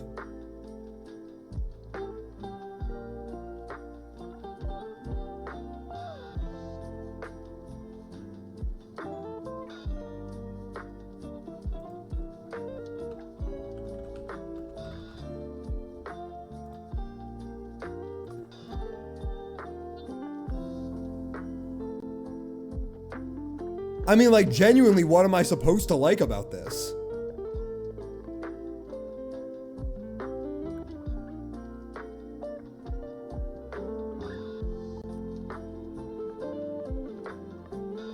Like when you look at Shui, let's be more genuine and do this. And you look at Anaxa, I feel like they have so much more going on than man wearing a short sleeve jacket.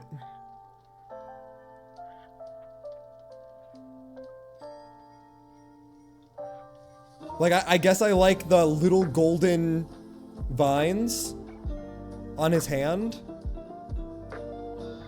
And that's it.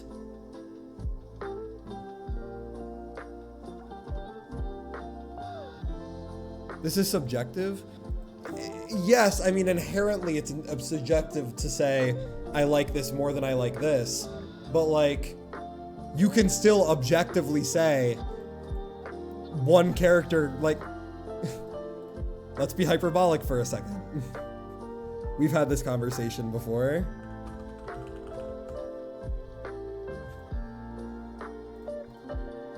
Like, yes. There are symbols for life and death here, you know, blooming flowers, butterfly, you know, metamorphosis. But, and the skeletal nature of her outfit that you have to squint your eyes hard to look for. And yes, exactly. Just being, like, on first impression, and honestly second and third impression as well, what you get from this is soft pink girl.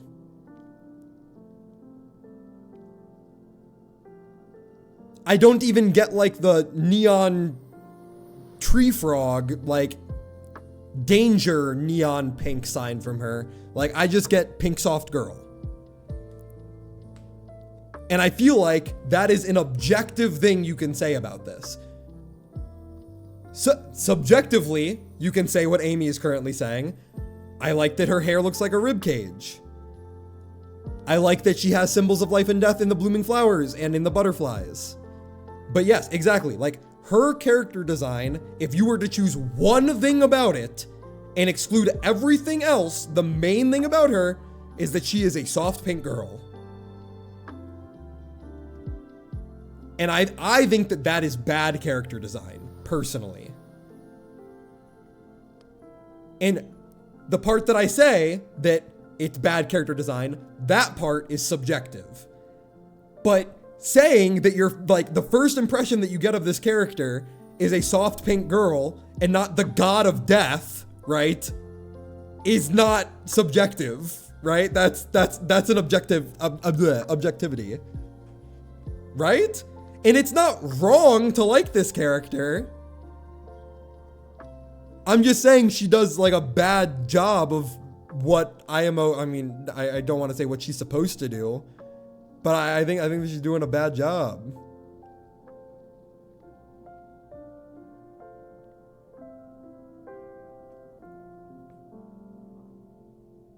And yeah, you're probably right, Tony. That is probably what they were going for. And that's part of what makes me hate it more.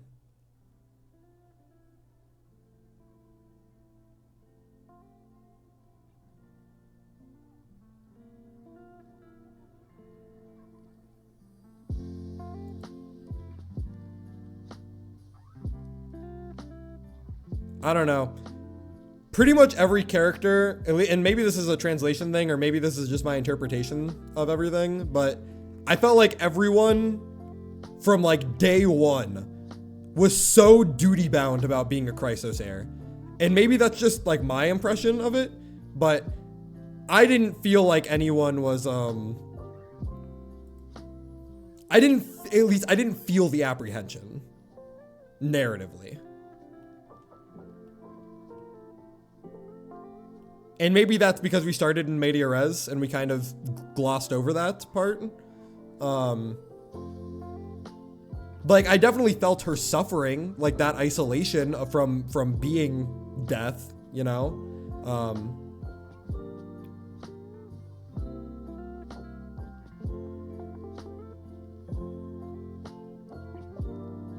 Right. I mean, that's being duty bound in the opposite direction.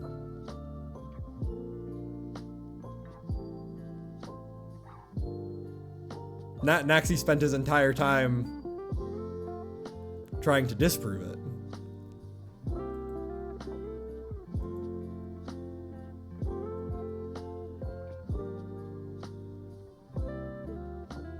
Right. No, I understood what you meant, Amy.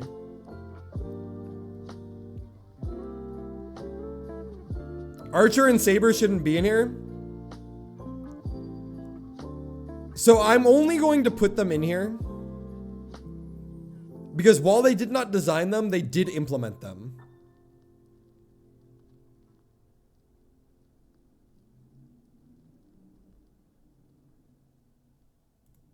Because they could have just as well done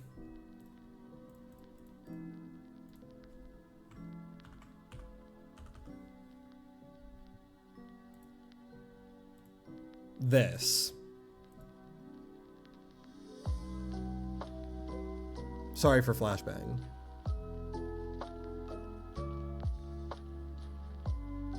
Like, undoubtedly, that is a different Saber and a different Archer than from Fate. Like, this is the Honkai Star Rail version of these.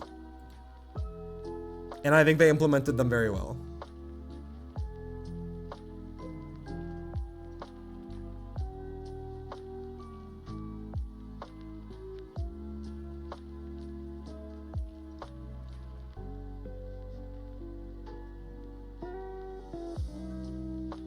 That's fair.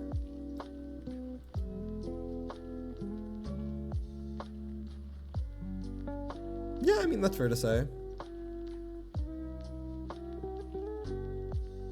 I feel like there are examples of them doing them well, but we can take them out.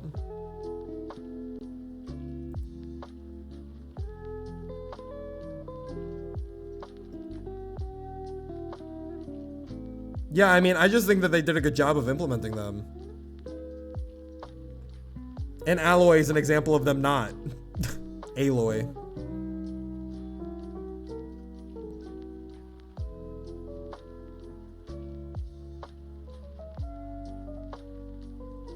Yeah. I feel like with the Star Rail, and same thing with the Genshin cast as well. There's such a large amount of characters, it's really hard to go through each of them individually. But what I will say is I feel like some of the characters exhibit very clear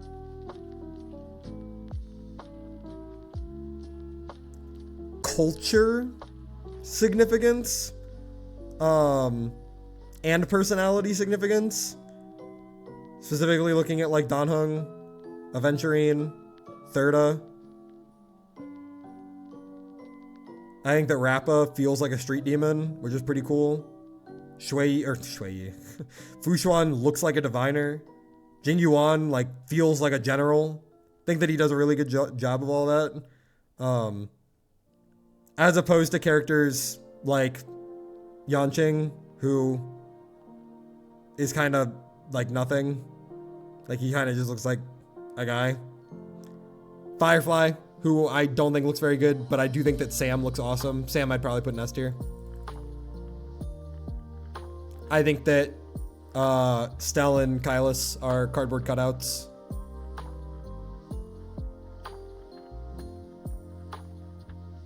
Yeah, I could see Hyacine moving down here.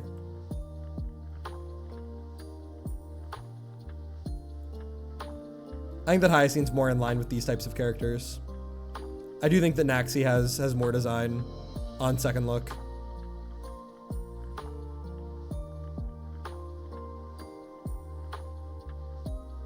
Right. I mean, Hyacine.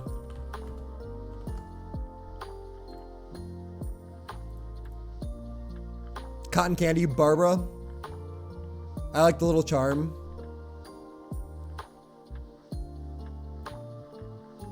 Do they have backs on the wiki? Or do I just need to go in game? Here, let's look on Google Images.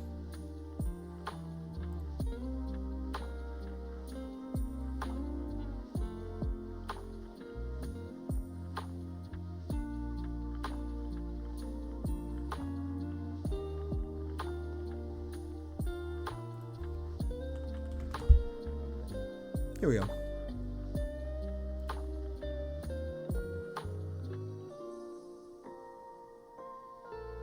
Okay, well, I guess we're stuck with this. Or this in some capacity.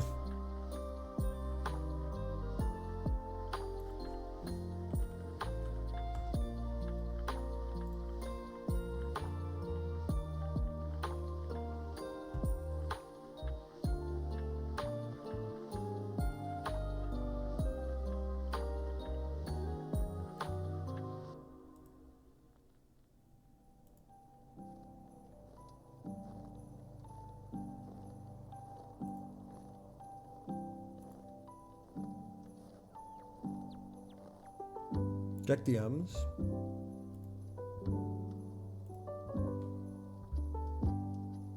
What the fuck?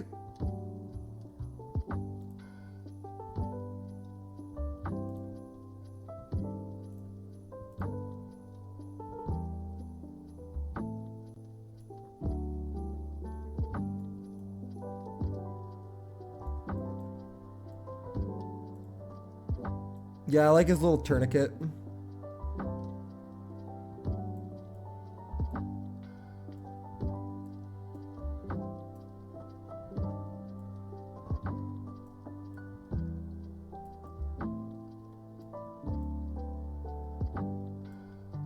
And yeah, I like his little chest thing.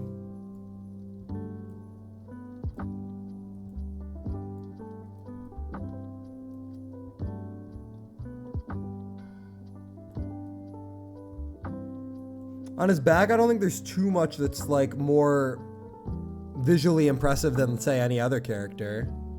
But I do like his hairstyle. I think it's pretty unique for males in this game. Unless Otto has the same thing, but I don't think he does. I mean, he kind of does.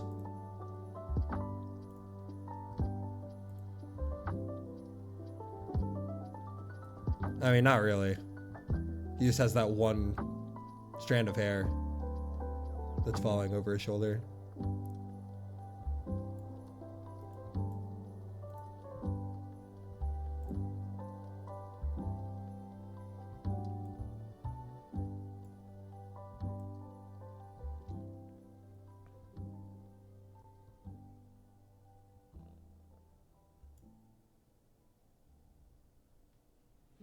I think that IL is probably the best character design in the game. Probably between him, Silverwolf, and Aventurine, IMO.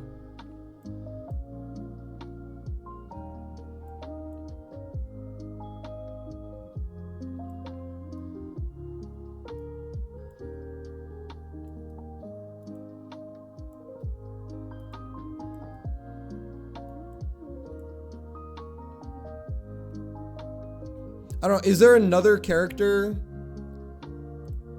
that you can point to that you would say fits Silverwolf's aesthetic as well? Because I do think that she is, like, when you look at her, you see gamer girl, but I do think that Silverwolf is pretty unique. I don't think that there's another character that I've seen in media that I'd be like, ah, yeah, that's just Silverwolf.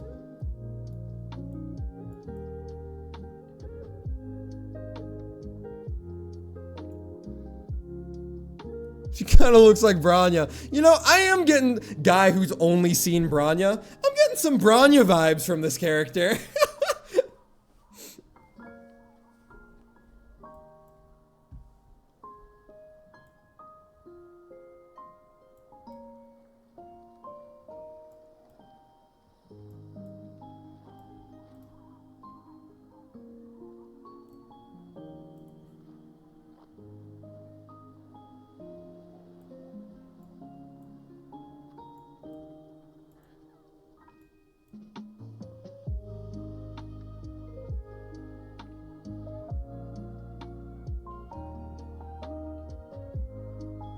Is Aventurine the only character in the game with a watch?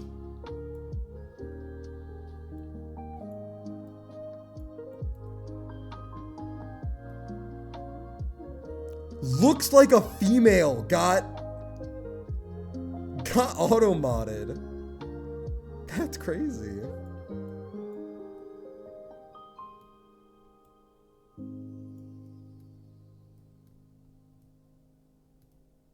He's got some insane eyes.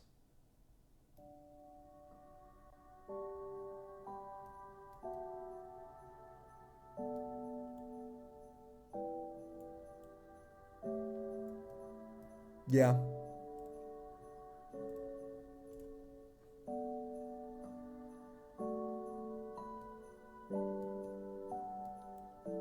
Do you like the New Dawn or IL more? I think they're pretty similar in my brain. I think that this one's just kind of wearing like a tight jacket.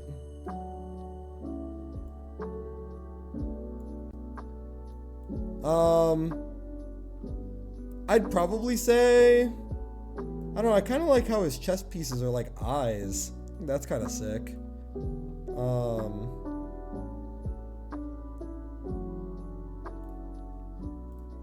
Go back here.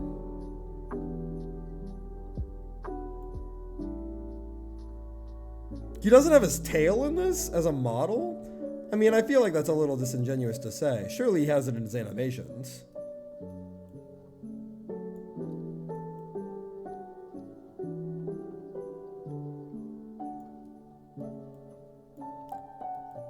It's a ghost dragon tail? Check the toggles? Where the fuck are the toggles?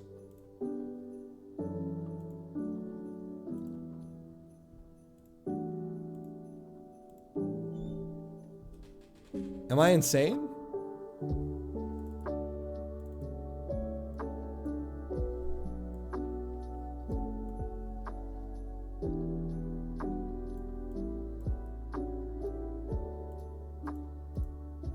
What are the toggles?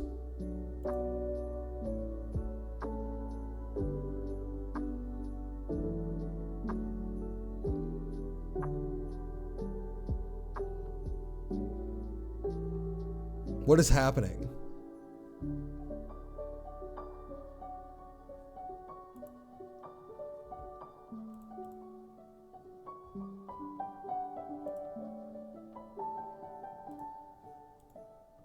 Okay.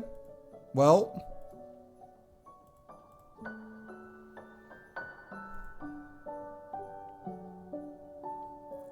Oh, interesting.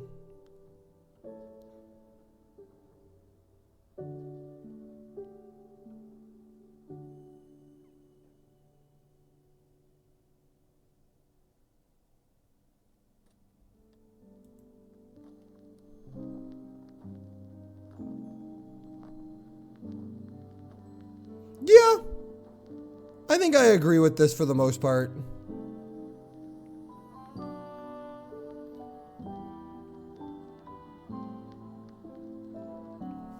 Is there anything that I blatantly disagree with? Jinglu should be up here. Misha should be up here.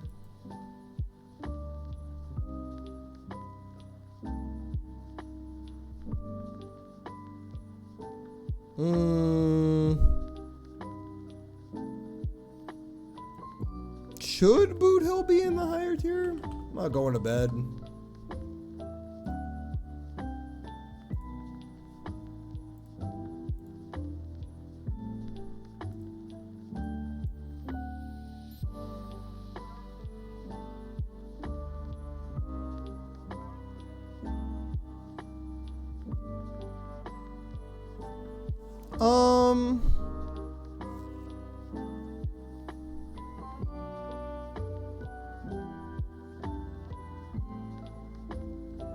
Yeah, I have a flight at at 4 in the morning, but the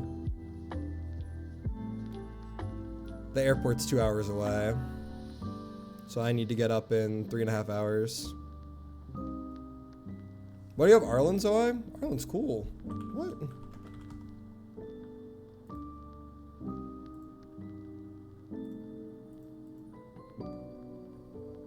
You don't think Arlen looks sick?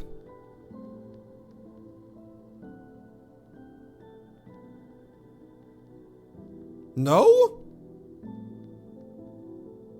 Why?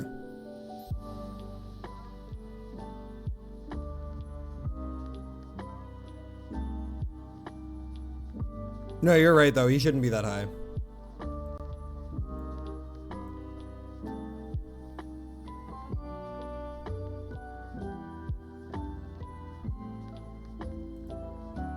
Well, I don't think that he's just a guy, because he's not just wearing a jacket. Like, he has a badge and a satchel and a robotic hand. Something that is obviously attuned to his back. He's wearing a different style of outfit than just a jacket. No, this is called a glove. This is not.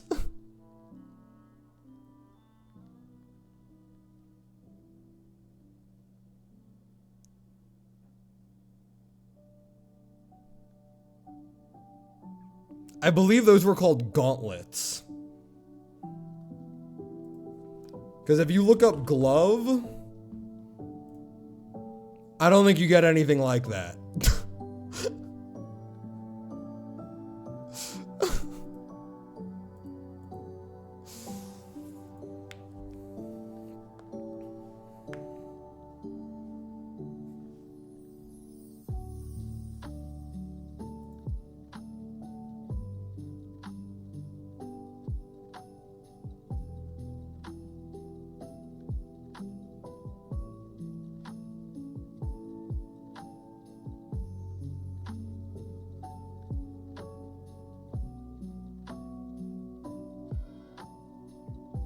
Yeah, I don't know. It's a little hard to go through every single one of them when I'm this tired. Get the Genshin, hurry up. Okay. Here's Genshin. Let's do the bottom first. I think that these characters fucking suck. If I'm being honest with you. I think the bottom tier characters are really lame. I don't think that there's much going on with them. Not really a whole lot to talk about. Yeah, I mean, Barbara and Hyacinth are very similar. I do think that Barbara has a little bit less going on than Hyacinth. Alright, let's get that gone. You don't know the pink hair oh, Dahlia? Yeah, I mean, Dahlia's not really doing anything. Otherwise, once again, still unordered inside of tiers. Who is that D tier orange motherfucker? That is Aloy from Horizon Zero Dawn.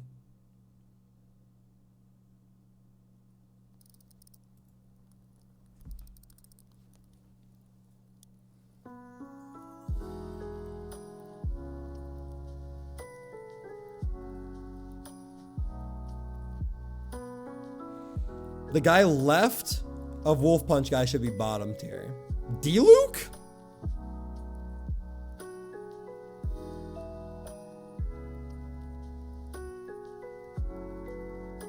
Risley? You think Mika should be bottom tier? Okay, Amy.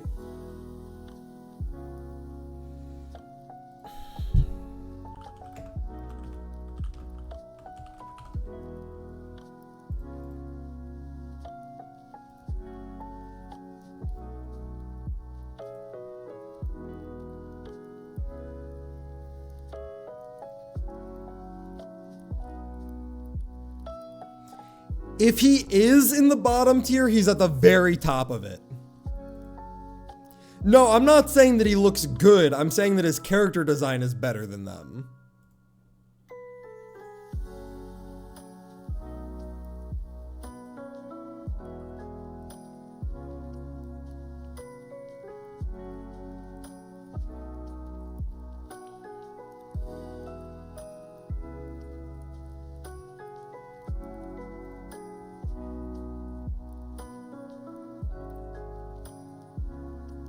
He's worse than everyone in that. Nah, you're fucking insane.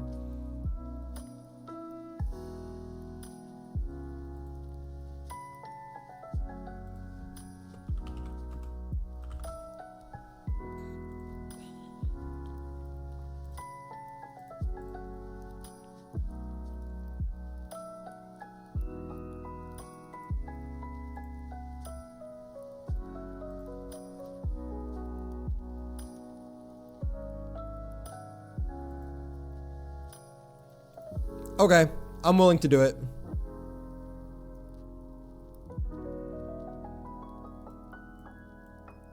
I'm willing to do it.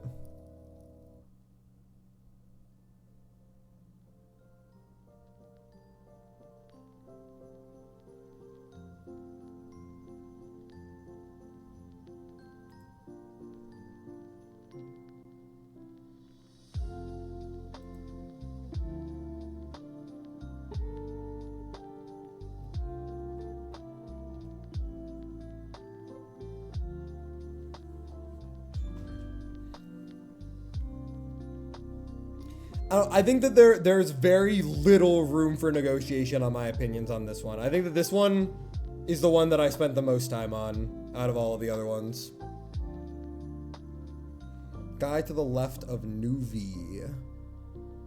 I would imagine that he is in this region, but he is not, unless I am blind.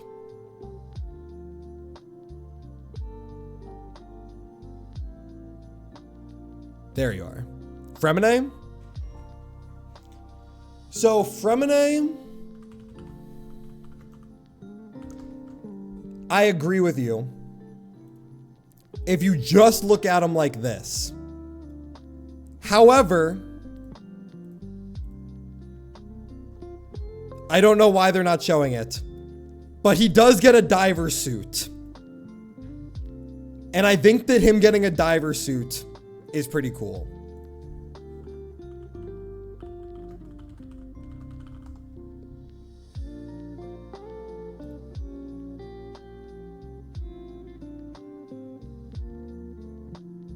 And I think that's pretty interesting. He gets the helmet as well.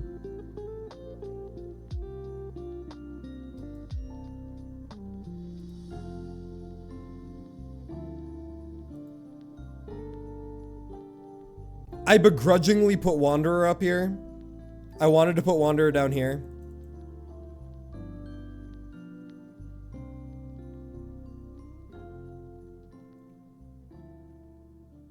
But I felt like he deserved to be up here.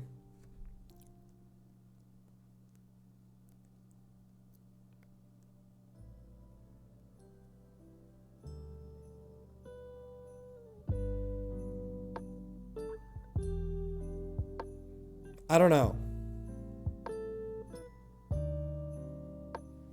Chaska? Yeah, I think the Chaska's design is really dog shit.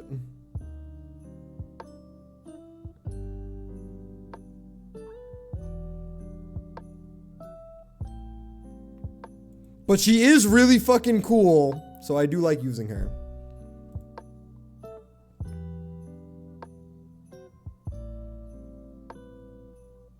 Yeah. I think if I'm not ordering anything within tiers, then I'm pretty comfortable with this.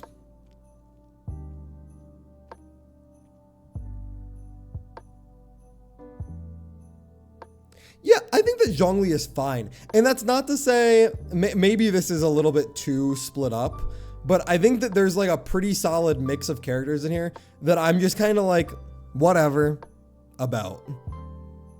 Like, I don't think that anyone in C is in particular bad. I just think that they're all kind of like, you know?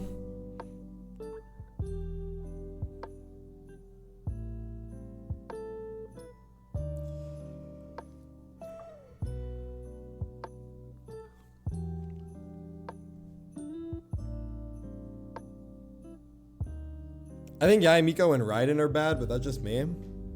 Hating Inazuma. Right, but I mean, they just kind of look Japanese. As opposed to Toma, who looks like a colonizer. The bow one? Yoimiya? This one?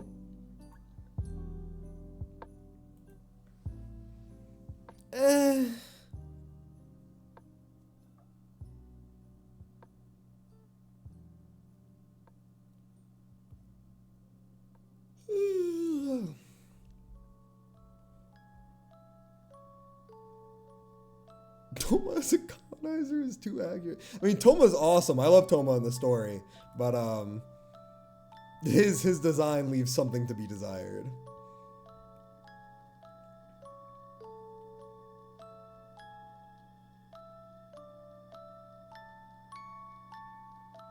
But I mean, I feel like all the characters in S tier are really sick character design, even if some of them aren't for me. Like, I don't think that Aoife is my type of character.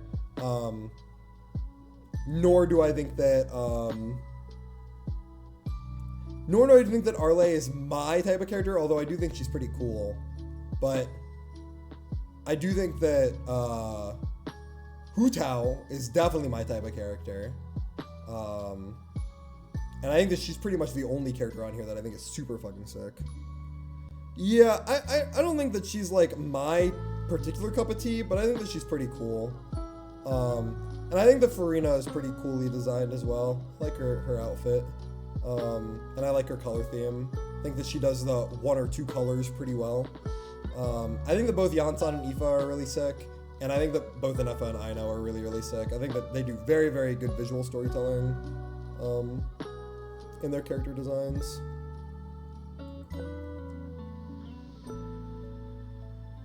And then I think everyone in A looks like a character that you would quote unquote get excited for. Swapping Xiao and Wanderer. So Wanderer's here, Xiao is... I'm blind, right here. I think that if you count Xiao's like demon aspects, I'm willing to put Xiao up here. Like not just his face, but like the fact that he gets the mask and shit. I'm willing to put Xiao up. Yeah, I think that every character in S, I think is like really, really good. I think every character in A is something that you would quote unquote get excited for. I think that it's like perfectly reasonable. Like I can see the appeals of all of these characters. Benny only with his new skin. I don't think that base Benny is up here. I like his Natlan skin a lot. I think that all the characters in B are you know, I think that they're all unique in their own ways, but I think they fall flat in different capacities. I think that all the characters in C are kind of starting to feel like they're lacking, and all the characters in D are not great. That's pretty much my 2 cents on everything.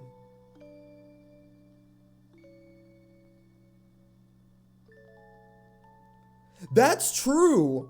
That is true. Hatham was the first time they decided that men can have muscles. If it's Diluc's skin, where does it go? I need to see it again.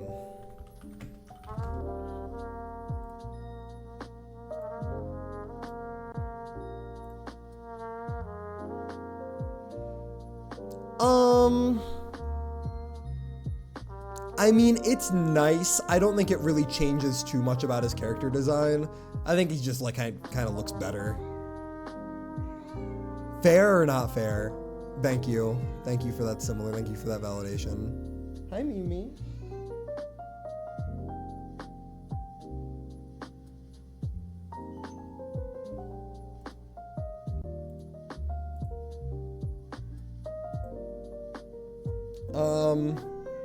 Yeah, I hear you, Memes. Hi. Hi, Mimi. Hi. Flopsy Mopsy. I like it because it frames his face better and makes him look not as weird. Yeah. I mean, it definitely makes him look better. I don't know if it's like if I'd put him like up here.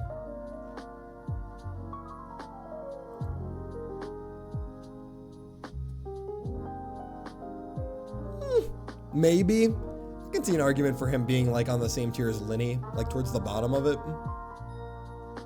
Yeah, I could see Diluc being towards the bottom of this tier with the skin.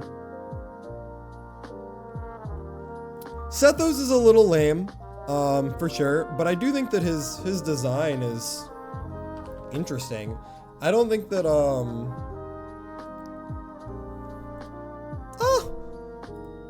honestly, I might be capping with that. Yeah, let's move Sethos down. I think you're onto something with that. Move Sethos down here.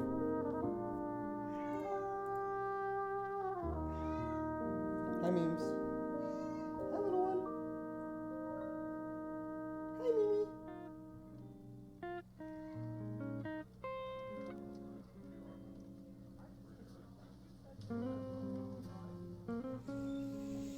Mimi. Aloy S tier. Ban Azalea. No.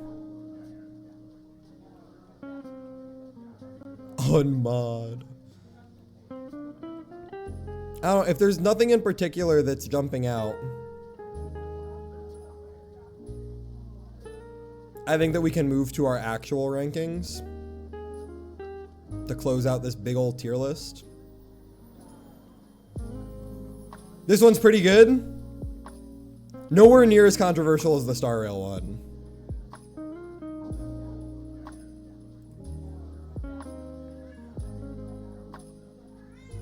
So for character design, why is Aino so high out of curiosity? I feel like Aino's character design is great. You get everything you want out of her. Kind of like lab work, cutesy, still got the nuts and bolts. Kind of sunken eyes so you can see that she's overworked all the time. I like the big sleeves, the oversized, it's not a lab jacket, but I don't know. I think that Aino's design is actually like really good. It's certainly better than say like Nahida.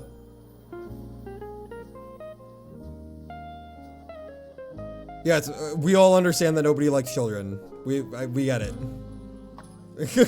I feel like it genuinely does not have anything to do with her design. If she was an adult and dressed the exact same way with the same theming, I would still feel like she's a greatly designed character.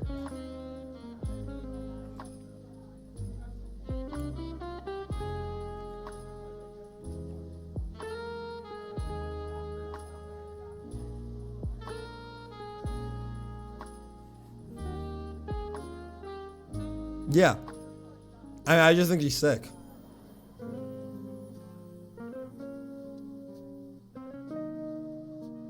Yeah, I mean, I just think she's sick. I think she's really cool.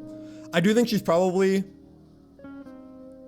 If I was to order this, I'd probably do it like... this? I'd probably do it like this. Maybe like this? I think I'd probably do it like this. This would probably be my ordered S tier.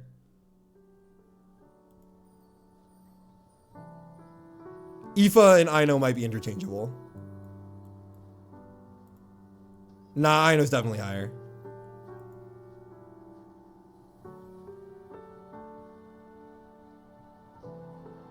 I love Hu Tao, but I don't think her design is better than Arle.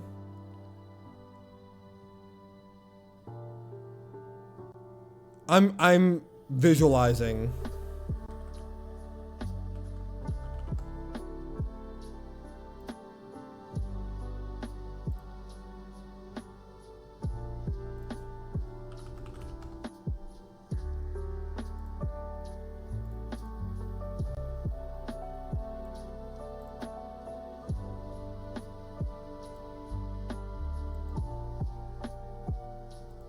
Yeah, I suppose she's just newer. I see it. I think you're right. I see it. And I'm willing to give Farina that spot as well.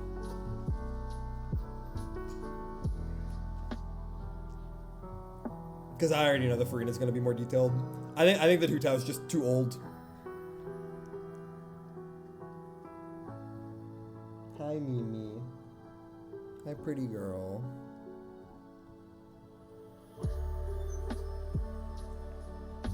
I do think that Inefa is the best character design-wise in the game, though. For many reasons. And I don't want to order the rest of this shit. That's way too many characters. But I'm willing to order that top tier. What are the other ones? Yeah, probably this would be my opinion for Star Rail. ZZZ, that's already ordered. This is already ordered. Yep. All right. Yeah, I love Inefa's design. I think Inefa's design is literally perfect. Would not change a thing. So character design wise, for those reasons, I think that Genshin has the best, even though it's got some really fucking bad ones. It's got some really, really bad ones. I do think that for the most part, Genshin has the most high hitters. I do think that literally just Billy and Banyue cleared the entire Star Rail cast. Like they just do. I don't know. Personally, I just feel like Billy and Banyue cleared the entirety of the Star Rail cast. And I don't think they do anything in particular in the lower tiers that I think is like so egregious that it would like lower that. I disagree with that. Okay, but the rope that Mimi, what are you doing?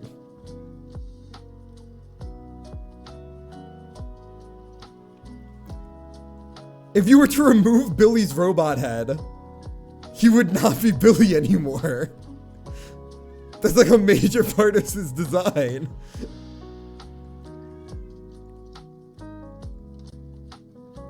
Yeah, if you remove Sam from Firefly, Firefly becomes not very cool either.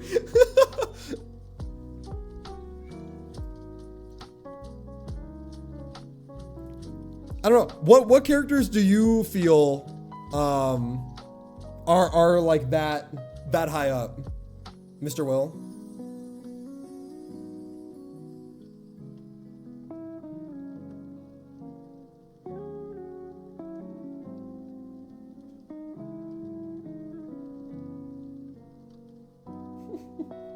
Oh, Mimi. Jiaocho should be an A tier. Oh, should be in a tier below. I mean, yeah, you might be right about that. I'm willing to order this and put Jiaocho at the bottom. I think his design is a little too simple.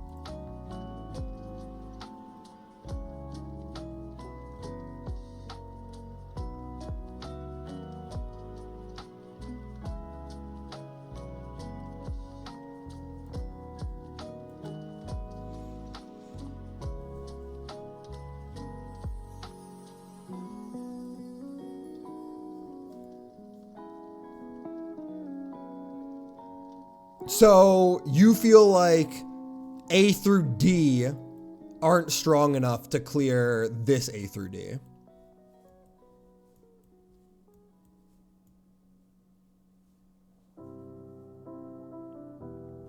If we go one by one, at what point does it stop being valuable?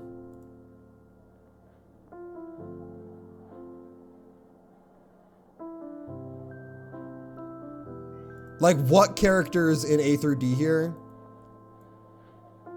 do you think tip the scales? I stopped watching the stream because I'll unalive myself. Wait, what?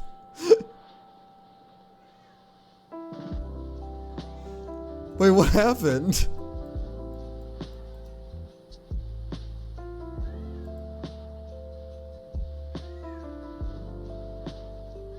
Oh, no.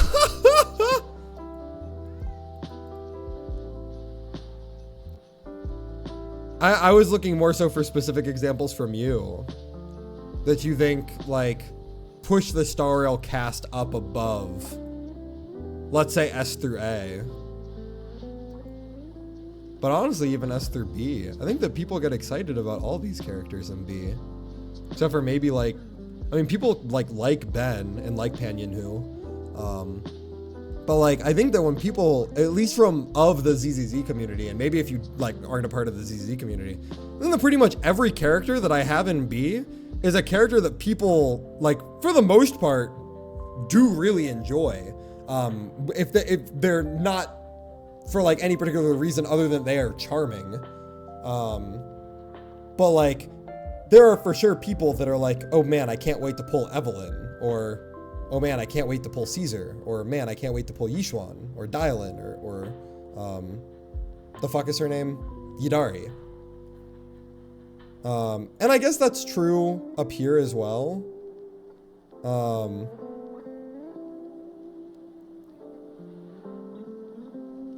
I think that people are explicitly excited to pull Hyacinth because she is meta.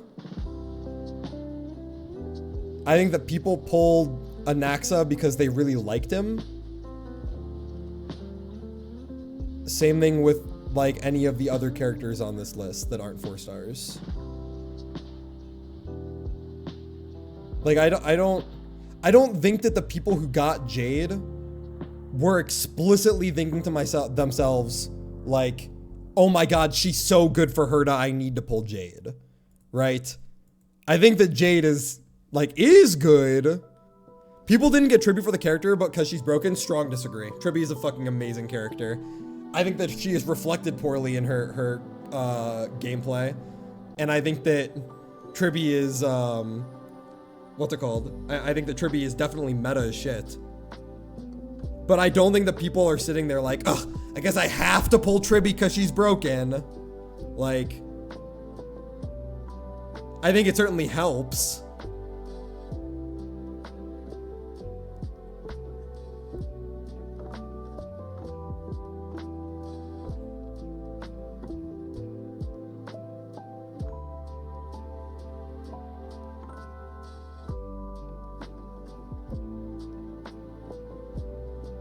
They are very similar characters.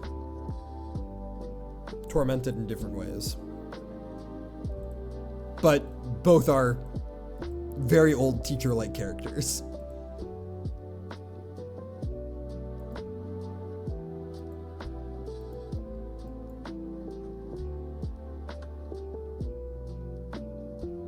Oh, I guess Jinglu's probably up here then, common consensus. And probably so is Sparkle as well. I am personally biased against these two. I think that they are both very, what's the word for it? Bait-y?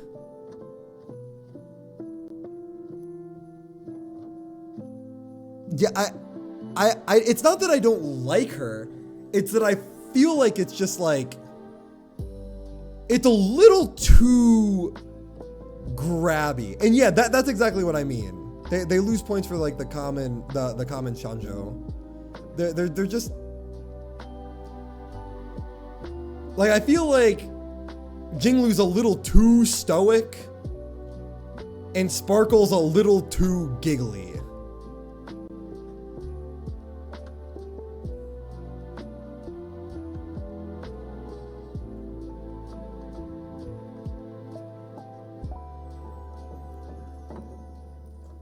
I like the moons on Jinglu. Where's Jinglu?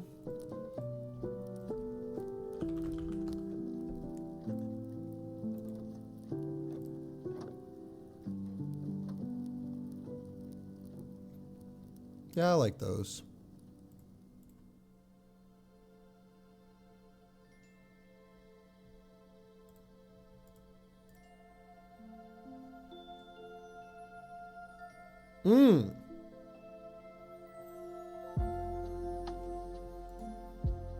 But like, yeah, I understand. I do think that Boot Hill is cool. And I don't think that appeal to popularity is a very good argument, but I do think that there is a reason why Boot Hill was not pulled as much as, say, Firefly. And obviously Firefly's down here. But like, I do think that if Boot Hill, like, I think that if Boot Hill was,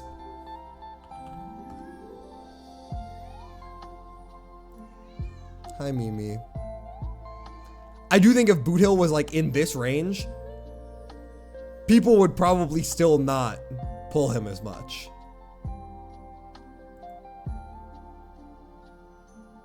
Even if Boot Hill was in this range, I don't think that people still wouldn't pull him very much. Like, I think that he's cool. I don't think that he's like super interesting.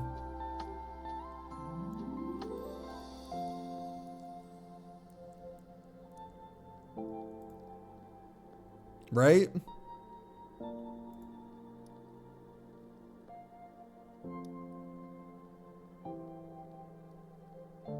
But like, I don't know. I feel like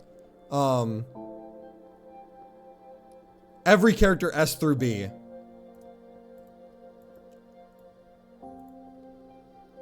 is pretty similar, I'd say.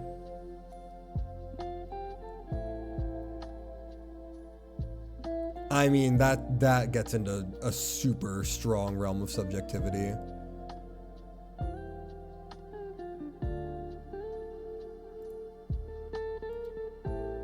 What would your character list look like for this, Amy? Obviously, that's a super big question, but who are the big ones?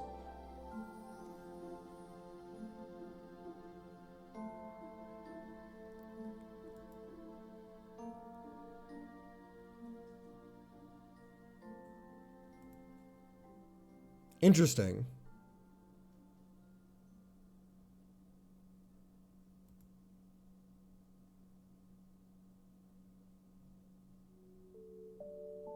Very interesting. Okay, you can dislike Rafa's character. I don't think her character design is bad.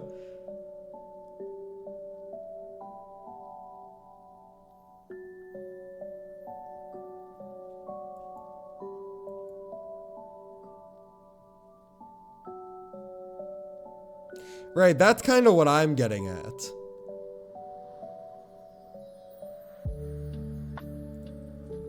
Really? I feel like she, I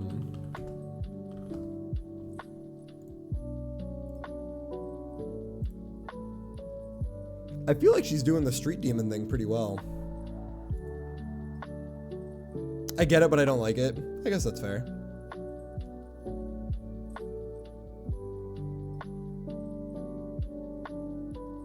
Why she got the dogs out? What the fuck? I didn't even realize she's open toe.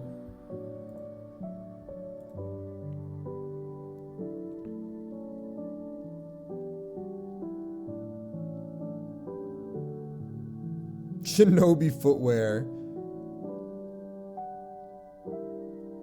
Yeah, no, I'm with ya.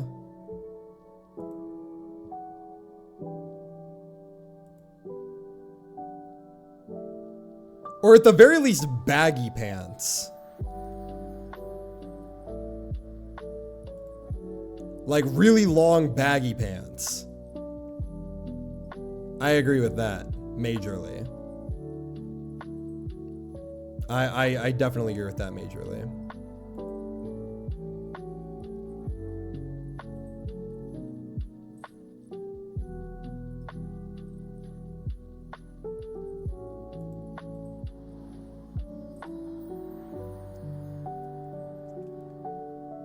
Yeah, I think I'm willing to move Tribster down. I mean, she has such cool... I mean, she's kind of toothpastey. I was going to say she has really cool color theory, but she's kind of toothpastey. I think that I'm unwilling to move anyone else down, though.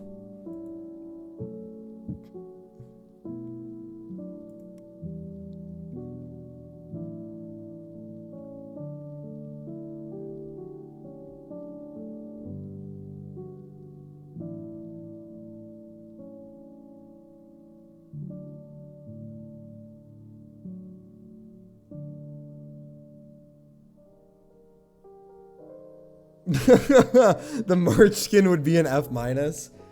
I do think that March is a bit of an anomaly, because I think she's super simple, right? But at the same time, I think, like, on an objective standpoint, she would not be the face of the game if she wasn't well designed.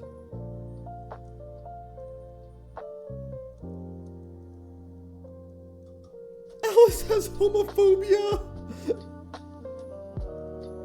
I think it's called heterochromia. And yeah, March isn't really my cup of tea. Is the skin available?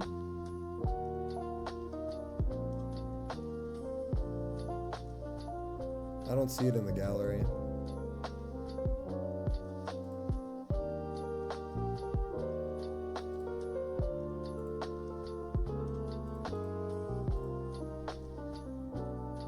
Yeah, no, this sucks.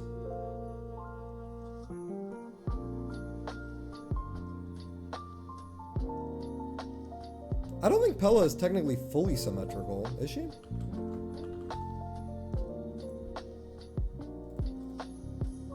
Oh no, she is. She is fully symmetrical.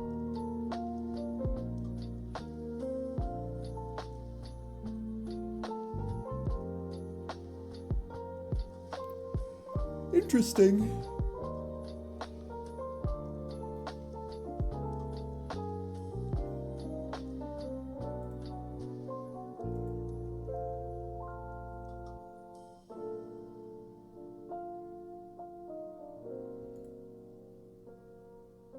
Anyhow, yeah, I think that the fact that ZZZ has such body diversity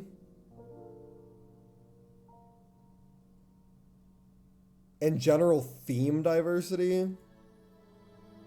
I mean, Star Rail literally just has like more characters.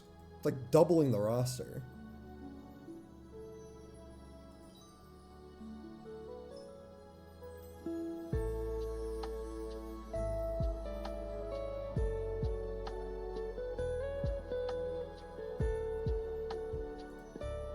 I don't know, that's a hard one.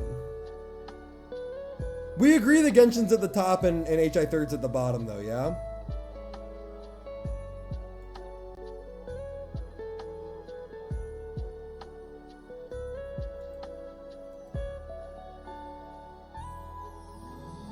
I don't know, it's so hard for me to be like, I really just,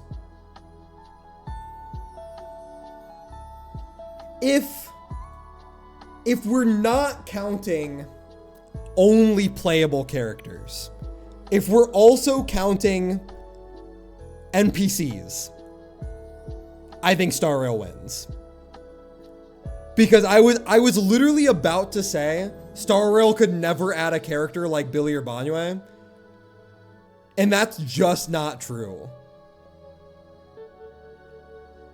I think that Lygus, and I think that, what's his name? From the Genius Society, why am I blanking? Please? Robot Man? Skrullum? I think that Skrullum are very, very cool. And they would probably be in the S or A tier. And I think that alone would probably let me do something like this.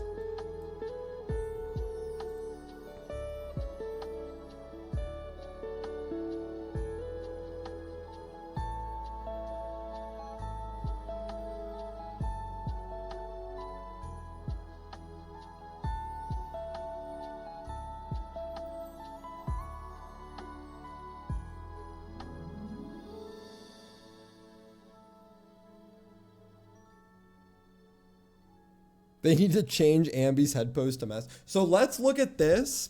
This is how we'll close out the stream. 5-hour long stream. Holy shit.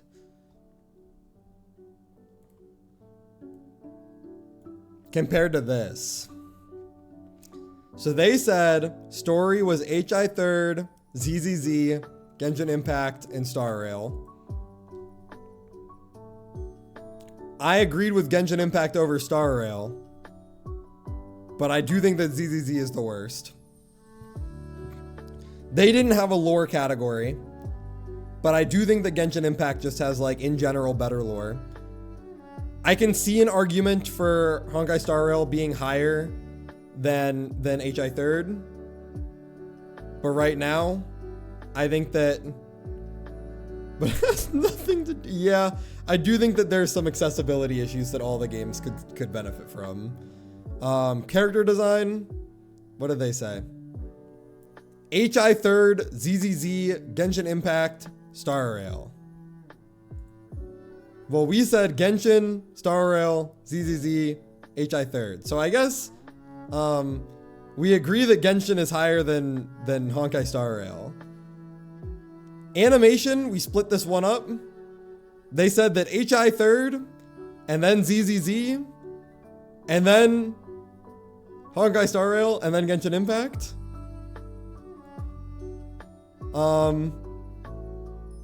I split this one up to in-game versus cutscenes. I think that ZZZ has the best animations in-game by far. And then Genshin Impact, only because it wins by default over Star Rail, as well as HI 3rd just being a little bit old.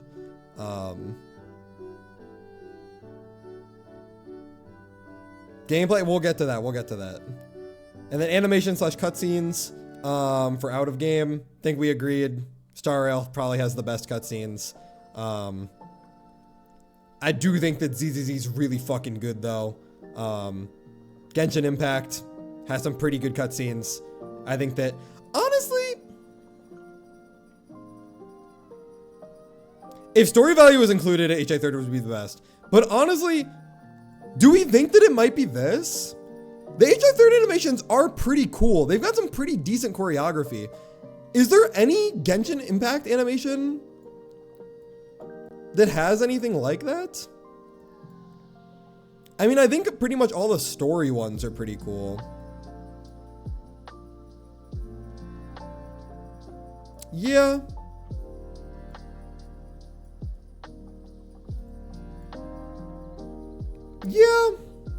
Yeah, I think the RLA story cutscene was really good. Yeah, okay, we'll keep it. Yeah, nope, you're right. We'll keep it. Gameplay wise, so after conversation with Tony, I think that Honkai Star Rail beats ZZZ in gameplay that doesn't count combat. Interesting. So we're thinking that Currency Wars and DU and Golden Gears and, you know, Swarm Disaster are outperforming all of the natural gameplay of ZZZ.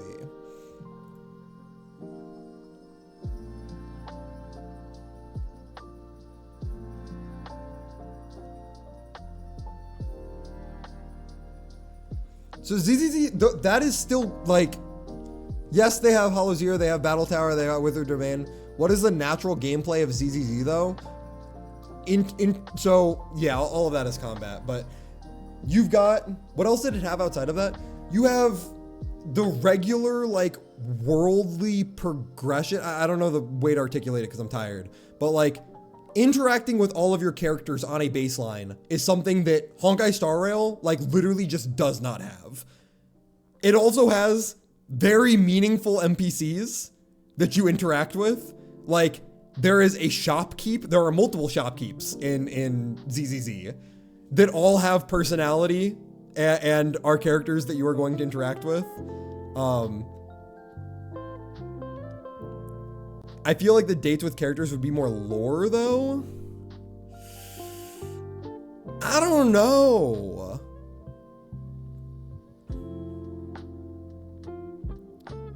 Yeah, I mean, I can totally see where you guys are coming from. I feel like if you say that, you're like low-key admitting that Persona doesn't have gameplay.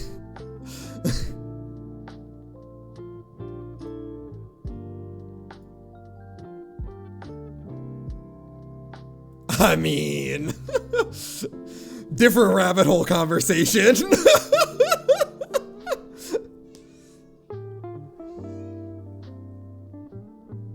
Hi, Mimi. Hi, pretty girl. Mimi, are you gonna be okay when I'm traveling?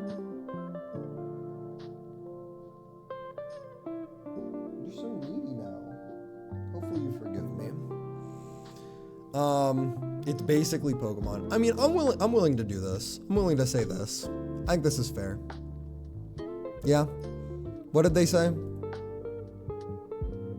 Yeah.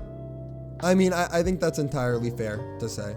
That is just one aspect. I think it's a big aspect, but I think it's fair to say that that Star Rail has more meaningful gameplay than ZZZ does. If not only because I've completed all of the Star Rail one and I haven't completed all of the ZZZ ones. I think that is a metric of right, like completion percentage is probably a metric of value. So what did they say? Oh, they didn't. We split it up. We had combat and gameplay, and they just had combat. They said HI third clears ZZZ in combat, which clears Star Rail, which clears Genshin. We said ZZZ greater than Star Rail, greater than Genshin, greater than HI third. And I do think that this one was very tight between Star Rail and Genshin. This one was pretty tight.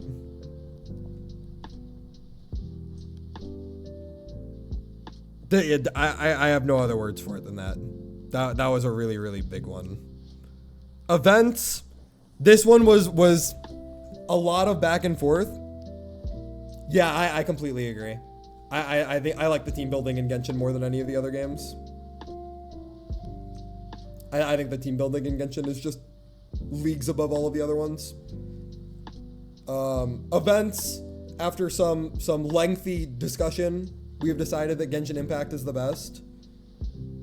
Above ZZZ, HI Third, and Star Rail. Yeah, I mean, with the reaction system, there's a reason why WUA is struggling and this game isn't. Just saying. Just saying.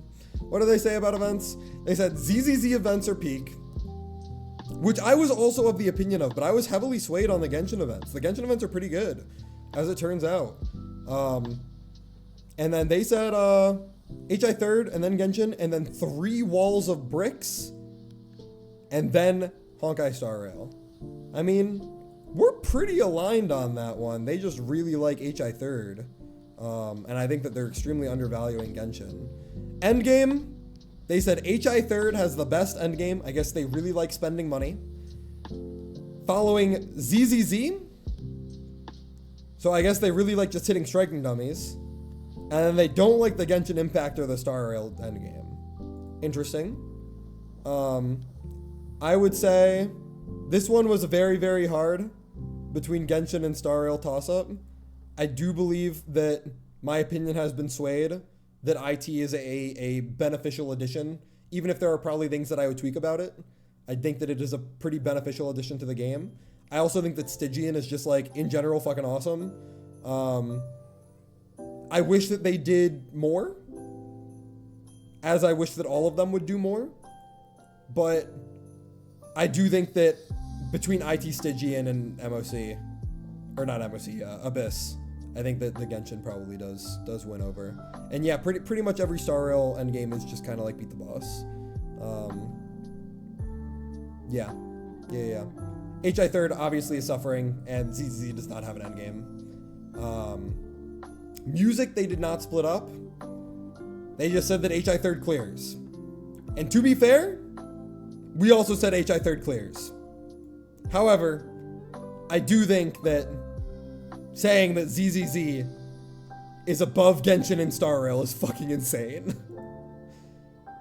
In almost any capacity in the music. The ZZZ music that's good is pretty good, but, I mean, come on. Come on. Okay.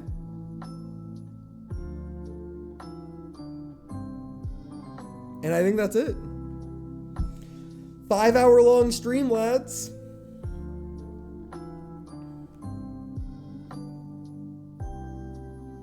That was fun to talk about.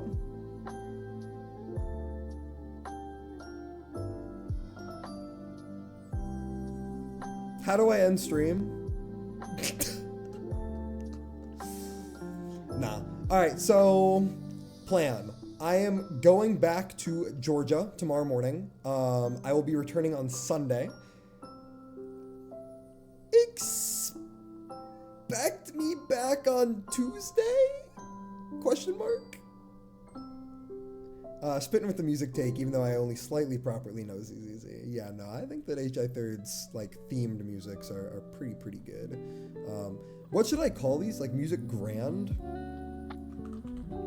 Rather than themed music? Ambient versus grand?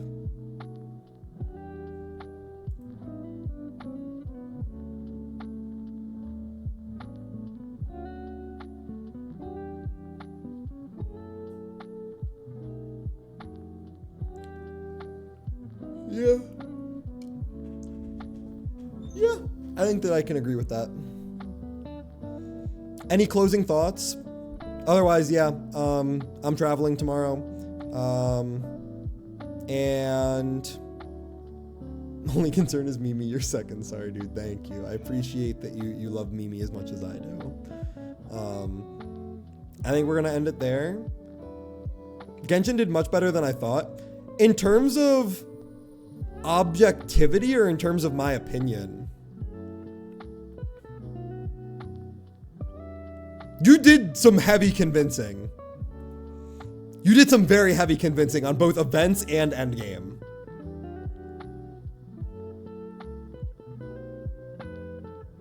And yes, I do think that accessibility is a pretty big issue in all of these games.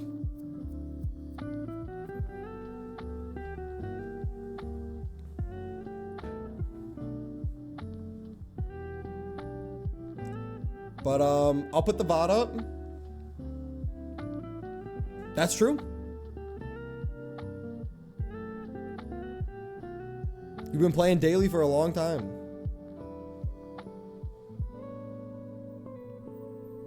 I do think you're right, though. At least for the most part.